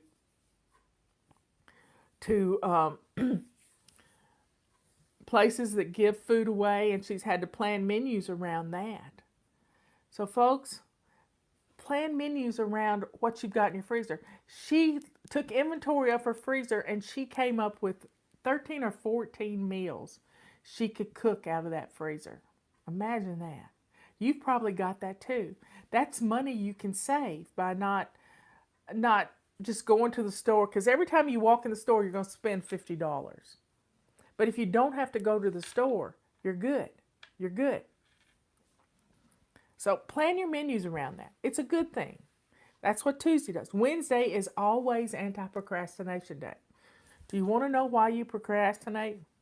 You procrastinate because of your perfectionism. You tell yourself you don't have time to do it right now, but you don't finish the sentence. You don't have time to do it like your mama did it, or you don't have time to get it right. You don't have 8 hours. Well, you think it's going to take 8 hours when you can spend 2 minutes. So anytime you hear yourself say, I don't have time, Set your timer. 2 minutes. You can do anything for 15 minutes, but you can really do anything for 2 minutes. So if your child comes up to you and you hear these words come out of your mouth and they say, Mommy, will you read me a Dr. Seuss book? Yeah, you knew I'd go there. You sit down and you hear yourself say, honey, I don't have time right now. You need to sit down with that Dr. Seuss book and read that book to your baby. It won't take long. And you will enjoy it and they will enjoy it. So, whenever those words cross your lips or come across your mind, you need to do exactly what you said you didn't have time for. You got that? That's your cue to do what you said you didn't have time to do, because your perfectionism, which perfectionism is from the devil, it's to keep you separated from your family. It really is. It's to make things crazy in your house. You've been there. You're trying to get out of the crazy right now. You're really trying to get uncrazed. We're trying to do things in a systematic order that is going to make you happy. You can be happy. You really can. These routines do this. So Wednesday's always anti-procrastination night. What's the one thing you procrastinate about? Cleaning out your refrigerator. So clean out your refrigerator, folks. Do it. And then when you've got your grocery list and payday rolls around and you can go buy groceries, then you are good to go. Your refrigerator is ready to receive those groceries. Your freezer is ready. Right now, I need to reorganize my freezer upstairs. And Robert's been taking some things downstairs, and I'm going to get a bin for just burger meat and meatloaf and stuff, and a bin for chicken and a bin for vegetables. I have side by side. So that's on my list to do today, to take inventory of my freezer. Thursday is our errand day. If you've got some errands to run, don't wait till the weekend. Run them on your way home from work, or let the kids stay with their dad for a little while and go run an errand. You know, what is that errand? Do you need to go to the drugstore? Go do it. Get it done. And then it's going to save your weekends for fun. Friday is always our day to clean out our car, clean out our purse, and plan something for date night. And do it. You know, date night can be as simple as sitting on the back porch watching the sun go down, especially if it's getting warmer in your area. Date night can be movie night. Pick a movie out. We watched a dud of a movie last night. I mean, it was a dud. I told Robert he didn't get any points for that movie. None. The night before last, we watched a good movie. I picked it out. But get a playlist going of fun movies to watch. Maybe one's a chick flick one week and one's a one of those car crash movies, the racing movies, or some fun that you don't particularly like, but your husband might. And it makes date night special. Saturday is always family fun day. Family fun day. Plan something. Get out in the world. Go for a hike. Right now, today, my daughter-in-law got her little niece. Her little niece, Sophie, is staying the week with her. A week. She doesn't get to stay by herself much with her Aunt Emily. But they went to Memphis and picked her up and brought her back home. And they're going on a hike today. They're planning this hike already. Just to get out into the world and have some fun in a sunbeam. Plan something on Saturday. Plan something on Saturday to do with your family. Get out into the world. You can be safe and be out in the world. You can. And then Sunday is Renew Your Spirit Day. You know, I like to study the Bible. I like to look at my favorite preachers on Sunday, I take my time and I get deep into something. A few weeks ago, I studied about the Lewis Isle revival. If you've never studied that, look it up on YouTube. There's an account of it from a pastor that was recorded, that was there. And I mentioned it to my niece Brooke yesterday. It's amazing. The whole two little old ladies in their 80s, and one of them was blind. Got down on their knees and prayed for a revival for the young people of their island in Scotland. It's just a beautiful encounter. I had cold chills the whole time listening to this hour sermon. So Sunday is renew our spirit. Take time for you. Recharge your personal batteries so that you're ready for the next week. So that's our basic weekly plan. Now, here's the big thing to FlyLady. Big thing. We have to declutter every single day. And sometimes it's 5 minutes in the morning. Sometimes it's 5 minutes in the afternoon, 5 minutes in the evening. We have lots of fun ways to declutter. 27 fling boogies, 5-minute room rescues, run around the house with a garbage bag and start throwing things away. But you got to declutter something every day, every single day. Because clutter has built up in our house. It becomes this cocoon that keeps us caged. And we need to break out of that cocoon. And to do that, we have to get things out of the house. If you learn nothing else from this video, it's this little saying. You can't organize clutter. You have to get rid of it. Say it again. You can't organize clutter. You have to get rid of it. And it has to go out the door. That's why having your shoes on your feet gets it out to the car. It's amazing. It is absolutely amazing. When you start getting rid of the clutter, your house is going to feel bigger. It's going to be easier to keep clean because you're not going to have as much stuff to mess with. If the kids' toys are decluttered, you're going to have more room for them to play. And that's a testimony I want to tell you about at tea time. Room to dance. Writing that down so I can remember it today. Room to dance. So folks, that's our basic weekly plan. Now, each week, if you look at a calendar, let me pull up a calendar, August.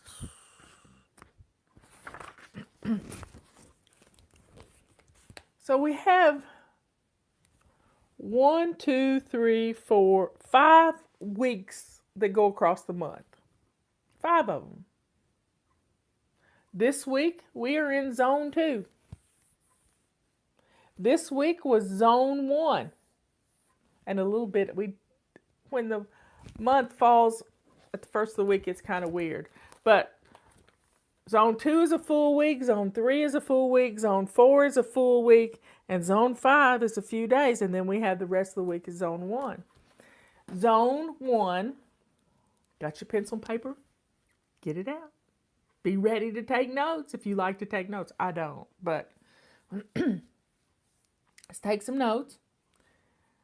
Zone 1 is your front porch. It's what people see when they walk up to your house. Your front porch, your dining room, and the entrance of your home. 3 little areas. Front porch, entrance, and dining room. Bam! Zone 1. Zone 2 is always your kitchen. That means we declutter, we reorganize drawers, we get rid of cookbooks we haven't used in a long time because we can get all the recipes we want online. I keep my main cookbooks. I have some focus cookbooks. Just keep your favorite ones. And one time I almost decluttered Robert's favorite one. Oh my, that would not have been good. his cookie cookbook, but that's another story. I'll have to put this down on the list. Cookie cookbook.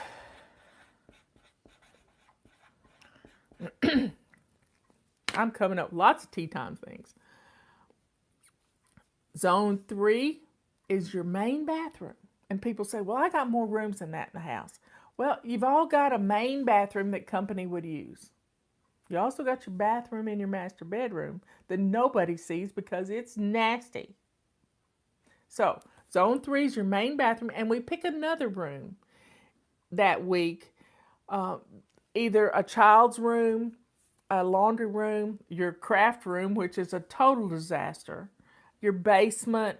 We just pick another room, or you can pick another room to do some simple things like decluttering and clearing out some stuff.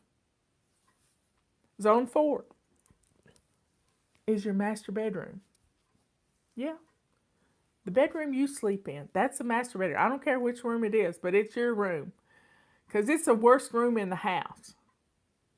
So we do some detailed cleaning in there, like cleaning some window sills, getting some cobwebs, doing some things in there that you don't do every day. You make your bed every day. You can do your floors every day. But you don't clean out the window sills, and mine have gotten pretty bad this winter. So I'm going to be cleaning out window sills in a couple of weeks. But I'm not pushing myself to do it all at once. I'm taking my time, taking these baby steps, working my way through the zones. Zone 4 is your master bedroom closet. Yeah, your walk-in closet, which is a total disaster. And your master bedroom bathroom, which nobody can get in. And you lock the door behind you if you've got company. Zone 5, that's your living room. And usually zone 5 and zone 1 occur in the same week. You got it? Zone 5 and zone 1, same week. And that's your zones. Now, we don't try to do our whole detailed cleaning list all week long. We just do 5-minute missions, and I'll give them to you in the flight plan every day for what to do. And I'll give you a kid mission in the flight plan if you've got children, because they need to learn responsibility for their own rooms. And at the first of every month, you need to declutter toys and rotate them in and out, because toys become a major source of problems in your home. Toys, papers, and dirty clothes. That is the problem areas. Now, each month, we've done zones. Now, each month, we practice a new habit. Psychologists tell us it takes 21 days to create a new habit, to establish this habit. Oh my goodness. They are so wrong. They're wrong. Because if you're a perfectionist, if you miss a day, you throw the baby out with the bathwater and say, FlyLady's not for me. No, she's not for me. But if you have a little grace in your life, because you know the good Lord has some grace. If you have a little grace for yourself, then if you miss a day, you just jump back in like you never missed a day. Quit beating yourself up, because we are our own worst enemy. Our own worst enemy. So, January, we practice shining our sinks, and we all need a refresher course on that from time to time. You can start it right now. February is decluttering 15 minutes every day. That's all you got to do. 15 minutes every day. 5 in the morning, 5 in the afternoon, 5 in the evening. Bam. And sometimes it's in your closet. You're going to declutter 5 items.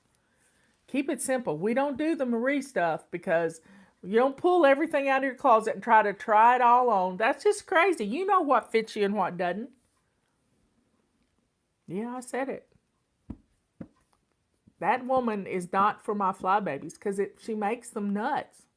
They already have a hard time, and then to have them pull everything out of their closet in their bedroom floor, this just isn't right. Now, March is getting dressed to lace up shoes. You got it? Getting dressed to lace up shoes. Every day. First thing in the morning. Don't wait till 2 o'clock in the afternoon. Do it when you first get up. It's amazing what you can get done when you're dressed to lace up shoes. You don't mind taking the trash out. Don't do it in your robe. Get dressed to lace up shoes. Be ready for somebody to come to your door. April is making our bed every day. Now, that's what our habit is going to be next month, is we're going to practice making our bed every day. And you're going to make your bed and you're not even going to know you've made it. I've already mentioned this once in this video. Pull your covers up to your chinny chin chin and slide out the side, and your bed's practically made before you even get out of it. If you're not rushing around in a hurry when you first wake up and you overslept, bam, your bed's made. May is moving for 15 minutes. I mean, moving your body, taking a walk down your driveway. One lady told me yesterday, condo, she says, I'm going to walk down to this. She has this window that she puts history stuff in. And she says, it's 6 minutes from my house. I'm going to walk down there. I'm going to rearrange the window, even if I just clean the window on the storefront and make it pretty. And then I'll walk back. 15 minutes of moving every day. Getting in the habit of getting up and moving. My watch tells me how much I'm moving. If I set my timer every 15 minutes to get up and do something in the house, I have completed my circles by 6 o'clock at night. If I do that. Yes, everybody loves Conda. I love Conda. She's precious. She is so precious. Conda is a fly lady. She works for my nephew, Alexander, and she mentors people who need a little hand-holding on FlyLadyPremium.com. He also has built an app called FlyLady Plus, and we have the Messenger app, which is for people who don't want to get emails. Go figure. But you have to pay for it. Yeah, it's something I spend a lot of time every day working on that. So, here we go.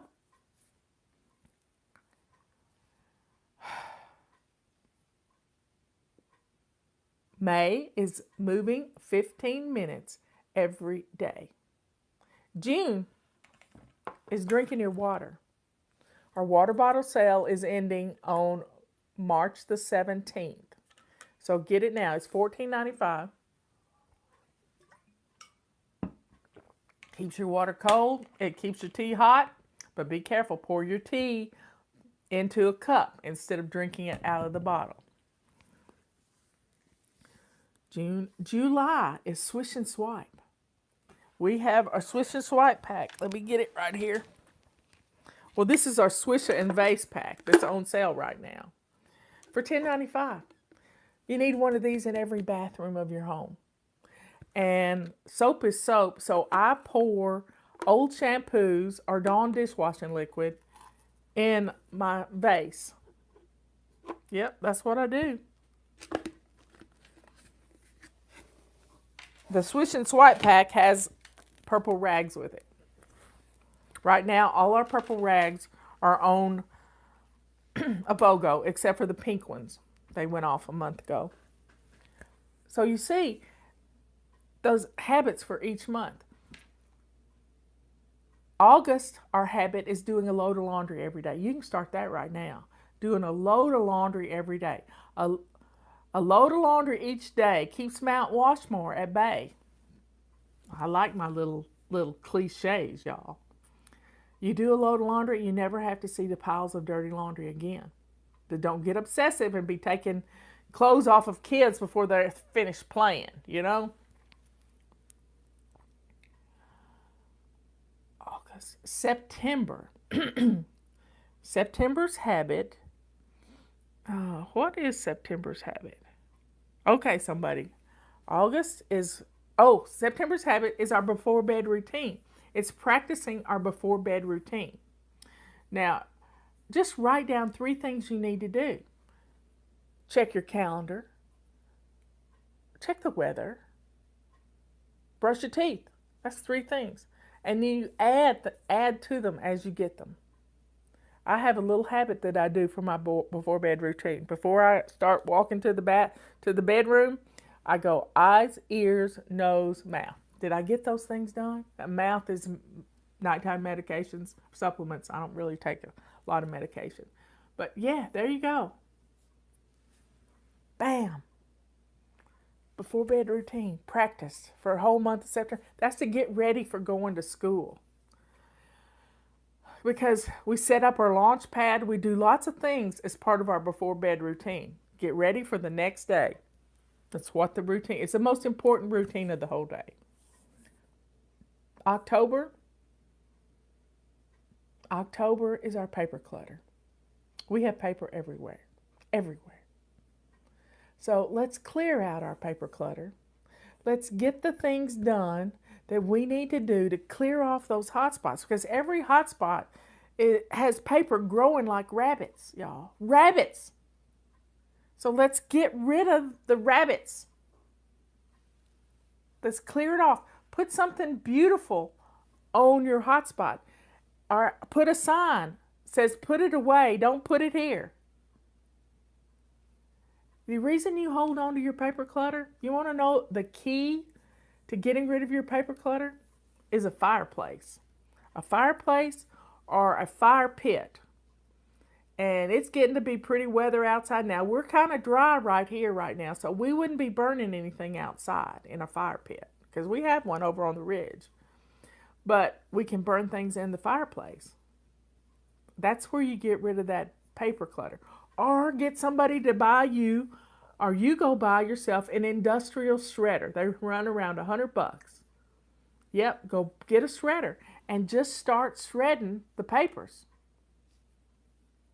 Because most of them are trash. 95% of it is trash. And you're holding on to it because you don't know what's in the pile.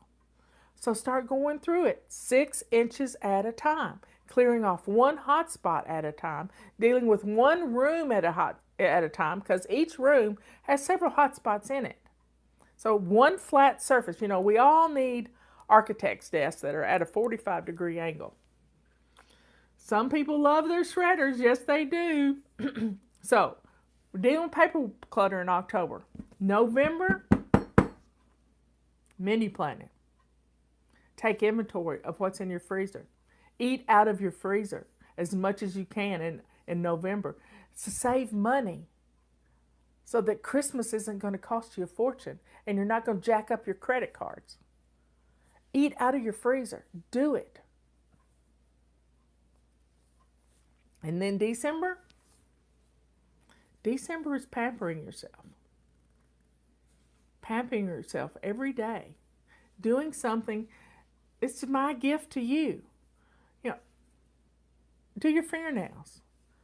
Do the hand thing that Mary Kay taught us. Was scrub your hand with Epsom salt or some kind of facial scrub on your hands.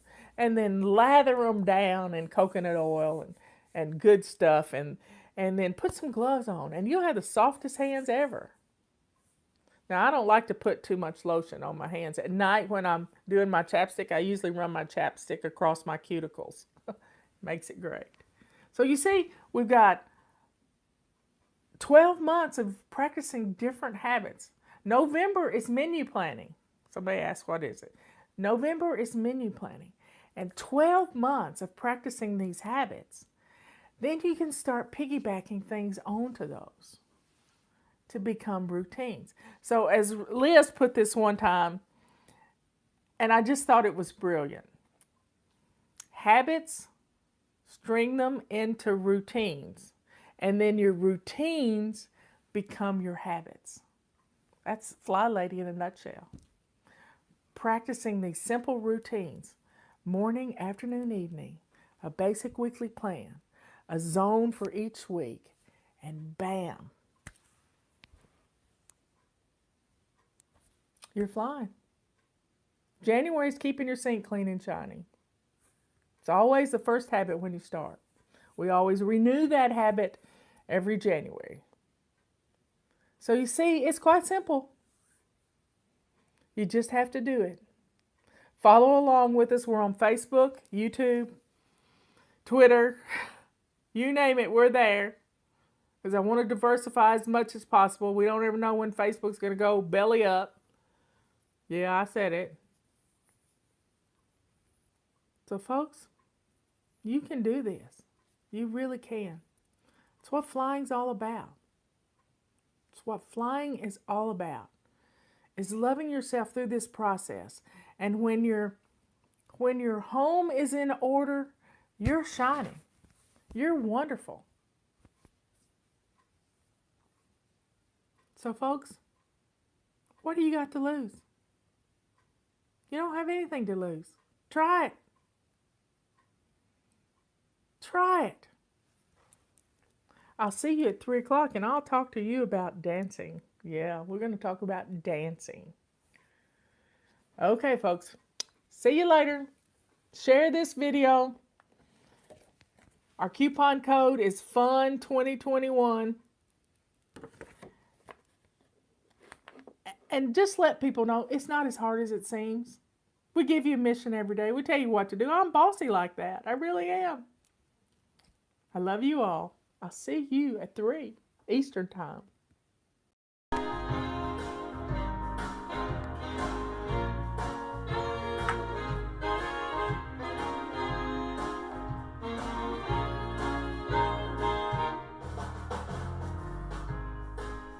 Oh, this is just a...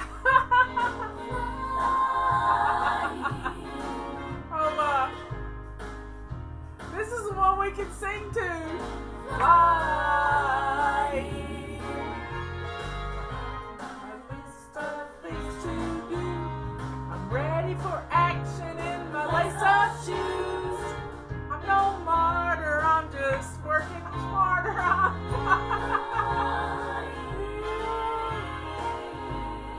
Oh, that's funny. I didn't know I had those on here. That's cute. My voice isn't cute, but anyway. I'll be glad when my hair can really stay behind my ears without me spraying it to high heaven. Oh yeah, I had to run and get, thank goodness the mic wasn't on. I forgot my remote control and I had to go get my remote control. And because yesterday I noticed it had some little white crud back here. And Robert worked on it for me because one of the batteries had corroded. So he fixed it. It's nice to have a fix-it man around the house. Anyway, so today, everybody's getting in here. What day is today? Today is Wednesday. It is anti-procrastination day, but it's also the first day of the month. And you know what that means? We have a new habit.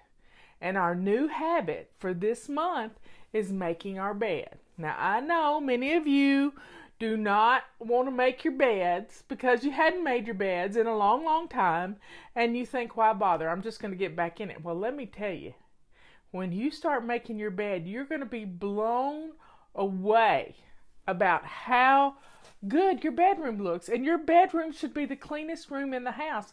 Last week, we were doing Zone 4, which is our bedrooms. Yesterday, we changed the sheets. So let's get our bedrooms looking nice. Making that bed is the shiny sink of every room has its own shiny sink, and your made bed is the shiny sink in your bedroom. Your coffee table is the shiny sink in your living room. Your shiny sink in your kitchen is your shiny sink. So every room has its own little shiny sink, and when you take care of those things, everything is going to look wonderful. So we're not so much getting back to basics as we're doing FlyLady immersion class. Right now, we're home. We have no excuse, y'all. So the first thing I want you to do is get dressed to lace up shoes.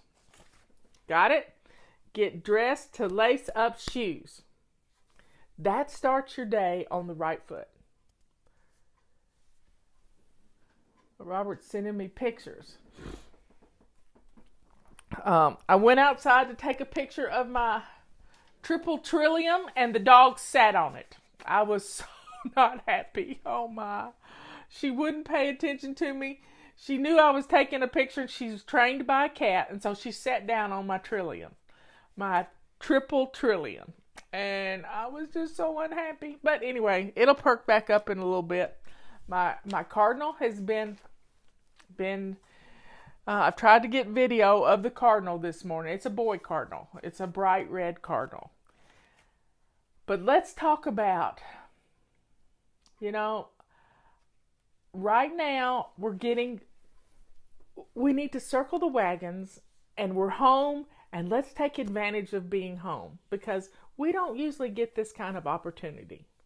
You're listening to me. Look how many people are in here. We're hitting 400 right now, which is right at 4,000, I think. Now, if you have not shined your sink yet, after you get dressed to lace up shoes, I want you to go shine your sink. Yep. I am in this swish and swipe mode for my whole house right now. And guess what my swish and swipe tool is? It's a purple rag. I use a purple rag in my hot soapy water in my dishwater. And I am wiping down everything. I'm wiping down everything from my kitchen counters to my stove, my microwave, my stove knobs. All of everything's getting a swish and swipe. Big time. And then I'm cleaning off hot spots, and I'm swishing and swiping the hot spots with a rag. Because dust settles and all kinds of... I use my feather duster all the time, but sometimes you just need to get right into it. But keeping things wiped down, Justin did a video on how to sanitize your kitchen with purple rags, pink rags, silver rags, whatever you got. Sorry, y'all. I have a funny story to tell you. I'm going to get sidetracked here. Yesterday, I got a text message from my dentist office. And they said, we will be closed until April the 30th, April 29th or something like that. And I thought to myself, here I go thinking, what you think about, you bring about. I thought, well, now's not the time to lose a crown. And guess what happened last night at dinner? I lost a crown. And thank God you can't see it, because it's right here. Yeah, I lost the whole tooth practically. And the blessings that abound from this, the blessings abound, because I'm looking for the silver lining. The silver lining is this tooth has had a root canal on it. So it's not going to hurt me. It's just irritating that there's a hole there. And you just have to laugh. It's kind of like Scott Adams says, we're in a simulation. So I got the text message that said my dentist office is closed, and I have my dentist cell phone number. So I called him on his cell phone, because he's called me needing favors, and I called him needing a favor. And he said, I can meet you at the office. I said, Dempsey, it's no need. No need. We have been asked to, stay home, and I'm going to protect you, because if I start hurting, I'll let you know. But it's not going to hurt, because it has a root canal in it. Oh, my bird's back. Did y'all hear that? My bird's back. There it is in the window. Yep. It's coming to the window. Let's see if I can focus the... Let me see if I can... Did you see it? There he is. He's there. He's coming in, but the window kind of blows it out. He comes in right by St. Therese. That's just weird. I love it. There he's back again. He's really showing out today. That's a happy bird. He's really showing out. I just believe, God's listening to us. He knows we're all kind of having a rough time of it.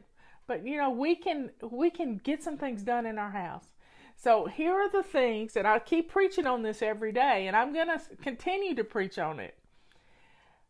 If we keep our laundry caught up, I don't know what's going on there. I can't see. There we go. If we keep our laundry caught up, if we do our dishes, if we get dinner in the crock pot ready to go, that frees us up the rest of the day to declutter and get some things done in the house. Angela saw him. Yay, yay, yay, yay. Because the window kind of blows it out unless it's a rainy day like yesterday. But the main thing we got to do is take care of ourselves. If you don't take care of you, who will? So, drink your water.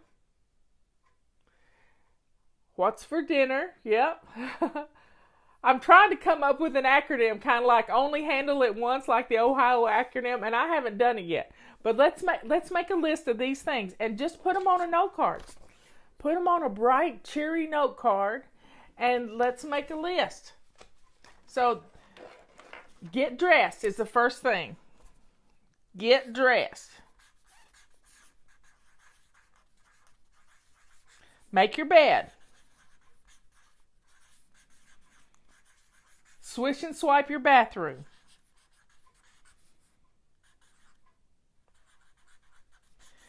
What's the next thing? Laundry. A load of laundry. Okay. Empty dishwasher.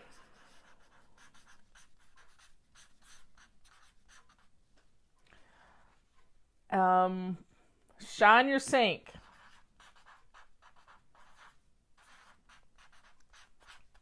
And I keep a sink full of hot soapy water going all day long at this time that we need to keep everything sanitized. What's another thing? Oh, hot spots. Hot spots. So there you have 1, 2, 3, 4, 5, 6. That's 7 things. This is like a daily, weekly home blessing. 7 things. Get up and get dressed. Make your bed. Swish and swipe your bathroom. Bam. That part of the house is done. Grab a load of laundry. Put it in the washing machine. Empty your dishwasher.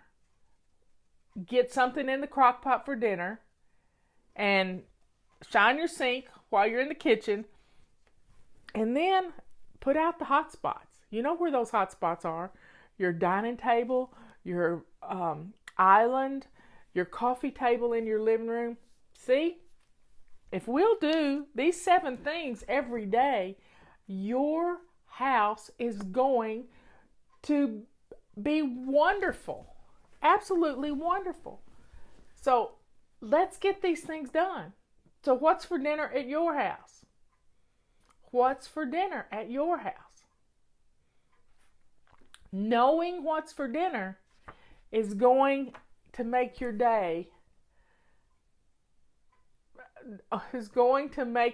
wonderful because you're going to feel at ease.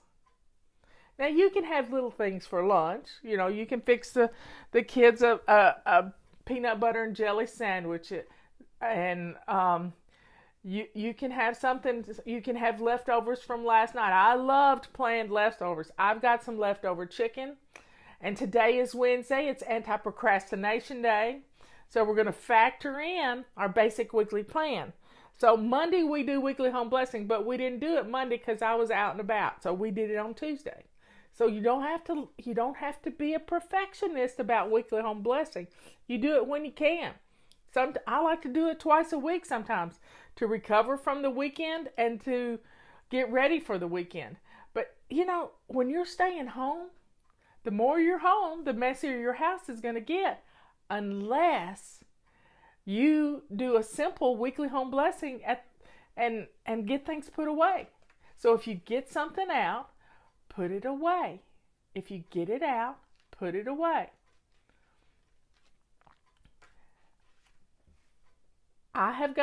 we've done inventory of our food in the house, and we're good to go. We may not like what we're eating, but guess what? We're not going to be stuck in some rut. So if you come up with 7 meals, and Leanne can help you. 7 meals. And she's got her dinner answers for $7 for a month. $7 a month. Guess what? Since you're not going to Starbucks, you got $7. I guarantee you got $7. And this can help you plan those 7 meals. And if you have 7 meals, you're going to feel at ease. Yeah, you're going to feel good about what you're cooking. And that's just what you have to do every week, these same 7 meals. I saw a recipe for the tater tot casserole the other night on Facebook, and I almost gagged, y'all. It had mustard in it, and I just couldn't even imagine. But anyway, I digress.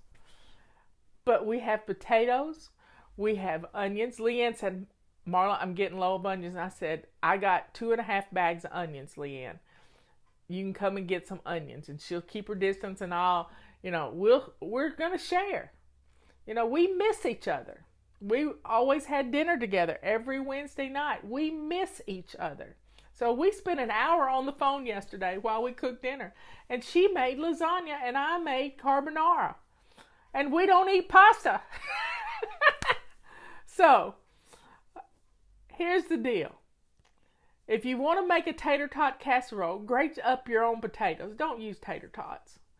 You use your own potatoes. Yeah. So, Leanne's needing onions.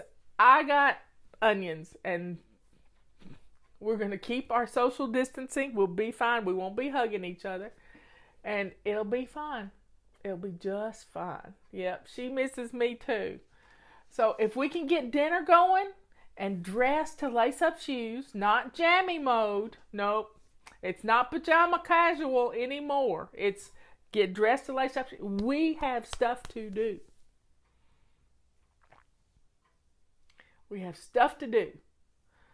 So, grated cauliflower. Wow, that's interesting. Making a tater tot casserole with grated cauliflower. That's interesting. You can put any vegetable in it. We have a favorite restaurant here, the Fish Camp, and they do a cabbage casserole. Who ate the pasta? I ate pasta last night. Yep. Leanne ate pasta last night because she made you a lasagna yesterday, and I laughed till I hurt watching her do this lasagna. Because she's lathering on the ricotta cheese. And she's just having so much fun putting together this. And she made a small lasagna. I don't know how to make small lasagnas. I make big lasagnas. And one time I made 8 lasagnas and put them in the freezer to take to friends when they needed something.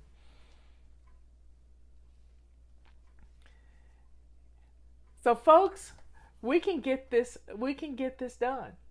Get dinner on the table. Get our laundry going. Get the machines going. Leanne calls them indentured servants. Get the machines going. A lot of you have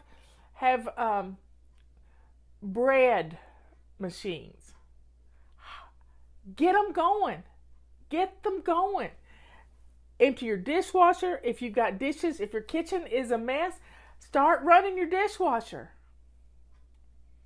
Start running your dishwasher. And you're going to be blown away about how good your kitchen's going to look and smell and get things going. Now, I have made lasagnas with Italian sausage instead of hamburger sauce, hamburger spaghetti sauce. But the main thing you got to do is get going. Here it is noon, almost noon on the East Coast, and it's time to start thinking about dinner. So get your dishes done, get your laundry going, and keep this going every day. If you do your dishes and your laundry, and clear out your hot spots, your house is going to be fine. It's going to look great. And then you have time to play and help educate your children because they're having to do homework. They're not playing. They're not on vacation, and you're not on vacation. You have a job to do. You got the most important job in the world, and that's to educate your little children.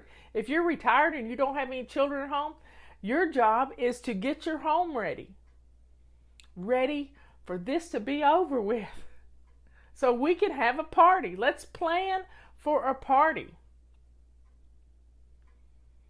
Let's plan for a party. We can get through this, and we can get through it and have some fun. And I got to thinking yesterday, I know what the problem is. I know what the problem. I got lots of cabbage too, Leanne. I don't need any more cabbage. I got 2 heads. Because I'm going to make some stir-fried cabbage with bacon. But I got to thinking about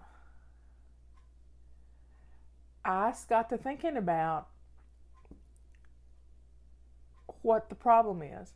And it's because we live in a just-in-time inventory world.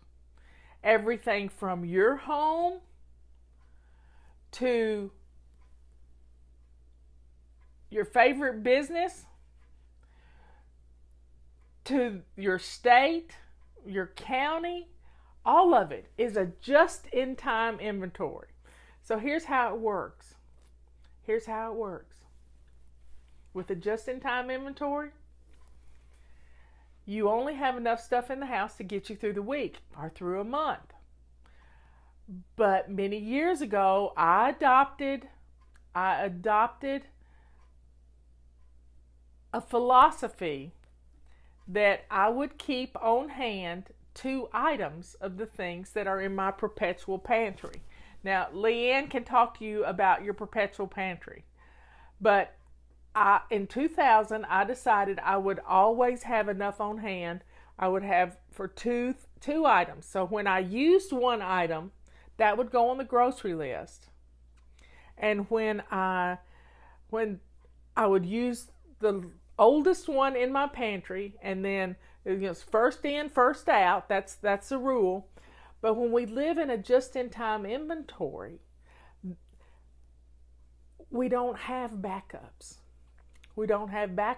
So when there is a problem with the supply chain, which has been the problem with our supply chain, when 2 big ships from China get turned around with all of our protection devices for our hospitals, and they go back to China to save them from this virus, you know what? We're stuck. So we've got to build our own supply chain within the boundaries of our country. And if you're in another country, then you got to build them in your country too.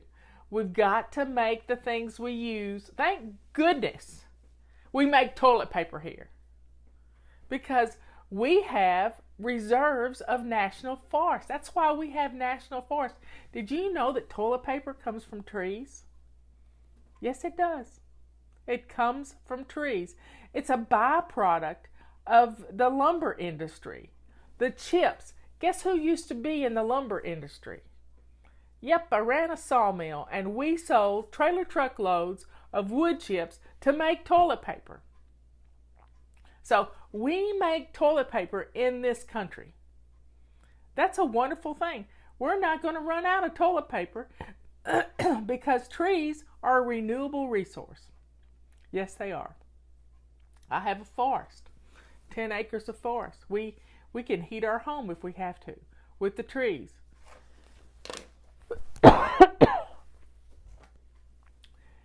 Anyway, folks.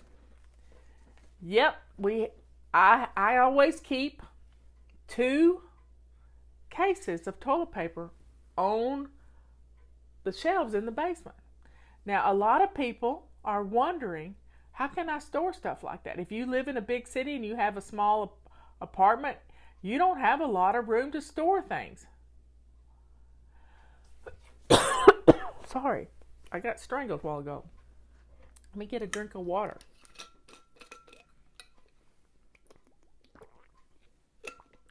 Okay.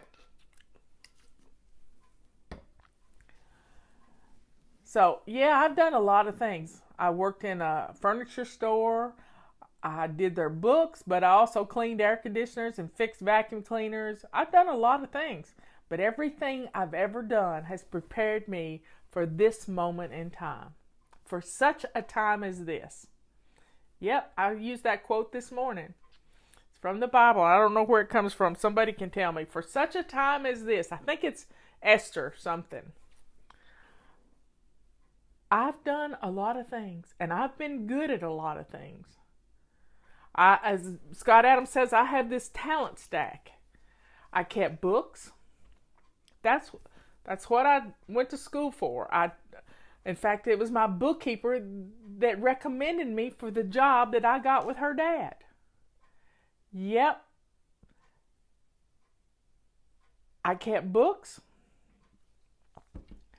I worked on things because I like to tinker.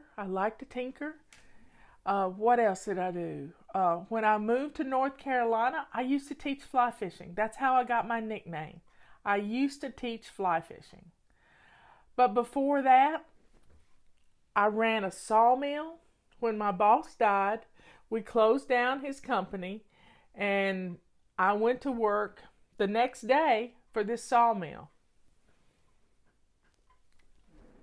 Yep. I went to work for this sawmill. And there was 40 men working there. I kept the books. I was also the manager. I did a lot of things. And we made pallets for businesses to ship products on. And then when I moved to North Carolina, I worked at Kmart. It wasn't the greatest job, but I needed a job, and I was a geek back then too. So I liked electronics, and I worked in the electronics part of the Kmart store, and had to deal with a bad person who was my manager, and he was hateful, and he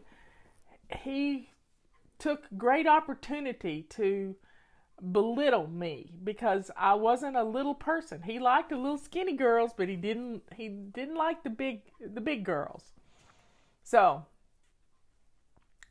and then I went to work at Earthshine Mountain Lodge, helping teach kids about nature and hiking and the outdoors. Right up my alley. And then I met Robert, and I started volunteering at our Republican headquarters. And then I realized that our county commissioner was going to get elected to the North Carolina House of Representatives. I said, honey, I think I want to put my name in for that. So Robert ran the campaign for me, told me what to do. And I got nominated to replace her because of toilet paper, y'all. Because of toilet paper. Our congressman's wife was one of our precinct chairs, and she said, well, what do you think about the lumber industry?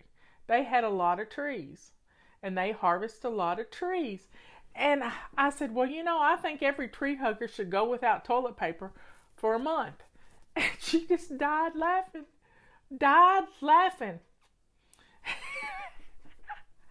And so she nominated me, and I told her about my stint as being a manager for a year of a sawmill. And it was funny. So trees are a renewable resource. They live to be about 80 to 100 years old, and then you harvest them. And they come back. It all comes back to toilet paper. So somebody said they're a tree hugger. I'm a tree hugger, but I get your point. We're all kind of might have to go without toilet. Maybe we're going to come up with a new way to clean our bottoms, So it's all good. And so then I got nominated to be a county commissioner. I served 6 years. 2 years of being nominated in a 4-year term. I got elected. And then I got unelected by 27 votes in a primary. So always go vote. Go vote, because small voting times really make for skewed elections.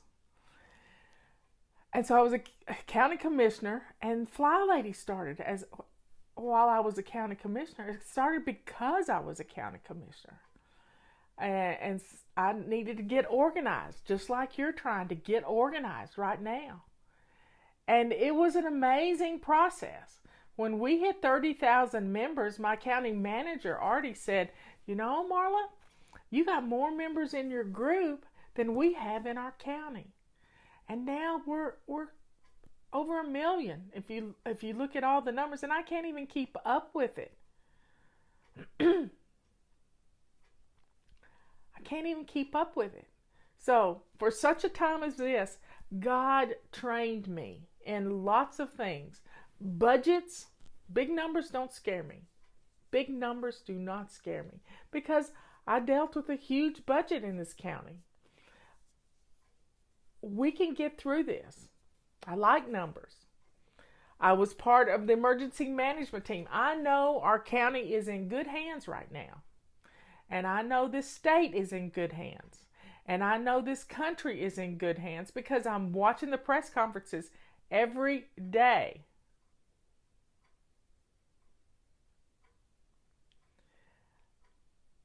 We can do this, folks. We can get through this, and we're all honing our skills. Now, if we can get rid of the clutter in our house, we're going to have storage spaces. Yeah. Let's get rid of those coats that we don't wear anymore and make some space in our closet, our coat closets. Leanne and I were talking about this yesterday. I used to can. I've grown a garden. What is a commissioner? Each county has people who govern. They're the executive board for the county. And so there were 5 commissioners in my county. There's still 5 commissioners. And we still have one lady on the board of commissioners. But I served 6 years, and I did my time for my community. I did it because my house was in order. Yeah, my house was in order.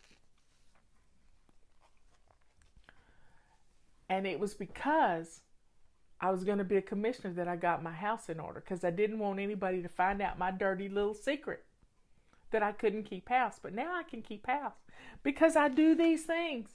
I get dressed to lace up shoes every day. I make my bed. I swish and swipe my bathroom. I do a load of laundry every day. I empty the dishwasher every day. I shine my sink and fill it with hot soapy water and wipe down things right now. And I clear off hot spots. This is what makes my house work. It's 7 things, y'all. 7 things. You can do 1 every hour, and your house is going to look good. Your home. You have no excuse right now. So turn off the TV. Turn off the Netflix. Turn off your phone if you have to. But let's get these things done, and then use the TV and Netflix as a reward for getting these things done. If you've got children at home, you got to get them going with their lessons. Yep. You got to get them going with their lessons, because you can't let them lose a year of their life to this virus. You can't do it. So, folks, it's allergy season. Pollen is everywhere. And if you don't dust,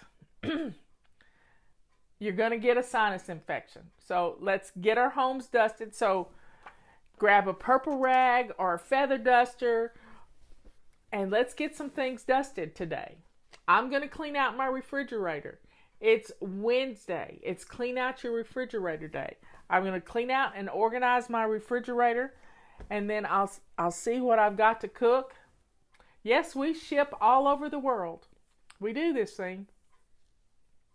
We ship all over the world. We have a permit to ship all over the world. Our feather dusters, yep. It's a wildlife permit. So here's the list. Get dressed to lace up shoes, make your bed, swish and swipe, do a load of laundry, empty your dishwasher, shine your sink, and wipe down your surfaces and clear off your hot spots. You do these things every day, you're flying. And your house is going to look good. It's going to smell good because you're going to put something with your kitchen clean. You don't mind cooking. So let's get dinner on. Let's do it. Now, when it comes to feather dusters, you remember the song, you don't pull on Superman's cape, you don't spit into the wind, you don't pull the mask off the old Lone Ranger. That was from the 70s, I'm telling you. I can't remember the name of the song. But when you take your duster outside, if you have allergies, you need to wrap up with a scarf and put it all over your head and eyes, and then go outside and don't face the wind so the dust is going to blow back. Turn your back to the wind and stretch your arm out as far as you can get it and shake the dust and turn your head away. Got it? This is going to keep the pollen from getting in you. You don't mess around with Jim. Oh, bad Leroy Brown. Yep, y'all remember the song. So pull it up, listen to it, and feather dust to that song.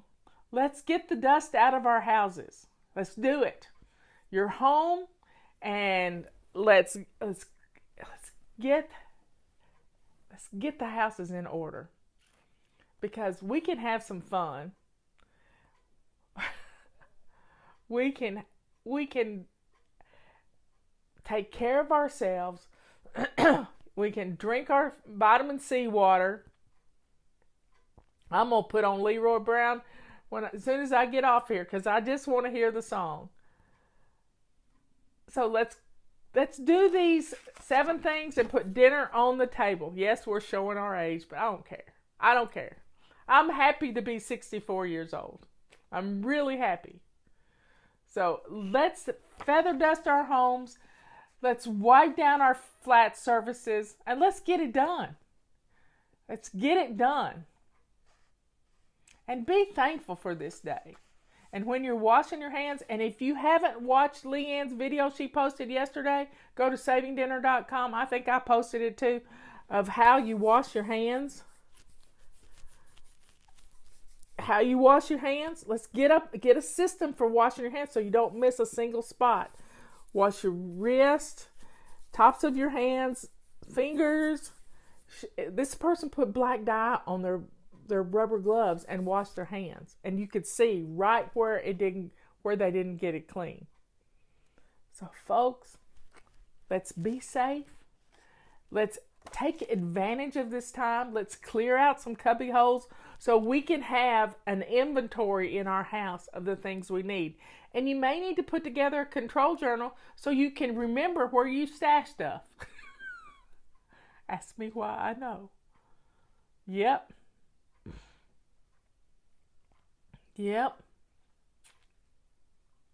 Life is good. Yeah, we got this terrible virus here, but you know what? We're smarter than a virus. Yeah, we are. And we can conquer this thing, and we can get through it, and the numbers are looking up for us. And if we have to stay hunkered in just a little bit longer to kill it dead, by golly, we can do it. And when we get through this, we're going to have houses where we can have more than a just-in-time inventory. We can have stuff the places we need it. And we can be prepared. We can be prepared. Yep. Let's get it done. I love you all. I'll talk to you at 3 o'clock this afternoon.